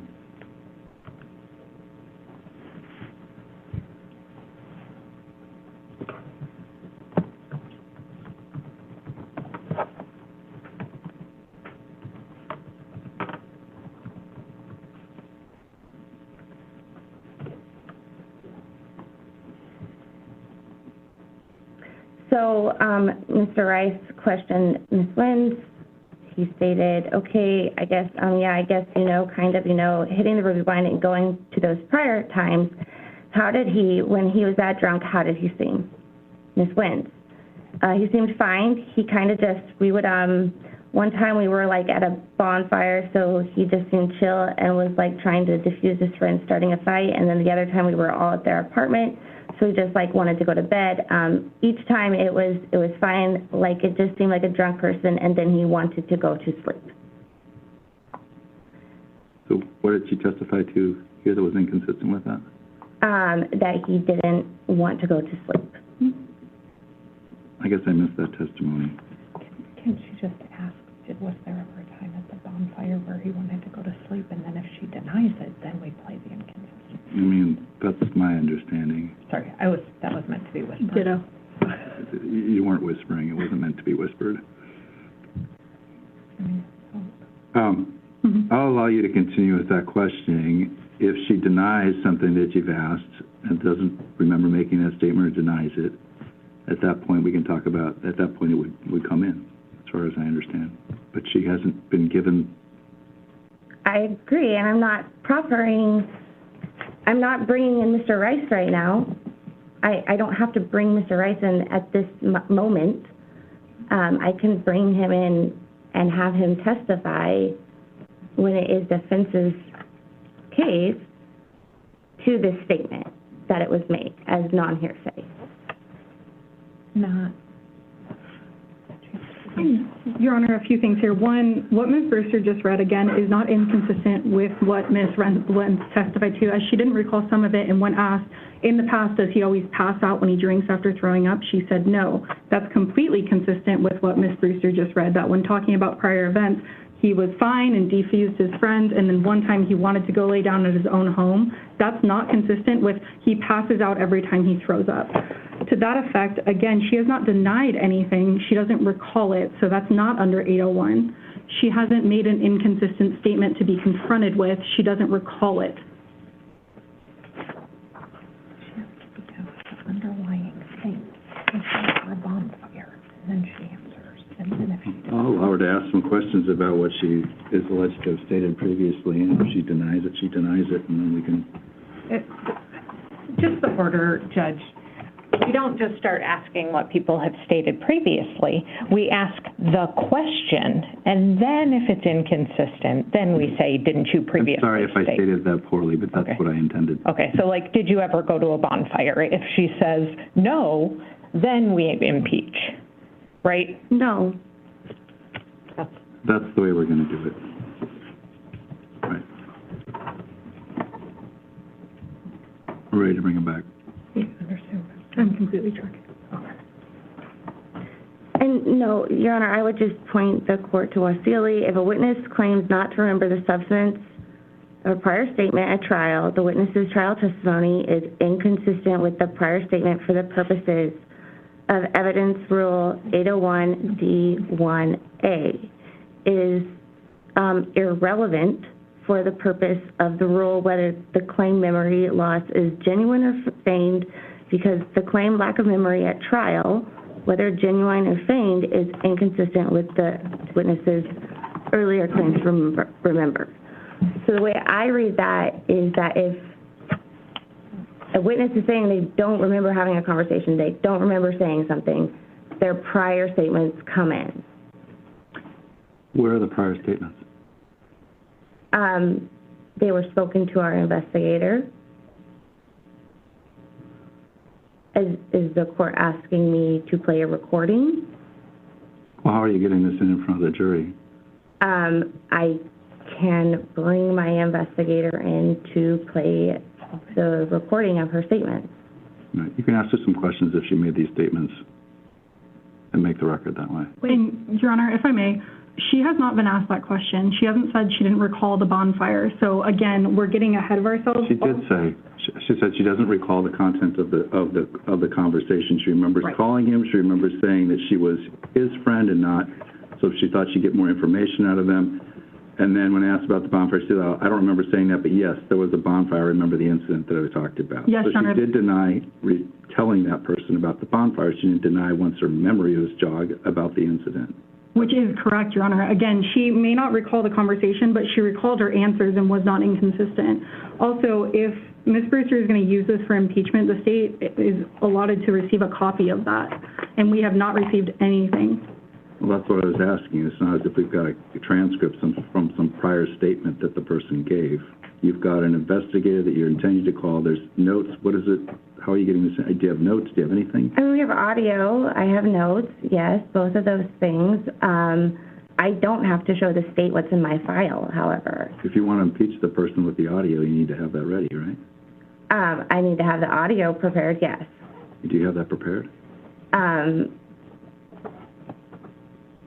Do I have an audio file? Or I don't have to play the audio today, Judge. If she's going to impeach with something, we get a copy of it. Like, otherwise, it's just her word that she said these things. I'm an officer of the court, thank you. But beyond that fact... That's my concern. Typically, you would have something, let me finish. Typically, you'd have something prepared to say, you said this, and then, boom, now I've got you saying something else. You don't. You say you've got some witness that's going to come in at a later point and contradict. I have a witness that can present the audio, Judge. I think that would be allowed. I can lay the foundation for the statement through my witness, and the witness recorded the conversation, and the statements we would be impeaching would be provided to the state at that point. But then you've missed all the things like rule of completeness. Maybe she said something before or after, or she recalled it later. That's why the state's entitled to a copy of what you're going to impeach with? I'm going to require that you provide the audio to the state in its entirety of that interview.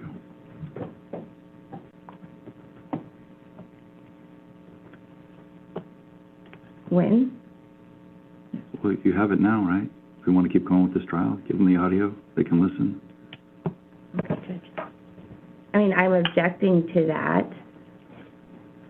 I think that when I admit it after the state rests,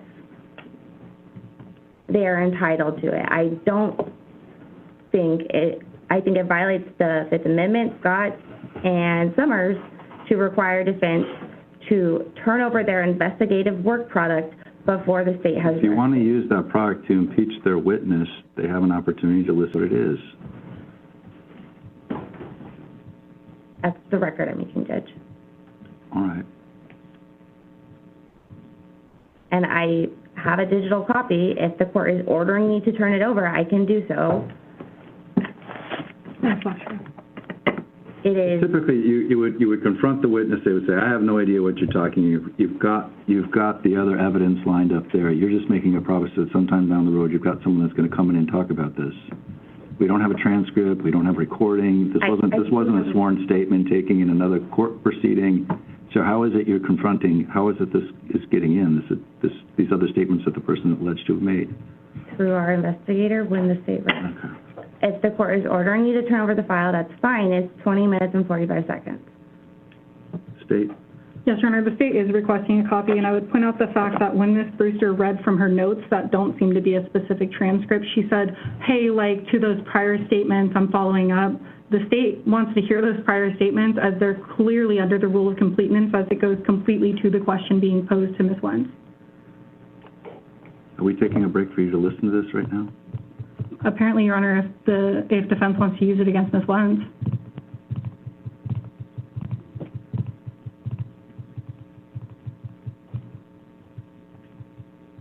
I would suggest if that is what the court is ordering, that we send the jury home. I give the file to the state, they listen to it, and we come back in the morning because it is going to take at least half an hour for all of those things to happen, and then we're going to be close to 1:30. I think the jury would be happier if they just got to leave early. I'm going to take a moment and look at this a little closer. I'm going to step off. Give me a minute. I'll be back in a minute. Can we give her a thumb drive to get it now and start that process? If she can point me to the point, it might take 3 minutes. Is court ordering me to turn it over in order to... I already did. Okay. Yeah. Can you put it on?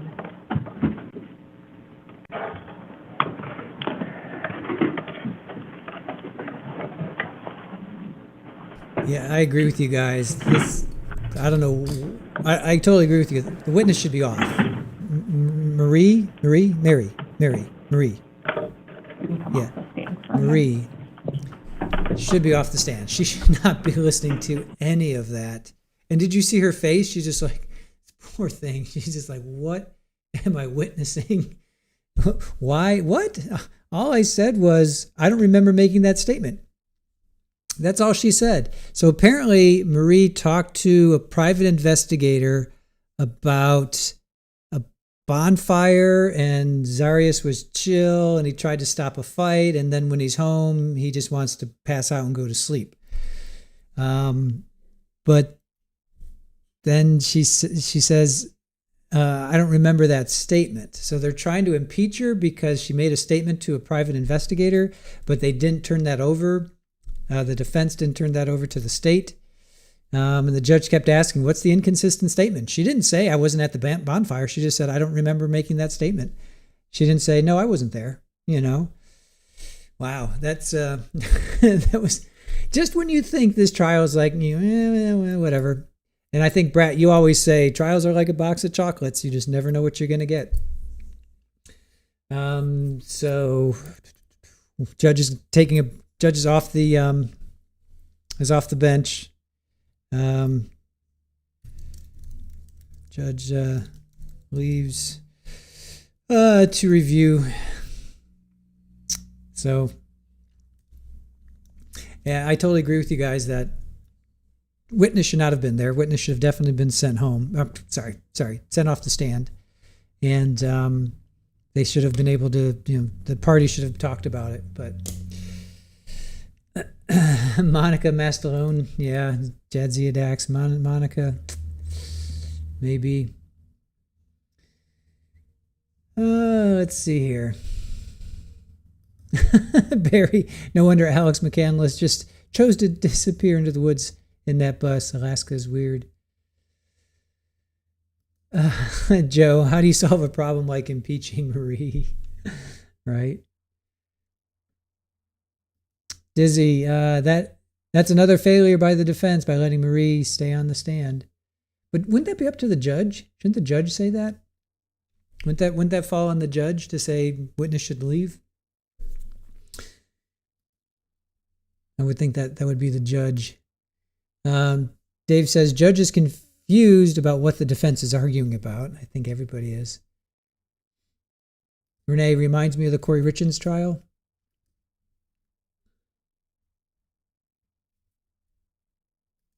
Brat says the defense should have never started that fight, and the witness should definitely not have been left on the stand. Oh, that was totally bizarre.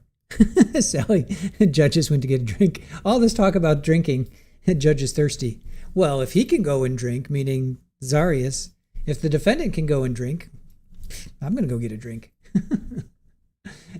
Right, Ambi, and this is only day one. Sharon, yep, this is only day one.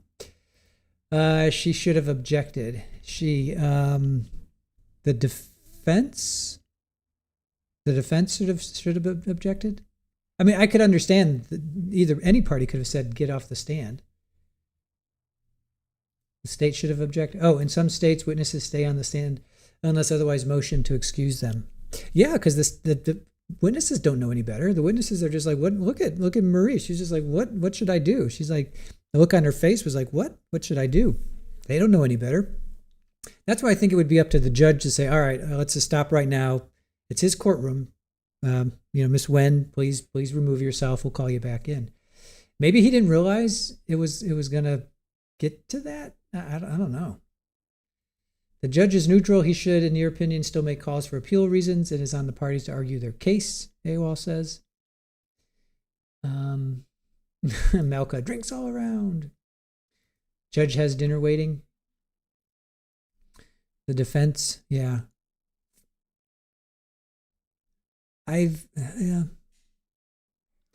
Joe and Jedi Platypus, thank you for the 5 Trial TV Live gifted memberships. Ooh, there's a huge hawk in our yard. On our DirecTV satellite dish. Let's see. Welcome in, new members. Welcome in.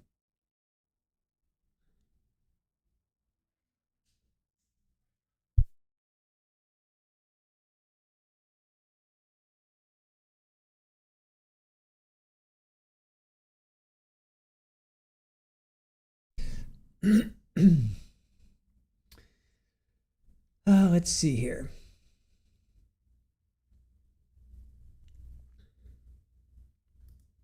Yes, welcome in. Is that a pit viper eating hawk? I hope so. I've seen these hawks get squirrels. Got one squirrel in a tree. We were hanging outside. They usually just land into the lawn and get worms or lizards. I have seen them go into the fencing, which has a bunch of vines, and they've got, I'm assuming it's a lizard, but I've also seen, I heard this big commotion, and I looked over, and there's a hawk was taken off with a squirrel. It's like, oh man. But no, they usually just go and get like little worms or grasshoppers, whatever. Have not seen them get a snake yet. Haven't seen them get a snake yet. But that's a good question. That's a good question, Joe. Jadzia Dex, that's what's wrong with your signal. No, we don't have DirecTV anymore. We have the satellite dish. Hold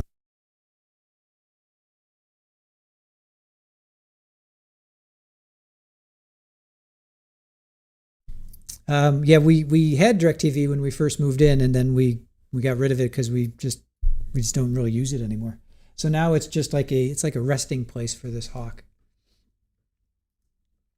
Yes, hawks do like snakes. That is true. Beach bomb. JMS, I have seen lots of other trials where the judge excuses the witness in situations like this. I have too. I quite honestly, that's why I was like, why? To me, that lands on the judge, in my opinion. I would think that the judge would be like, you should not be here. Please excuse yourself. But I think maybe the judge wasn't expecting it and just kind of snowballed really quickly. But the judge still could have been like, all right, this is going into territory where this witness does not need to be here. That's what I feel. Missy Russell, breaking news. I can't retire, but hey, at least there's always tonight or tomorrow's rounds. Right? Honey Badger, I love the judge saying, I need a moment. Read between the lines. I'm going to go take a shot. I'm going to go take a shot of some Irish coffee and warm up and poor judge. And it's only day one. And it's only day one, and we're only into witness 2. Boy, lots of sidebars, right? Lots of sidebars. This is what, 6 or 7 sidebars? Lisa says this is pretty amusing.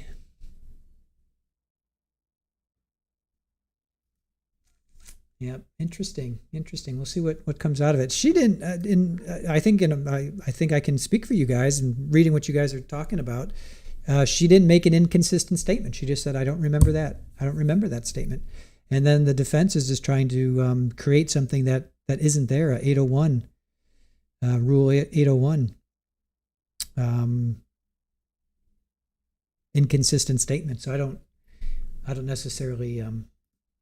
I don't think the defense is going to win. Basically, Kimbers, shot in the eyeball, right? Mrs. Baba Yaga, how are you? Wait, hold on. Let me get this one first. And the state won't ask witness to leave. I think it gives her a heads up.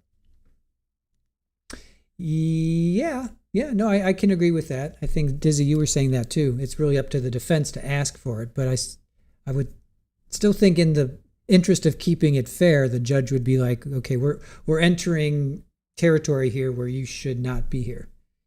But I agree with that. And Dizzy, I think you were saying the same thing. All right, let's see. AWOL look at this like a game of chess. Both opponents are moving their pieces the way they want. The judge shouldn't interject and say, don't move your pieces like that. But just in the interest of fairness, that's where I would say, just in the interest of fairness and appellate issues, and just to keep that playing field as fair as possible, that's where I would think that the judge would be like, all right, we're entering an area where you should probably not be listening to this because it could give an unfair advantage to one side or the other. So that's what I think. Sharon, why can't I pull this up? Hold on. There we go. Sharon, I think we're in for a doozy here. Good to see you as well. Richard says she offered that she was lying about something, so now everything she says is going to be suspect. Going back to that point, yeah. Going back to the point that she lied. Yeah, and it will go to her credibility. She lied to the investigator, the PI, because she thought that she would be able to get more information out of them being a friend of the defendant versus a friend of the victim. So she did say that. Yes, that will go against her credibility. But to me, in the grand scheme of things, I'm not seeing that as a big deal right now. That's just me right now. If I was a juror, I'd be like, yeah, I mean, yeah, she lied about this. What else could she lie about? Well, she could have lied about seeing him not being so concerned. That would be, I could see that. He was so drunk, but we're going to hear probably from the Uber driver. I mean, he was so drunk that he passed out. That actually goes to the defense. Her saying he's so drunk that he threw up and he probably passed out. That goes to the defense. So the only thing I think right now that I can see is that you could say, well, she lied about this. What else is she lying about? Well, she lied about him not caring about his wife. That would be a ding against him, where he's like, but we just heard the 911 call and he didn't sound very concerned. I mean, he didn't really sound concerned. He was like, yeah, my wife's missing. Yes, he was saying, yes, ma'am. I mean, he's being respectful. I get that. So I'm going to allow her to continue with that questioning. Judge, I have turned over to the state our entire interview. Our position is with the one witness, correct? With mm-hmm. Marie. Mm-hmm. And our position is they would be entitled to it after they rest. And so I'm requesting that the court order them not to use it at the present moment or in their case in chief. State. So, Judge, I think that you've skipped a rule. Like, you skipped 613, which is how you impeach with a prior inconsistent statement. And I think that that's the step that we're missing. So 613A is the general rule, and then 613B is the foundation requirement. which says, before extrinsic evidence of a prior contradictory statement or bias or interest may be admitted, the examiner shall lay a foundation for impeachment by affording the witness the opportunity while testifying to explain or deny any prior statement and to admit, deny, or explain any bias, interest, except as provided in. Well, we haven't quite got there yet. No, and that's my issue. I'm allow her to ask those questions, and then she can provide the answer from which we can make a determination as to whether, correct? Sure. I think that she has to ask the question first, right? Like, did you go to a bonfire? Do you ever go to a bonfire with him? And then if she says, I don't recall, or no, do you remember talking to my investigator? So you take exception with phrasing it, do you remember telling my investigator that you went to a bonfire? I think you have to ask the question first. Otherwise, you are impeaching with extrinsic information in the form of the question without giving her the opportunity to give the testimony first. Like, I don't just get to call a witness and say, hey, did you tell Detective Clark this? Did you tell Detective Clark this? Did you tell Detective Clark this? I have to say what happened, right? Like, and then when they're wrong, or if they're wrong, you say, do you ever remember saying something different? I agree that if she doesn't recall making the statement, that makes it inconsistent, but she has to be inconsistent first. Like, we're just skipping. Is there any problem with forming the question in the manner in which Ms. Dunlop is suggesting?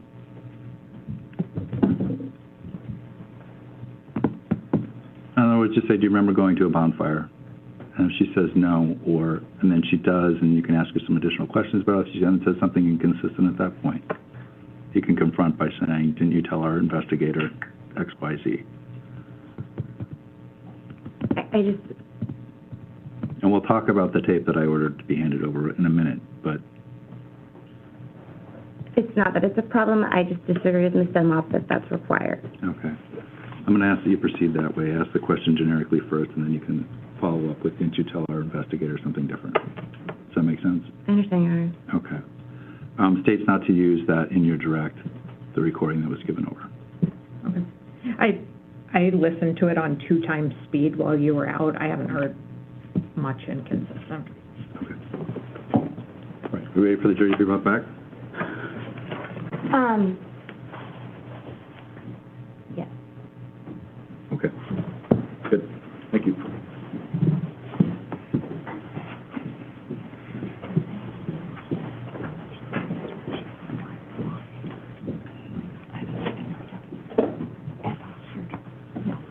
I think I need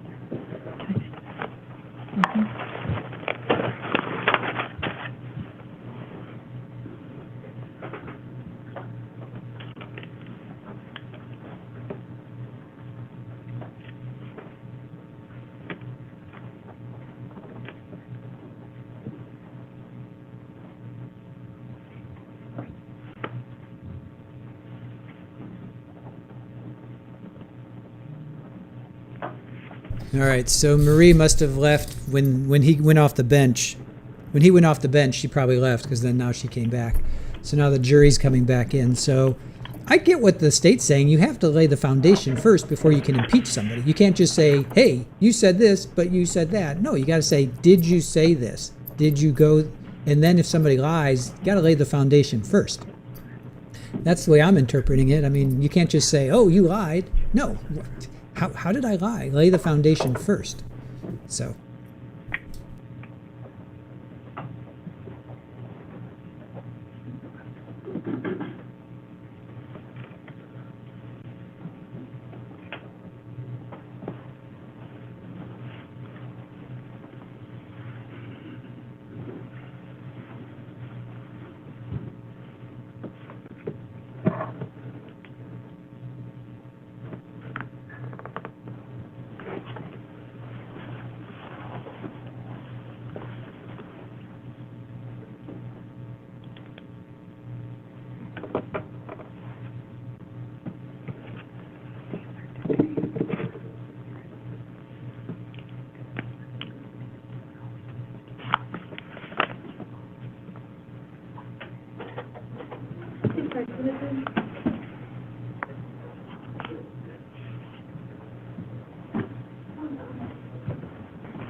Thank you. Please be seated.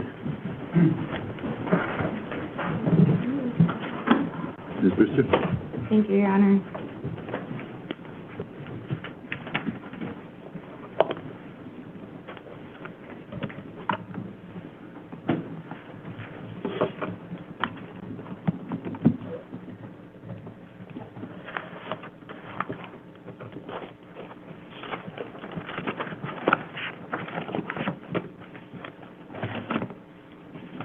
Ms. Vines, kind of follow up with you. Have you ever been to a bonfire with Mr. Hildabrand?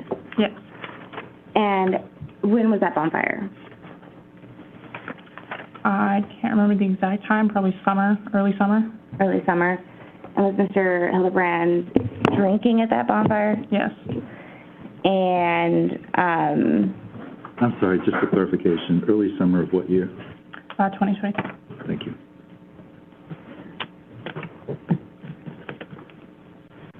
so Mr. Hildabrand was drinking. Was he drinking heavily? Yeah.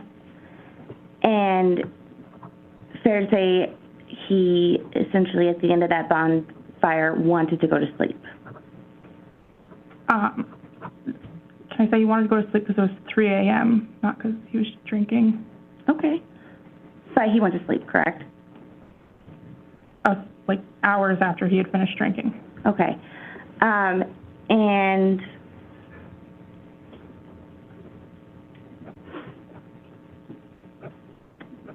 so, again, you don't recall speaking to a gentleman in May of 2024. Well, you do recall that you spoke to someone for the Public Defender Agency in May of 2024, correct? I recall speaking to someone. I don't recall what I spoke about or what was said. Okay. And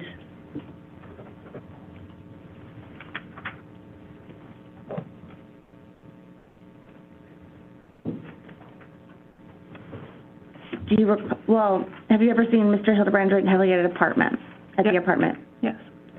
And at that time, did he just want to go to sleep at the end of the drinking? At the end of the night, yeah. Okay. And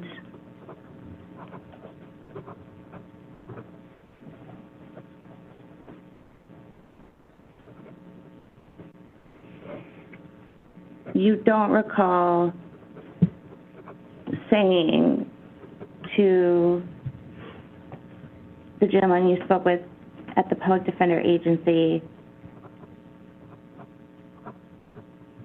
when he asked you, hitting the rewind and going to those prior times, how did he, when he was that drunk, how did he seem? You don't recall responding. It seemed fine. He kind of just, we would, one time we were like at a bonfire and he just seemed chill and was like trying to diffuse his friends starting a fight. And then the other time we were all at their apartment, so he just wanted to go to bed. Each time it was fine, like it just seemed like a drunk person, and then he wanted to go to sleep. Do you recall making that statement? I don't recall telling anyone that. Okay.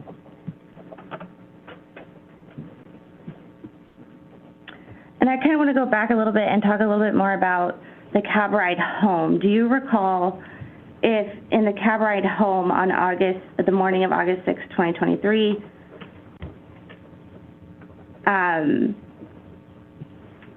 in the Uber, did Mr. Hildabrand seem really out of it and like falling asleep? He seemed very intoxicated. He was still like making statements. He would like lean his head against Saria's shoulder and then put his head up and talk and then do the same thing like over and over again. Okay. Was he really out of it? He was drunk, I guess. So is drunk really out of it or no? I think those are very different, but. Okay. And was he falling asleep? I guess. You guess. To me, it's not falling asleep if you can say stuff. Okay. So you're saying he was talking in the cab ride home? Yes.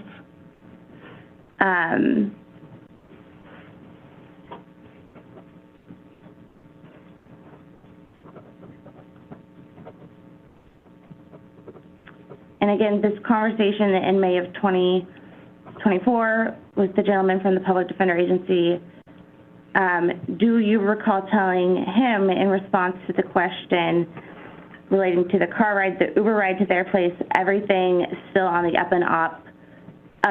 Do you recall making the statement, yeah, I mean, he wasn't really talking. He was like, his head was on her shoulder and like lolling back. He did puke in the Uber, but we kind of figured that was going to happen because he was mixing drinks. Yeah, he seemed really out of it and like falling asleep. Do you recall making that statement? I don't recall making that statement. I don't recall the conversation with this gentleman. Okay.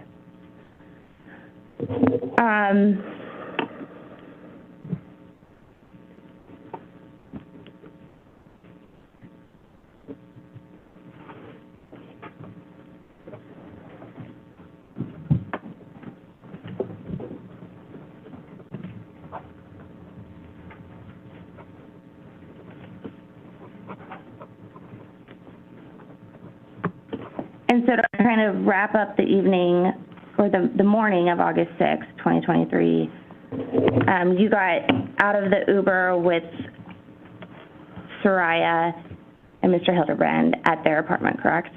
Isaac and I got out of the Uber with Saria and Zarrius at the apartment, yes.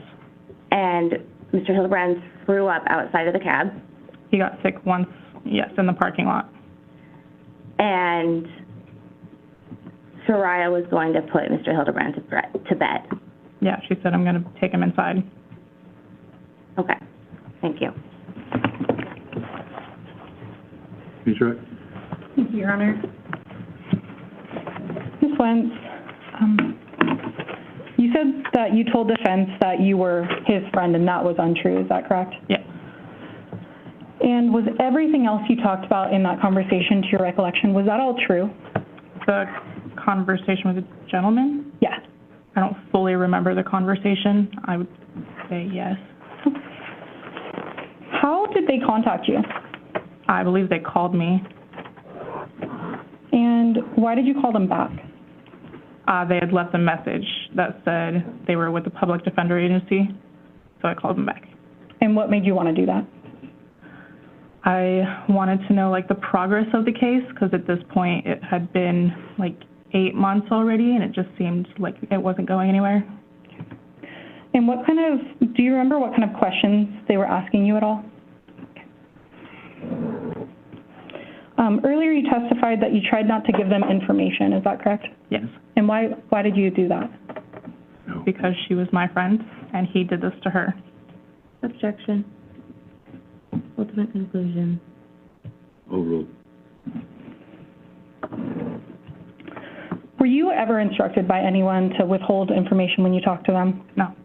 Did you decide that on your own? Yes.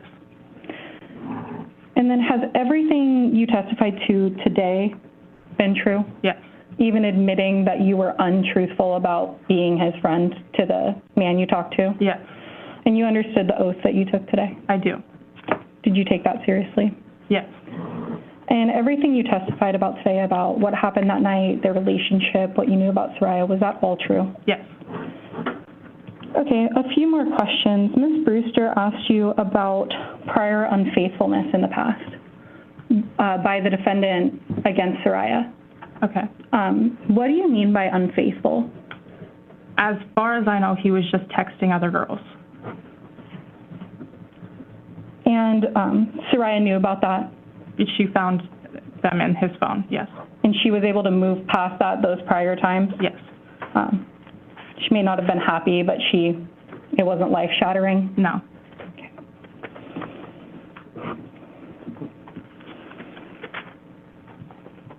And then a few more questions. What is the difference between sleepy or wanting to go to sleep and being passed out?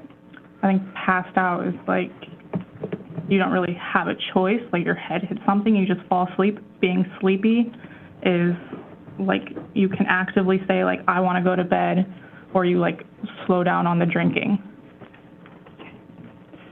And do you remember the prior time with him at the bonfire? Yes. You said that he had been drinking heavily? Yes. Was he drinking heavily like the night of August 5th? Yes. And you said that even after drinking, he was able to diffuse issues with his friends. At the bonfire, yes. Okay. That he didn't immediately fall down and go unconscious? No. And then at the previous time at the apartment, I believe prior you testified that the bonfire ended at like 3 a.m. Yeah, his friend had taken my keys and we spent hours searching for them. Did you end up finding them? They were in his friend's pocket. And when you testified previously or were asked questions about the apartment the earlier time, where the defendant may have just wanted to go to sleep, was that also very late in the night? Yes. Was he drinking heavily that night? Yes. Was he talking? Yes. Tracking? Yes. Knew who all of you were? Yes. Knew who Saria was? Yes. And then in the Uber on the morning of August 6th, you were asked a lot of questions about falling asleep, but he may have been talking. Can those two things be true at the same time, of maybe he was nodding off a little but would wake up? Yeah. And then I believe the specific question Ms. Brewster tried to confront you with was that he wasn't really talking. Is that correct? No, he was like thanking us for coming out and saying that he had a nice time. And was Saria just helping him along? What? I'm sorry, what do you mean by helping? When you got out of the Uber, I apologize. That was early after. Yeah. Was he still talking to you after he threw up when you got to the apartment? Yeah. Was it consistent with times that you've seen him drunk before? Yes.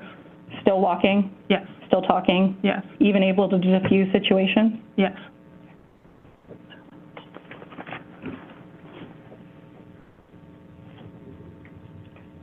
And then as to his other incidents where he was texting girls and flirting, were those right before this happened or months prior or what? Months before. And she told you about them, that she had talked to the defendant about them? Yeah. Like late spring, she had said that she found the messages. They had talked. He said that he wasn't going to do it anymore. She didn't check his phone again, so she didn't. Did he do it again after that? I don't think so. But that time, she was able to move past it, even finding those things? Yes. And she forgave him, stayed with him? Yeah. Maybe was a little upset, but was fine? Yeah. And just the final question again, have you been truthful with everything you've testified to today now? Yes. Thank you. Thank you.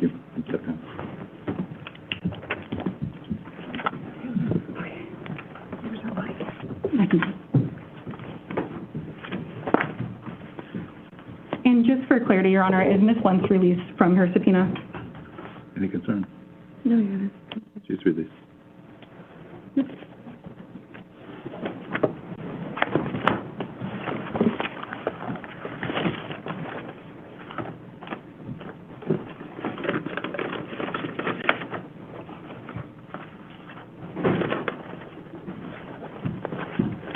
Your Honor, this is Taylor Engstrom. You're going to walk all the way. Mr. Engstrom, if you want to, please be careful of that cord so you don't trip.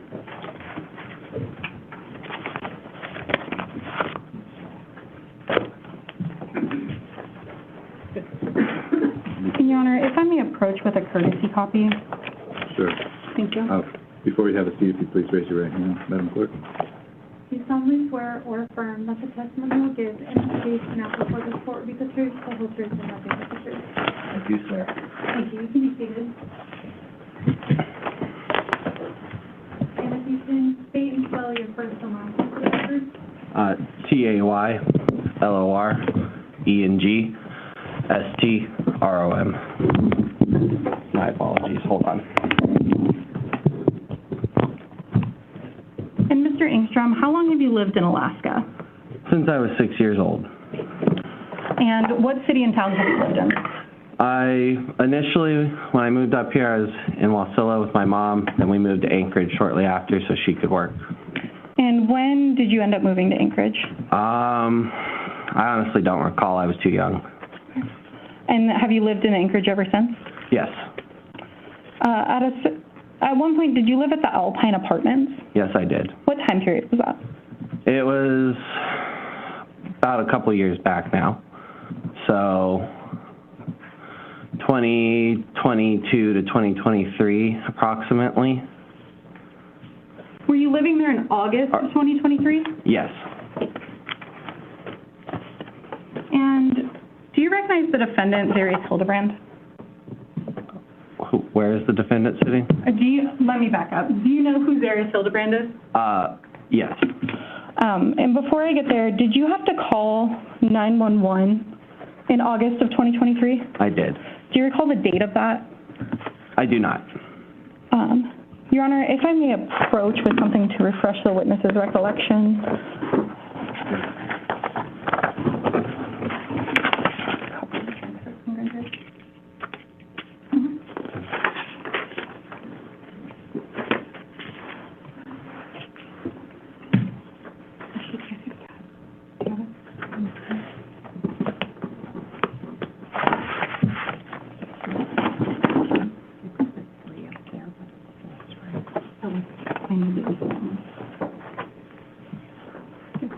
Apologies, I'm actually going to approach with this.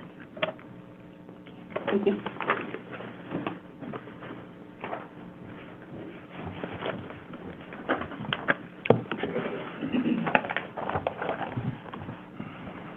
And Mr. Engstrom, I approached and handed you a copy of a CAD involved in this case. Are you able to refresh your recollection and see if you can remember a date based on that? Yes.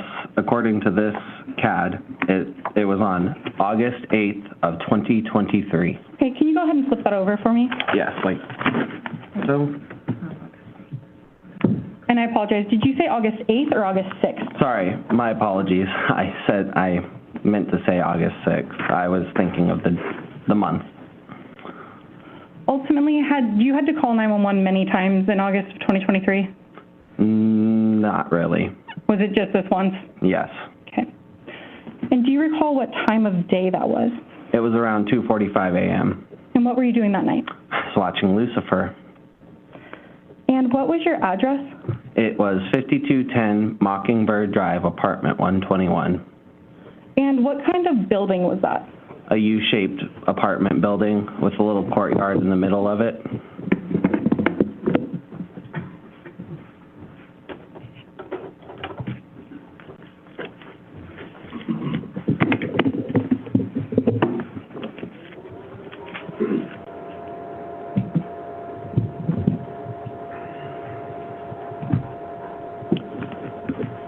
And why did you call 911 that night? Well, I had heard a shot that was pretty loud, sounded like it was in the middle of the courtyard, and I was very concerned, so I felt calling 911 was my best approach.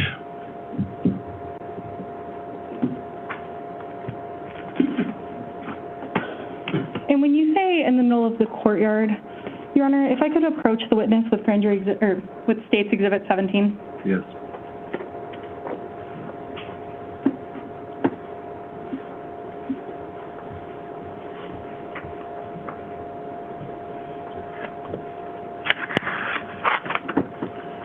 Mr. Engstrom, do you recognize that aerial photo?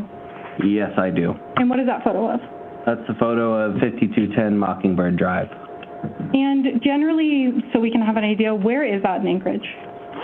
Approximately off of Brayton Drive, right off of Tudor, or right near Tudor. So I would say between Midtown and Southside. Okay. Is it between Tudor and Dowling? Yes. And is that photo in front of you true and accurate to what you know 5210 Mockingbird Drive to look like? Yes, it is. Your Honor, at this time, the state would ask to admit Exhibit 17. 17's admitted. Permission to publish. You may publish. And Mr. Engstrom, looking at this photo, if I were to approach you with a Sharpie, would you be able to mark on Exhibit 17 where your unit was? Yes, I can. Your Honor, permission to approach? Yes.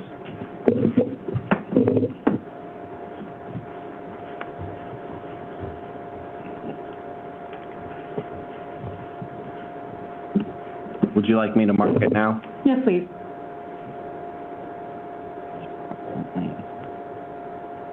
Thank you. And could you also stand up and point for the grand jurors on the digital exhibit where your apartment was? Yes, I can.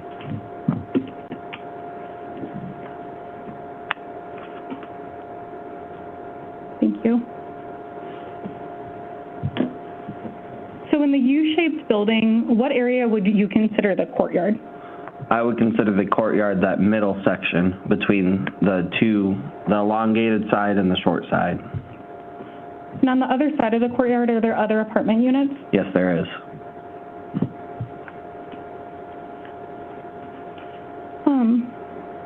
To your knowledge, did you know before you called 911 Zarrius Hildabrand?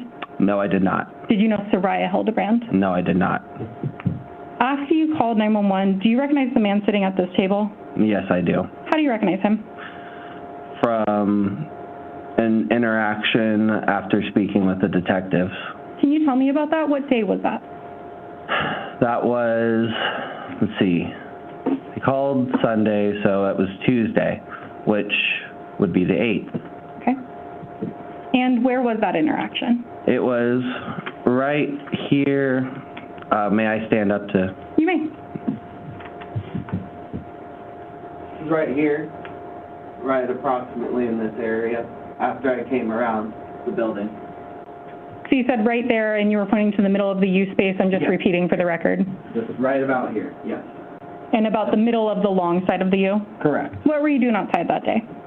I had gotten a call from the detectives to come down and speak with them, so I proceeded to go speak with them. Once I was done, I came around the building to go back inside, and I had ran into Zarrius. And did you know his name at the time? No, I did not. But you ran into this man sitting at council table? Yes, I did. For the record, Your Honor, the state would request that it reflect that he identified Zarrius Hildabrand. It's a reflect. Thank you, Your Honor. What was that interaction like? Well, Zarrius had approached me and asked me about why I was talking with the detectives. All I had stated at the time was I had called a shot in, and his body language got really tense and alert after I had said I called a shot in. Then he proceeded to ask me, did they do any research on that or digging on that? And I told him I don't know, and escaped the interaction as I was not comfortable. And by escape, did you walk away from? Walk away, yeah, my apologies. I should have used better wording. And did you have any contact with him after that? Negatory.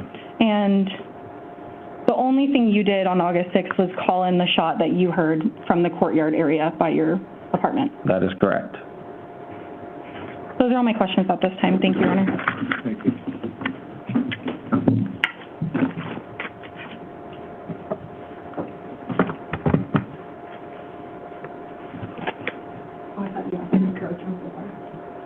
No,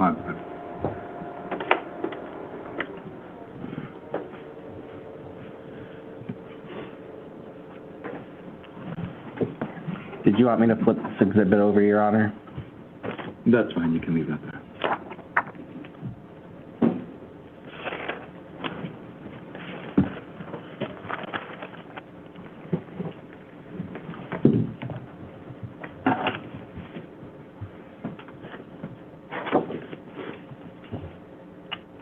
Good afternoon. Good afternoon. My name is Lacey Jane Brewster. I am Mr. Hildabrand's attorney. So I just have some follow-up questions with you. So you said on August 6th, 2023, around 2:45 in the morning, you were in your apartment, correct? Correct. Okay. Do you recall it was dark outside? Yes. Okay. And you were watching Lucifer? Correct. And just so the jury knows, what's Lucifer about? It's a show about the devil's life, per se, I suppose. Okay. Are you usually up that late? Not typically, but not anymore nowadays. Back then, I'd like to binge watch shows, so. Okay. So back in August of 2023, were you a late nighter type person? I would say most nights. Okay.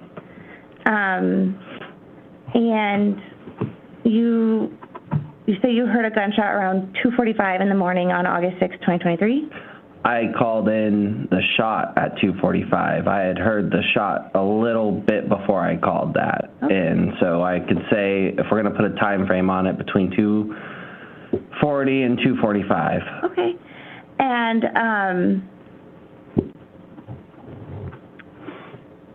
Do you recall, do you still live in that apartment complex? Negatory. Oh. And how long did you live there? I lived there approximately a year. Yeah, about a year, maybe a year and a half. And if we look at State's Exhibit 17, this is kind of a weird C shape. Is that fair to say, the apartment complex? U or C, however you want to describe it, yes. And do you recall if your windows were open on August 6th? Negatory. Okay. By that, I mean they weren't open. They were not open, thank you. And do you recall, you lived there for a year, is this courtyard kind of like an echo chamber? Do you hear sound? I would say yes, it can be. Okay. For example, have you ever maybe heard at any point when you lived there, did you ever hear someone in another apartment from across the way? From across the way, yelling at another person or anything like that? Nope, not in. The only time I'd hear that if someone below me or above me or next to me on the side to side, as you can see on the short side. Okay. And then fair to say, on August 6, 2023, you didn't hear any arguing before you heard the gunshot, correct? Correct. And you didn't know on August 6, 2023, what apartment or where the gunshot came from? No, I did not. That's why I told the 911 operator it sounded like it came from my courtyard. Okay. Thank you. Yep, no problem. And then you identified Mr. Hildabrand. Yeah. You haven't met him before August 6, 2023. Negatory. Okay. Had you ever been in their apartment? No, I have not. Okay, so fair to say you were not in their bedroom at 2:45 a.m. on August 6, 2023? No. And you were not in their apartment? No, I was not. I was in mine, in 121. And you were in the complex, but not necessarily the same side of the building? Correct. I lived on the short side of the building. And you didn't see who pulled the trigger of the gunshot that you heard, correct? No. That is why I'll say again, I told the 911 operator it sounded like it was in the courtyard. I did not peek my head over the window because it sounded like it was in the courtyard, and I was not going to stick my head over to find out. Okay. So you didn't even look out the window? No, I did not. Okay. Thank you. No problem. Hey, Richard. Yes, Your Honor, just very briefly.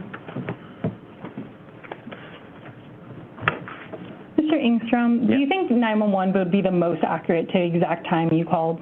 Yes. Okay. And then, had you ever heard a sound that loud coming from the courtyard like that? No, I have not. And then, can you describe how loud was it? Like it was right outside my window. Like someone took a 9mm and went bang right next to my window. Of course, I'm on the second floor at the time, so it wouldn't have been that plausible. Okay. But it sounded close. Really close, yes. Those are all my questions. Thank you, Your Honor. And thank you, Mr. Engstrom. No problem. Thank you, sir. You're free to step down. All righty. Thank you. Did you want me to take the exhibit? I'll take them. Just please leave those, sir. No problem. Thank you. And just for procedure, Your Honor, is Mr. Engstrom released from his subpoena? He is. Thank you. Alrighty. Thank you. Thank you. Y'all have a nice day. I think we should. Your Honor, the State Colonel Meredith Barney.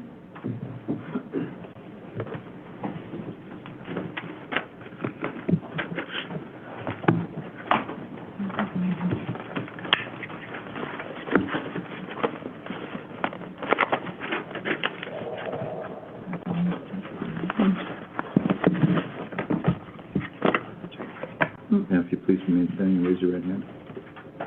You solemnly swear or affirm that the testimony you will give in this case now before the court will be the truth, the whole truth, and nothing but the truth. Yes. Okay, thank you. You can be seated. And if you can please state and spell your first and last name for the record. Meredith Barney, EMERDITH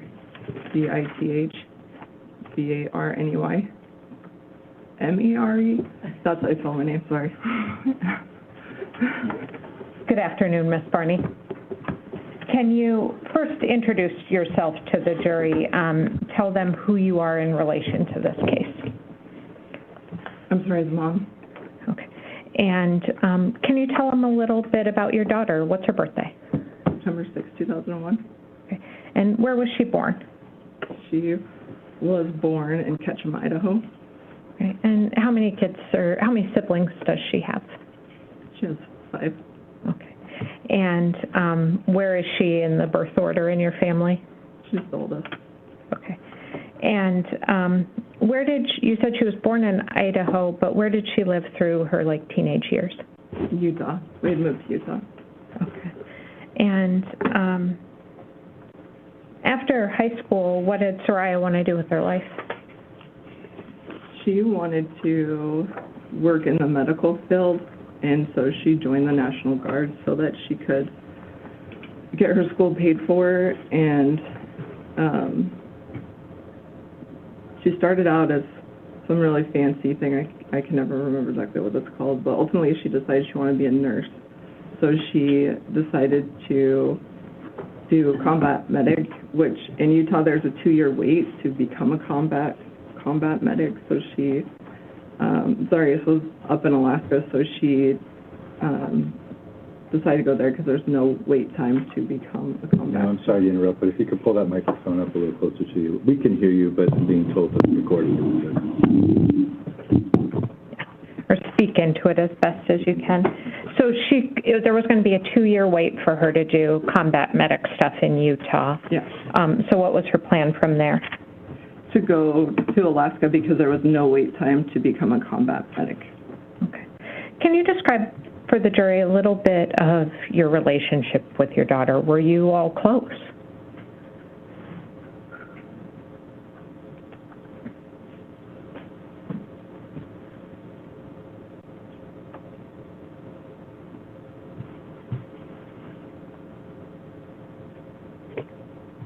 Yes, Saria and I were really close. She was really close with our whole family. I had her when I was really young, and so she had a really special place in my family because my family all got to really grow up with her. So she was really close with her grandparents and her aunts and uncles. I don't know if there's tissues up there, Miss Barney. I think there is. Behind the water there. There's some there. And when you say really close, did you speak with her most days? Yes. Even after she moved to Alaska? Yes. Okay. And when you would talk with her, what was her state of mind about Alaska, about her marriage? How did she seem to you? She really liked Alaska. She was really excited. She was excited for Zarria's 21st birthday. She was super excited because we were coming up 2 weeks later for my 40th birthday, so we had all these plans. She was doing all this research for things she wanted to do when we were up there. She loved up there. She was getting into paddleboarding and getting more into nature, and so she really had taken to Alaska really well. Okay. Did you sense anything wrong with her leading up to her death? No. Okay. I want to talk about her relationship with the defendant. When did she meet Zarrius? They met in boot camp. Okay, and when was that? I don't remember right in this case. Okay. Had they been together a terribly long time? No, less than a year. Okay. They were together less than a year before they decided to get married? Yeah. Okay. And when did they get married? In December of 2022. Okay. So at the point that this happened, they had only been married less than 8 months? Yeah. Okay. And then only dating before that? Yeah. Less than a year? Yeah. Okay. And if they met in boot camp, did he get sent to Alaska immediately after that? I don't know. Okay. Was there a period of time where they were dating but not in the same state? Yeah, I'd say the majority of it. Okay. So the majority of those 8 months, they're not even physically together? Yeah. Okay. And then she comes up, they get married, and she comes up here in December of 2022? No, she came up at the end of January or early February. I can't remember the exact date. Okay. So they're married in December. She comes up late January, early February. Yeah. And it sounds like your family was planning a trip in August. Yeah, me and my husband at the time and my son were going up. Okay. And did you ever spend time with Saria and Zarrius together, like before she moved up here? Yeah, they came and stayed with us for 2 weeks for Christmas, 1 week with us, and then 1 week with her dad in Utah. Okay. And did you have any impressions about their young relationship? That they just liked each other. Okay. Did they have any pets? They had a dog. She took one of my dogs up to Alaska, and we didn't know when she went that that dog was pregnant. So she had a dog, and then that dog had puppies. Okay. Ultimately, did they end up with 2 dogs living at their apartment in Anchorage? Yes, they ended up keeping one of the puppies. Okay. When you would talk with Saria on the phone, is walking the dog something she would do regularly? Yeah, she had a park she really liked. She would FaceTime me from a lot. Okay. And do you remember what that park was called now? University Lake Park. It's the big dog park with the lake in the middle. Okay, University Lake Park. As she's up here, what kinds of things would she tell you she was doing for fun or to get out? She really liked her job. She sent me a bunch of pictures of paddleboarding. I knew she had going and doing bonfires because that's something she wanted to do when we came up here. She had gone to some she'd gone on road trips with Marie, and she went and got a salty dog hoodie from I don't know where it is, but she was super stoked for it. So she would work out. She was a very active, very social person. Okay. On the Saturday night, August 5th, did you know what she planned to do that night? Yeah, we talked right before they went out. Okay. And what did you understand her plan to be for the evening? We were going to Dave & Buster's. She had a plan to get Pickle Rick, and then they were just going to go out to the bar after that. Okay. And did she tell you who was going? I knew Zarrius and I knew Marie were going, and just some of her other friends. I don't know. She told me, but I don't remember. I don't recall. You knew she was going out with a group? Yeah. Did you know what the occasion was? Yeah, I knew it was his birthday. Okay. How was her mood? She was excited. She was really excited because she wanted to take her brother to Dave & Buster's when we were coming up in a couple of weeks after that. So she was really excited to go there. Did she text you at all that night? Yeah. While they were out? Yeah, she sent me a picture after they won Pickle Rig of her and Zarrius. I'm going to show you what's been previously admitted as State's Exhibit 8.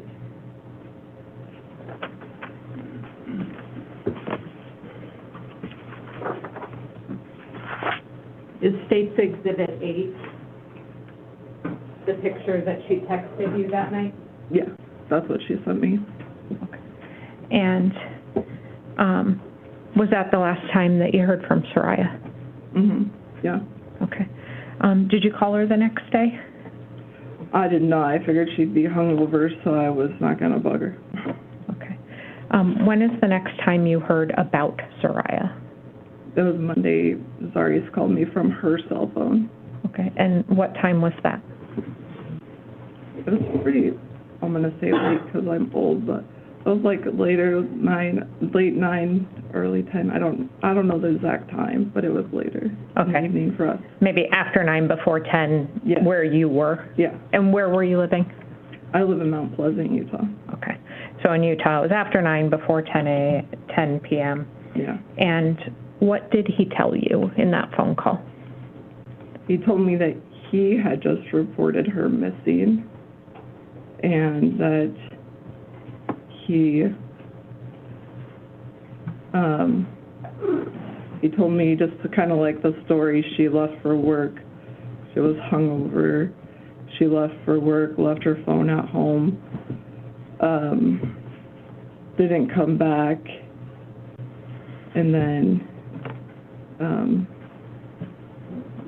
I tried to ask him like questions, like follow-up questions, like curious questions to try to get more information, and it all pulled back to the same story, and he wouldn't waver from those exact facts, even though I tried to get more. Okay. And the exact facts were she left to walk to work? Yes. And what about her phone? That she had left her phone because he was calling me from her phone. Okay. And that he hadn't seen her since what time? Since Sunday morning, I said. And you're hearing this late Monday night? Yes. As a mom, what do you do? Go to Alaska and look for my kid. Okay. And did you do that immediately? As soon as I could get a plane ticket up. Okay. And when did you arrive in Alaska? Tuesday morning. Okay. Like midday. Okay. And did anybody go with you? I met my sister in Seattle, and we flew up the rest of the way together. Okay. And your sister's name? Brittany Barney. Okay. And did she travel with you for this trial as well? Yeah. Okay. And so you and her meet in Seattle, and then you arrive in Anchorage Tuesday early afternoon? Yeah. Okay. What's while you're coming up here, or while you're getting ready to come up here, do you take any steps to help find Saria? Yeah, my mom started making a missing persons poster. Okay. And I think, I wasn't personally a part of this, but I think my mom and my sister were working on it together. But yeah, we were doing that while we were on the plane. That was happening. Okay. Did you have any contact with Zarrius about that process? The making of the missing persons poster? Not until after we made it. Okay. So what do you mean? Your sister and your mom make it, and does it get sent to him or transmitted to him somehow? Yes. Okay, and then what happened? Then he wanted to take my phone number off of it and put his phone number on it. Okay. Which I was not going to do. Okay. And did you, did he question the name that was on the poster? Yeah, because we had Saria Barney on it, and he wanted Saria Hildabrand on it. Okay. Had she formally changed her name yet at that point, or do you know? I think she had just barely done a lot of stuff in regards to that. Okay. So he wanted his phone number and his last name on the missing persons poster? Okay. So he knew that you were coming up? Yeah. Okay. And when you land in Anchorage, what do you and your sister do? Well, we were supposed to meet Zarrius at the police station. Okay. You say you were supposed to. What happened? He didn't come. Okay. Did you two go to the police station on your own? Yes. Okay. Did Zarrius give you a reason for not coming to the police station? He couldn't find his driver's license, so he couldn't meet us at the police station. Okay. And when you got to the police station, what did you do? Waited to get the detective's name for the case. Okay. Were you ultimately later that day connected with Detective Troy Clark, who's sitting here with us today? Yes. Okay. And We're just about out of time. Is this a good stopping point, or? Pretty close, Judge. A couple more questions. Before I get to your discussion with Detective Clark, throughout this time when Zarrius is telling you what has happened, how would you describe his demeanor? It was weird. Okay. Explain. It was very paranoid. Very paranoid and very rigid. Like, he kept making excuses on why he couldn't meet with us to do things like hang up posters or, like, go to the police station, or when we went searching, he was really didn't want me and my sister out of his sight, and when we separated from him, he was calling and texting, where are you guys at? What are you guys doing, repeatedly, and just really uncomfortable. Okay. And we'll talk more about that search tomorrow. Thank you for your time this afternoon. All right, thank you. You can sit down. We're done for the day. Tomorrow morning at 8:30, if you could be back in the same process, you'll come up, we'll let you in. Please do not, as you understand, there's media here. There's likely to be media coverage. Do not look at any of the coverage. Do not seek it out. Please do not discuss the case. And we'll see you folks back here tomorrow morning at 8:30.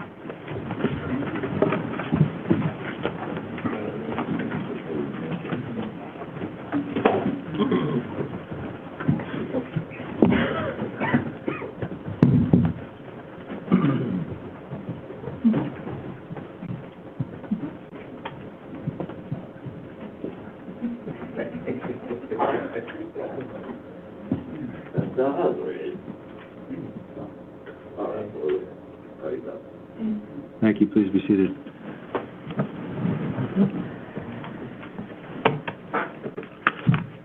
Anything to take up? Just some housekeeping on the order and regulation of exhibits. What my proposal, what I'd like to do is the exhibits that have been admitted, I'll obviously leave with Madam Clerk, and I will tomorrow provide a binder with clear sheaths that I can put those photographic exhibits in. And then as far as the audio exhibits, is it sufficient if I provide those all on one thumb drive for the court? I believe so. As long as they're labeled. Is there any problem with that? With Them providing the audio on one thumb drive rather than a thumb drive for each of the exhibits? That's fine. Okay. The other thing I have taken to doing in the last few years is just putting all of the exhibits on that thumb drive without the title, the name of them should only be exhibits 15 through 25 or whatever. That way the jury sees kind of exactly what was projected. They'll have the photocopy, but also a digital copy as well. I think that prevents a lot of questions. It lets them see what's really there, and as long as the names are truly just the exhibit numbers. All right, no issue with that. Yeah, it's fine, as long as it just says exhibit 1, 2, 3, 4, 5. Okay. Not the... Right. Yep. I want to reiterate my prior ruling asking that, or ordering that they hand over the interview from their investigator, that's not to be used in your direct. As far as I saw, there was nothing new in there. Are there have you provided both the witness order and any proposed exhibits for tomorrow to defense at this point? Not yet. All right. To the extent that there will be any issues over those exhibits, my preference would be to deal with those when we don't have the jury here. Sometimes it's unavoidable. I understand if defense is just getting them right prior to them being published or being introduced, they don't have much opportunity to object. In terms of the photographs, we've gone over some of those photos. We've talked about limitations around, we haven't talked about autopsy yet, but if the state can provide what of those photos they intend to introduce so that we can have that conversation prior to I can do them that being right now. produced. So, okay. Yeah, I picked 2 autopsy photos, Judge. Okay. Have you seen those, Ms. Brewster? No. Okay. And it too is probably not in the context of things. Right. Okay. I think our bigger objection is, again, the photos that show Mrs. Hildabrand deceased in the storm drain uncovered. I thought we had agreed to one, or that I had ruled that there was one photo that I was going to allow over your objection. You let a couple in. It's not just one. I think there was one and I apologize to the family. We're going to have discussions that might be troubling, but one photo in which the body is still covered by hard to see if much of it is revealed at all when it's covered by the bedding. Right. And then one after the bedding had been removed. Right. Let me double check. Your Honor, we went through them up at the bench, and I have not changed them since then. All right. We're still objecting to those. Right, and I had ruled on that. We cut some of them out, and so some of your objection I ruled in your favor, and some of it I left in. There was talk of a video. Now, I have not seen that, and I think you were going to object to that. You said of the extraction? That's Ms. Hurley's witness, but yes, it's a short series of videos. And have you seen those videos? I think when we talked about this, I had not yet seen them, and I don't know if you had. I haven't looked at it. I can tell the court we don't think,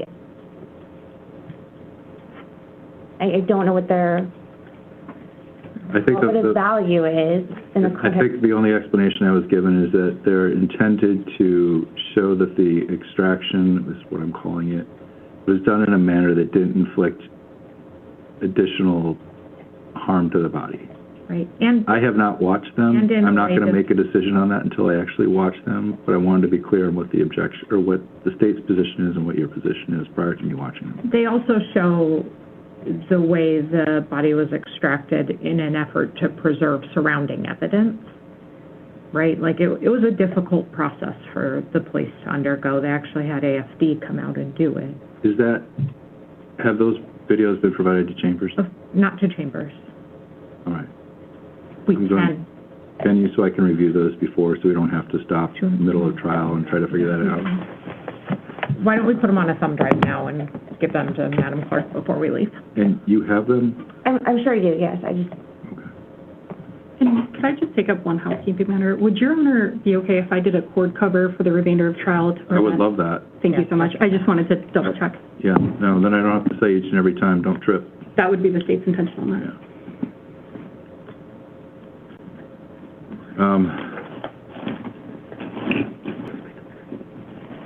Right, so you're going to provide Ms. Brewster and defense with a copy of your proposed exhibits for tomorrow? Or at least a listing of them? You know, I don't think we actually have too many exhibits tomorrow, but yes. We're not getting the crime scene and autopsy until next week.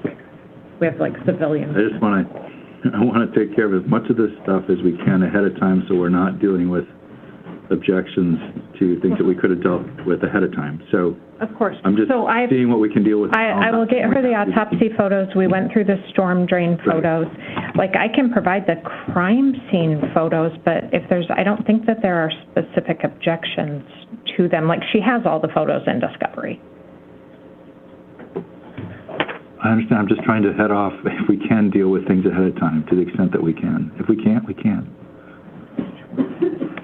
Ms. Brewster, anything you're concerned about that you can see at this point? Double check and see what the exhibits 18 and 19 are.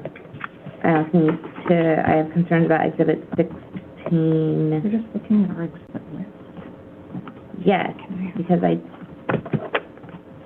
So I think you indicated that the exhibit list is helpful, but doesn't tell you exactly what it is that they're going to show. So it says text with Nadia Jones. I don't know how many texts there are. You folks know what. Those are the texts that she wasn't coming into work. In a group text. I said I just need to double check. That's fine. And I think 16 was admitted, and that there's a typo on it. I don't think that I don't have it has been offered or admitted. Did I miss that? I would need to double check what that is. It's text between Zachary for her.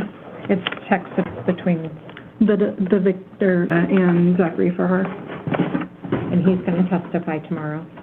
Like, the exhibit list is shorthand so that the court has a record of what they are. It's never, yes, it's a shorthand, and it always is, and that's understandable. I understand that. So I don't see a lot of objections just from what the words on the paper are. Most of it seems to be statements of Mr. Hildabrand or photos of stuff. So this is just 2 pages. Like, we have, I think I'm up to 10. Oh, I'm certain we'll have lots of exhibits. What I'm asking is, if possible, to the extent that in the morning before we bring the jury in, if we have things that we know we need to discuss, if you in preparation see some things, you're like, hey, I got a problem with this, let's have those discussions to the extent that we can. outside of the presence of the jury. Now, there's always issues of foundation, and you're not getting it in the correct way, and there might be an objection there. We don't necessarily know how that's going to happen until it happens. But to the extent that we can foresee problems, we can try to address them ahead of time, you'll get a better ruling from me, and the trial will go smoother. Does that make sense? Understood, Judge. Yeah. Well, like, we really didn't have a lot today we thought was going to be objectionable. I'm not pointing fingers at anyone. Okay. I really am not. I'm trying to figure out a way to make this move smoother. That's all. Happy to provide exhibits before we admit them. Anything else? Just when I finish putting these videos on the thumb drive, can I just hand them that clerk? Yeah. Thank you. If I can approach, I'll show the court the autopsy photos now, and you can make a ruling. Have you seen? You want to come up with these? These are through Dr. Gallagher.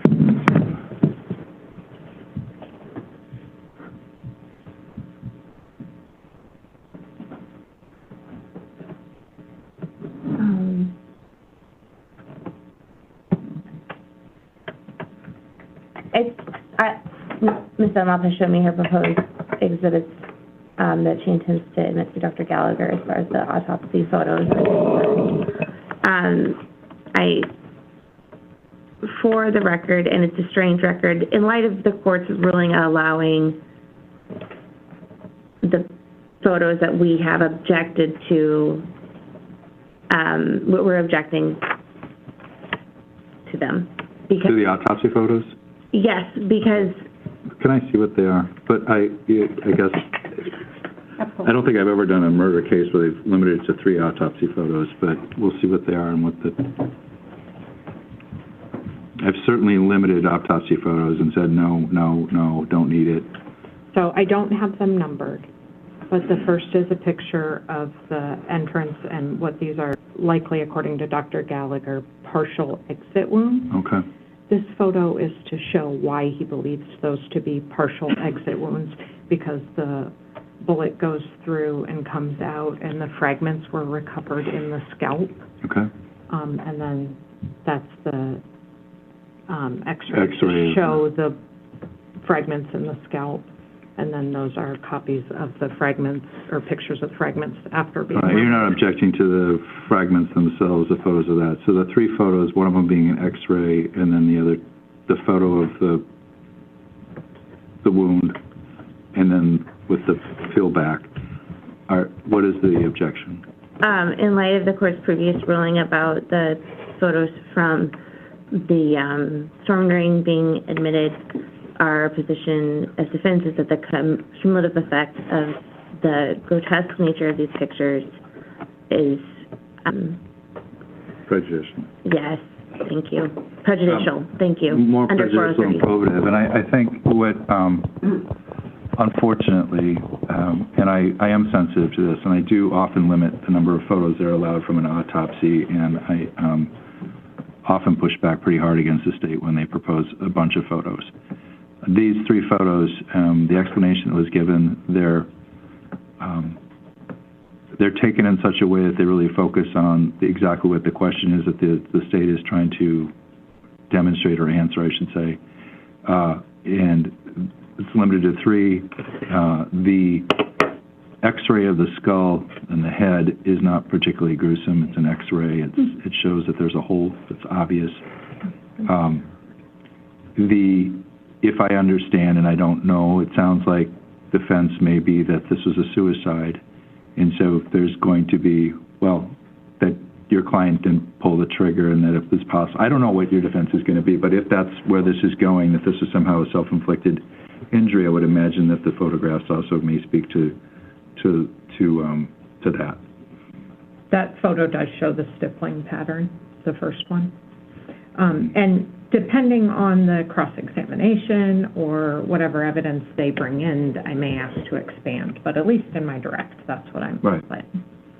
Right. So the 3 that I were shown at this point over the objection of defense, I will allow, and right. Anything else? I have the videos from the storm drain that Ms. Hurley intends to introduce. And if defense has a copy or a thumb drive, I'm happy to put them on theirs as well. Okay, thank you. Right. I'm not going to watch these right now while we're on record. Yeah. We all have other hearings going on today and other things going on. So we can be back here at 8:30 tomorrow? Yeah, we wouldn't get to those until. Oh, that was what I was, sorry. Sure. I was here about 8:05. I liked getting here early because you're on the 6th floor. I want to avoid jurors. I don't like the stairs. And so I don't know what time the court intends on unlocking the courtroom. If you come early and the courtroom's locked, just buzz and we'll let you in. Okay. You just buzz my buzzer and we'll let you in. Thank you. And I don't have any problem. We're not, I might be in and out just getting set up myself, but we won't have any conversation about the case at that. We'll probably talk about other things. I found headphones right now, just so it's clear. Anything else? No, No? All right. Thank you all. We're off record.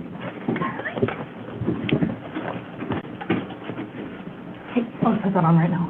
I don't. I'm not going to click on anything. I don't know what it is. I'm not going to click on anything. I know what my flash drives in my bag can be, so I'm not clicking on anything in yours. I'm sure it's some other thing. That's what I'm afraid of, though.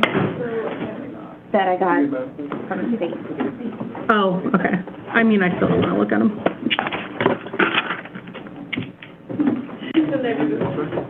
Oh, it's so bright. We are. Is it? Not right. We are. All right, I guess that is it. All right, what an interesting day. So I was just doing some research. I've got a couple things to tell you guys. So Lacey Jane Brewster. So in an unusual show of public participation at Alaska Judicial Council hearings, roughly 30 Kenai Peninsula area residents turned out for a January 23rd public testimony on the 9 applicants who applied to serve on the Kenai Superior Court. So this was January of 2023. Many of the testifiers were longtime judicial reform advocates and citizens concerned about the lack of public accountability or oversight of Alaska judges and the Alaska court system as a whole. Overwhelmingly, they urged the council to accept the application of public defender Lacey Jane Brewster and to forward her name as someone Governor Mike Dunleavy could consider as replacing retiring Judge Jennifer Wells. So she was up for a judge on the Superior Court.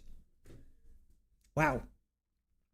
Ultimately, however, the Judicial Council rejected Brewster's application and forwarded just 4 of the 9 applicants onto the governor for consideration. As a standard practice, they offered the public no rationale for why Brewster's application was denied. So she was up for... Brewster was viewed as by most of the Kenai public testifiers as an applicant who was at least open to letting a grand jury investigate the judicial system. She graduated cum laude in 2016 with a law degree from Cincinnati College and has since worked as a public defender for the state of Alaska. So she's been around. I mean, it's just like we're wondering what's her deal, but she has been around. All right, so the deal with Pickle Rick. So it's from Rick and Morty. If you guys remember Rick and Morty, I don't even know if it's still around. I haven't watched it in years. But Pickle Rick is a famous meme and iconic season 3 episode of the animated show Rick and Morty. The mad scientist Rick Sanchez turns himself into a sentient pickle to avoid getting to family therapy. It quickly became a viral pop culture phenomenon due to its sheer absurdity and action-packed bloody sequences. So apparently Dave & Buster's has a Pickle Rick, and Pickle Rick looks exactly like you would think he would look. Here's Pickle Rick. This is Pickle Rick. And again, it's exactly like what you would think. Oops.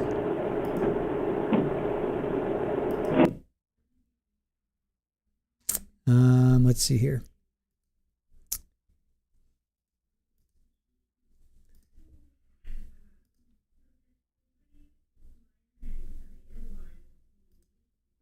So Pickle Rick is exactly like you would think he would be. What's going on here? Oh my gosh. Oh dear. Oh, I screwed that up. Oh crap. All right, hold on. I messed this up. Let me go here.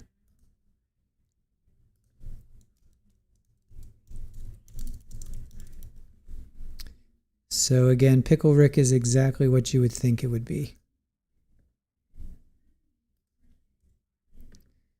So here's Pickle Rick.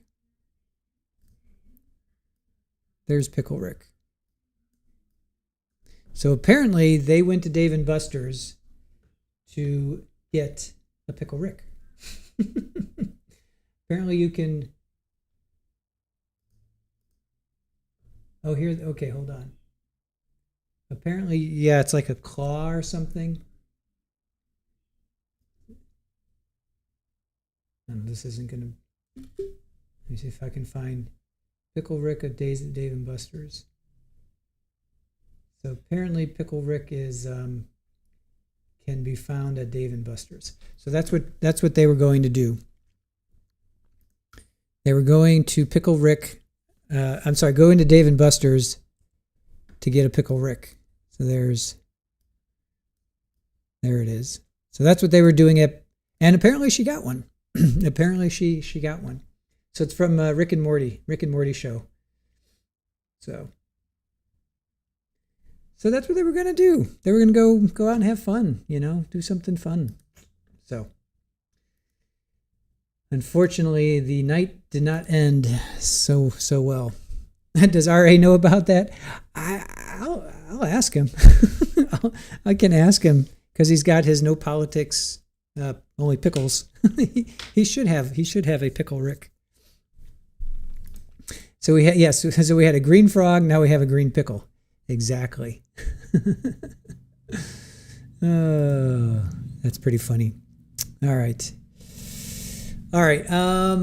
Okay, so court is only on from 8:30 to 1:30 Alaska time, so that's 12:30 to 5:30 Eastern time. So we are going to go on at 12:40. Maybe I'll go on at 12 tomorrow because I have a lot of videos I still want to show. I have some videos I want to show. So maybe 12:30. I'm sorry, 12 or 12:15. So I'll talk to Aaron about when we're going to go on. And then so tomorrow I have some things I have to do, which is actually not a bad thing. Friday is Tremaine Jones, but he's at 2:30. We may save him for afterwards. We may stream him after they end. And then next week, maybe we'll do some things in the morning. Sharilla, we definitely got to do something for Sharilla because we have some good stuff for you guys there. We'll think about that. Aaron and I will think about that over the weekend. So yes, pickles, no politics. Exactly.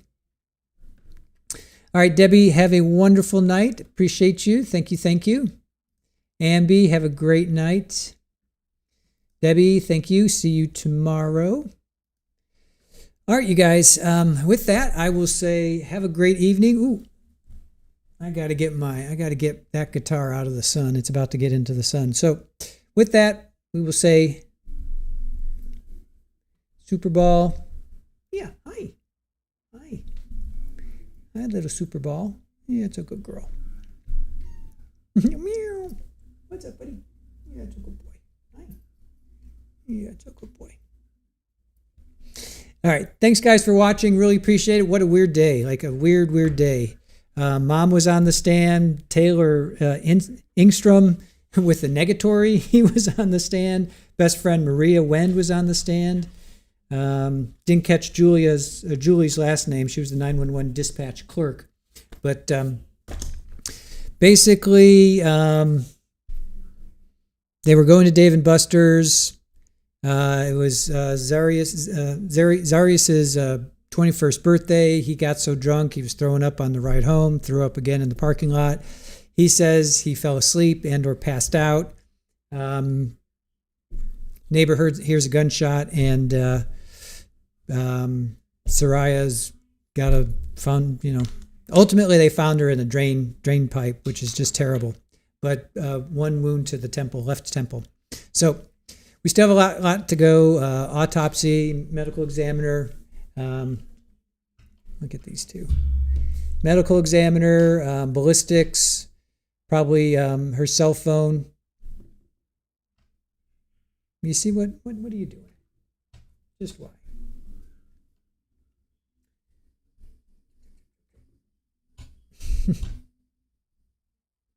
So we had another contractor come over today. So we've had one quote come in.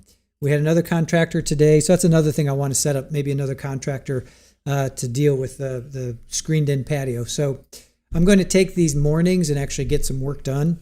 So I'm not working until 10 o'clock at night. So anyway, with that, have a fantastic day. Thank you for joining us. Thank you to our mods. Thank you to Aaron. Comcast seems to have sorted itself out, so fingers crossed it will continue. And we will see you tomorrow. We'll go with 12:15. Okay. Look at what are you doing? Yo, stop it. Stop. What are you doing? What? All right, guys. Have a great night. We'll see you tomorrow. Take care.